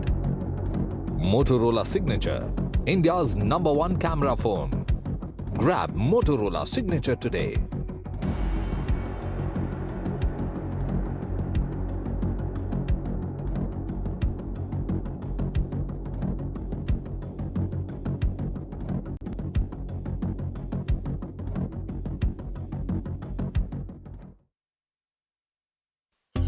अब आ गया new YONO, जो देगा fashion follow करने का power और आज bill तेरा भाई देगा बोलने का पावर। केसरिया से मन जोगी हुआ रे, दिल झूमे देखो मतवारा हुआ रे। केसरिया से मन जोगी हुआ। हर पल मनाओ केसरी त्योहार। विमल, बोलो जुबान Kesari. Straight from the heart of the newsroom to the core of the stories shaping your world. Join me, Gargi Rawat, as I track all the developments as they break. Live from the NDTV newsroom, weekdays at 4 p.m. For 4 decades, I've had a ringside view of national politics and the political economy. I'll decode the distance between the numbers and the narrative in these elections. Watch me, Shankar Iyer, on NDTV.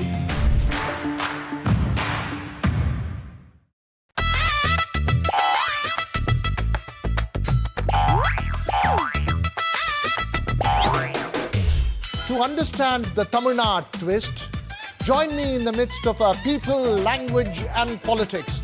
Vanakkam Tamil Nadu, here we come.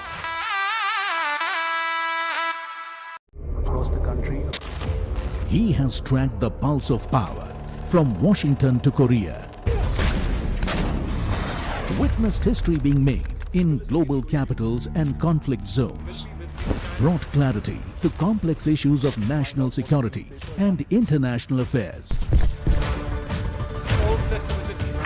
Aditya Raj Kaul, covering international affairs like no one else, only on NDTV network. The man behind Roaring Lion. Can you say a word?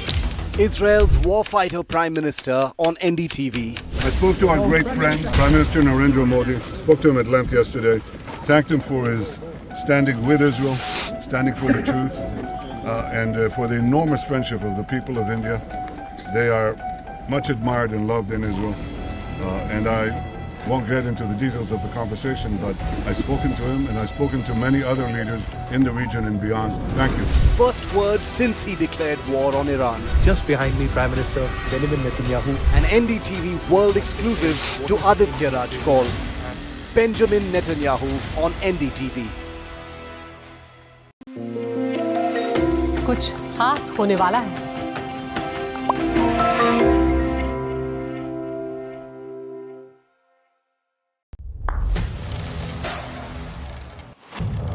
What seems settled for me is unfinished business.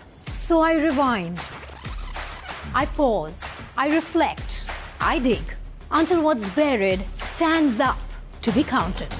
Breaking ground, not just headlines, the meaning behind them. This is Breaking Ground with me, Vedika Sood. What is the current status of Iran's Supreme Leader Mojtaba Khamenei? I can tell you that he's fine. I'm sure you have already heard about his message.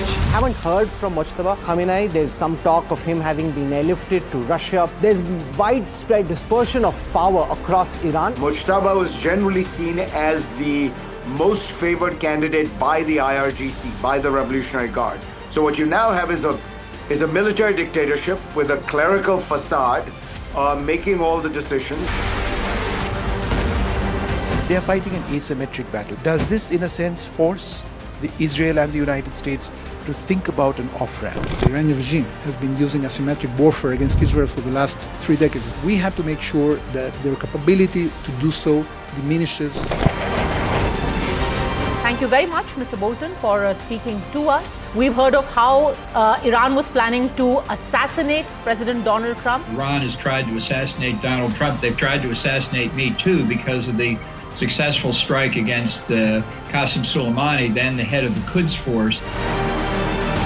The voices that matter speak first and exclusive to NDTV.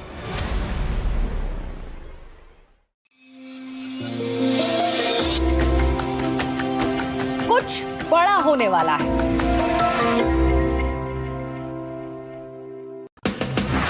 From the ideological battleground to the real political campaign battlefield, I will break down the politics and the forces shaping this election. Watch me, Nilanjan Mukhopadhyay, on NDTV.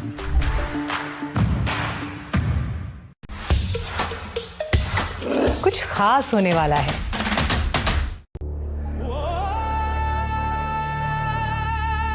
Tamil Nadu elections don't play small. They play big. High stakes, high voltage, high drama. Before the blockbuster unfolds, the OT of election coverage comes to Tamil Nadu to track the elections, spotting the mood and bringing perspectives from every side. Battleground Tamil Nadu on NDTV network. It is Khalaobe again in Bengal. Who will win this power play? Track Battleground Bengal with me, Tausif Ahmed Khan, only on NDTV.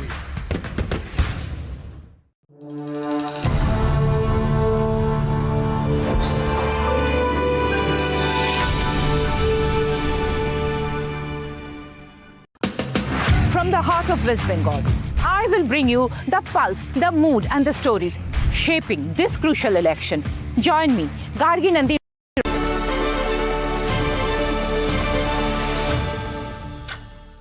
India has set itself an ambitious climate target, and according to estimates, we would need anywhere between $1.5 trillion to $2.5 trillion in investment over the next just 4 years to meet our climate targets.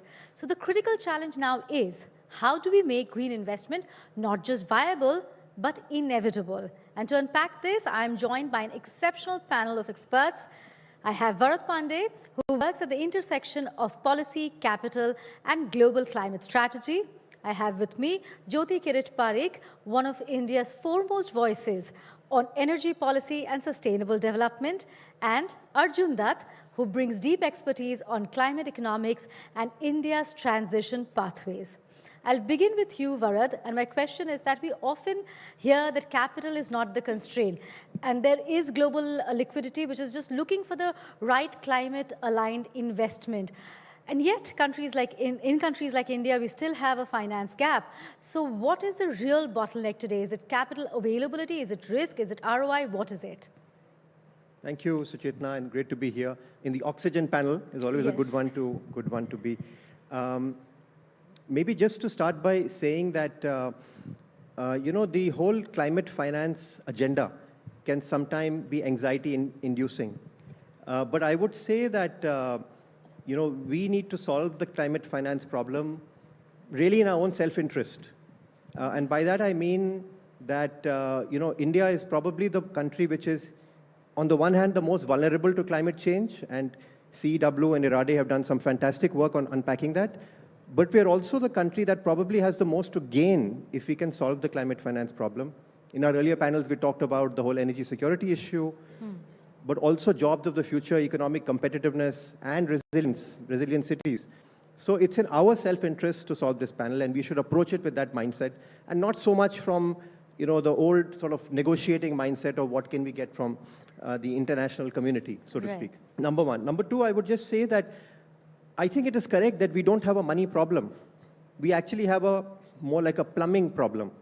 A phrase that I learned from Nandan Nilekani used to talk about this a lot. But by that, what I mean is that there is a lot of capital globally which is interested in investable opportunities, including in the climate arena.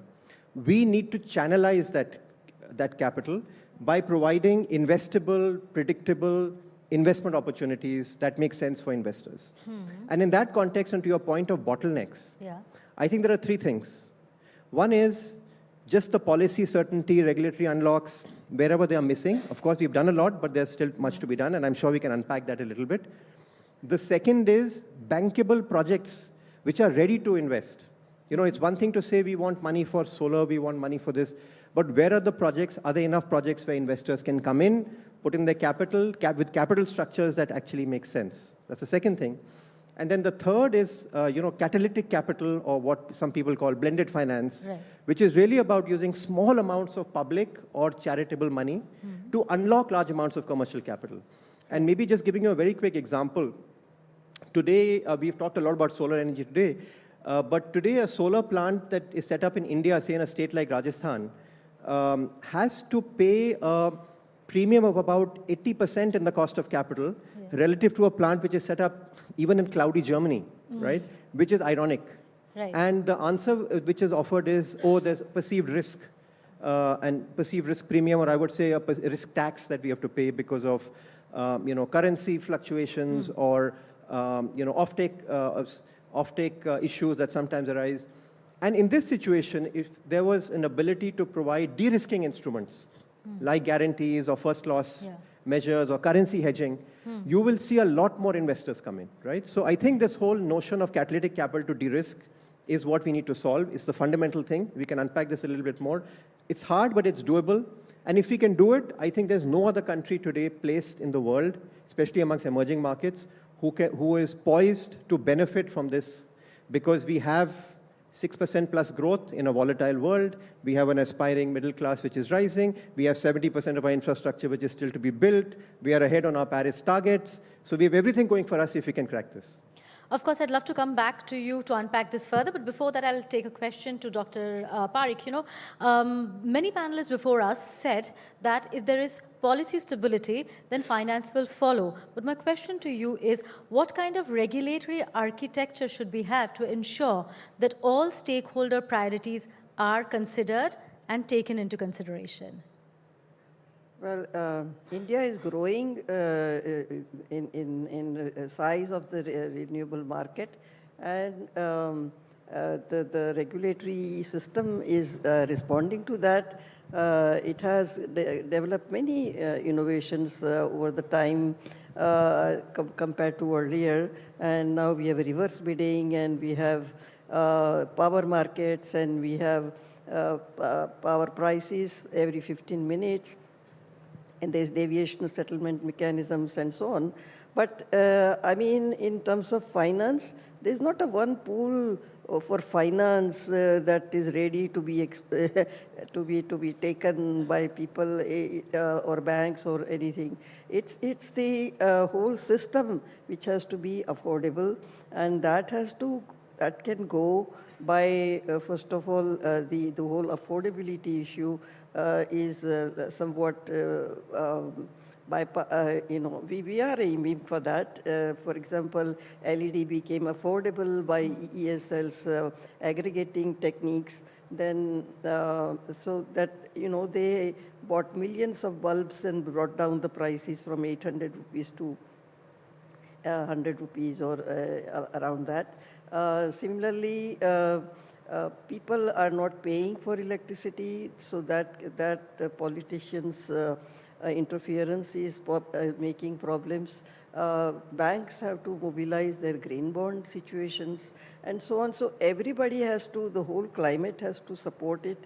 It's not one organization or the other, but the entire system has to move towards affordability, and it is being done, but gradually and slowly.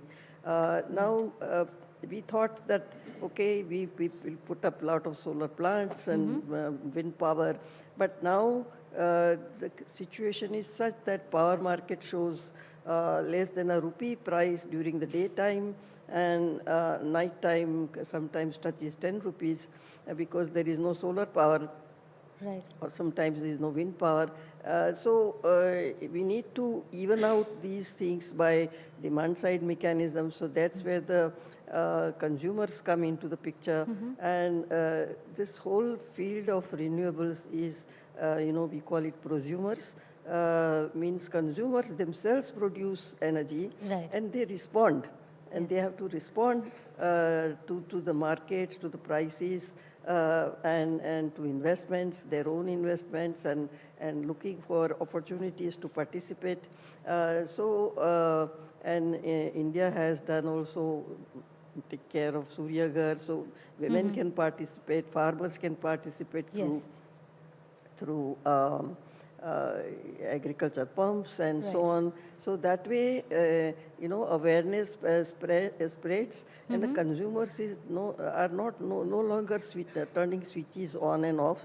They are aware of where their electricity is coming from. Is it green or not? That this type of awareness is increasing, and we are doing this for our own energy security, our own clean energy, and I must say that it's not just the commitment to global bosses who are now busy bombing the world, but it's more commitment to our own people who need energy security, and who so we need clean air, we need clean These water, commitments are more existential in nature. Absolutely. So we are doing it for our own absolutely purposes and security, and not to answer people. Absolutely, point taken.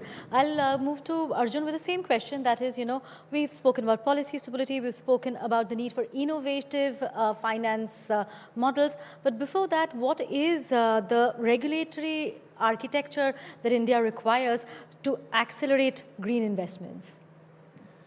So I think firstly, it's worth acknowledging that India has had considerable success in facilitating the flow of investment. Just as an example, the FDI into renewable energy in FY25 was triple of the pre-pandemic level. And this is despite the rupee depreciating by about 20% in that same duration. So it's worth acknowledging that generally the ecosystem that's been created has been quite conducive. Now, based on your question, the regulatory architecture, ultimately, there are various types of financing challenges, and I think Varad sort of referred to the bottlenecks that exist. In some cases, money is flowing on competitive terms, but the scale of financing needed in a short time is so large that conventional sources of capital, particularly debt capital, because a lot of these investments, particularly in clean energy, are debt intensive, may not be sufficient. So there may be need to unlock new sources, such as the bond markets, right, to supplement existing debt capital from banks and NBFCs. So in those terms, policy solutions such as credit enhancement in the bond markets. So the Honorable Finance Minister announced in the last year's budget a partial credit enhancement facility for corporate infrastructure bonds that is to basically address that specific bottleneck, right? There may be other types of challenges in the ecosystem. Into certain sectors, capital may be flowing on onerous terms because of perceived risks. So there again, certain types of, and this may be because of limited track records of performance, technology performance, sectors such as storage, in some cases electric mobility, where the cost of capital may be higher compared to the ICE-powered counterparts. So again, providing some element of guarantees to establish that track record becomes important. So these are some sorts of specific interventions. From a larger policy and regulatory perspective, it is eventually about accurately pricing in climate risk, because we've discussed over the course of various deliberations today, India is one of the most climate vulnerable countries. In fact, CW research says 80% of India's population lives in populations that are in districts that are highly vulnerable to hydrometeorological disasters. So, and also intuitively we know that, let's say, every dollar invested in resilience results in $6 worth of savings, or there are various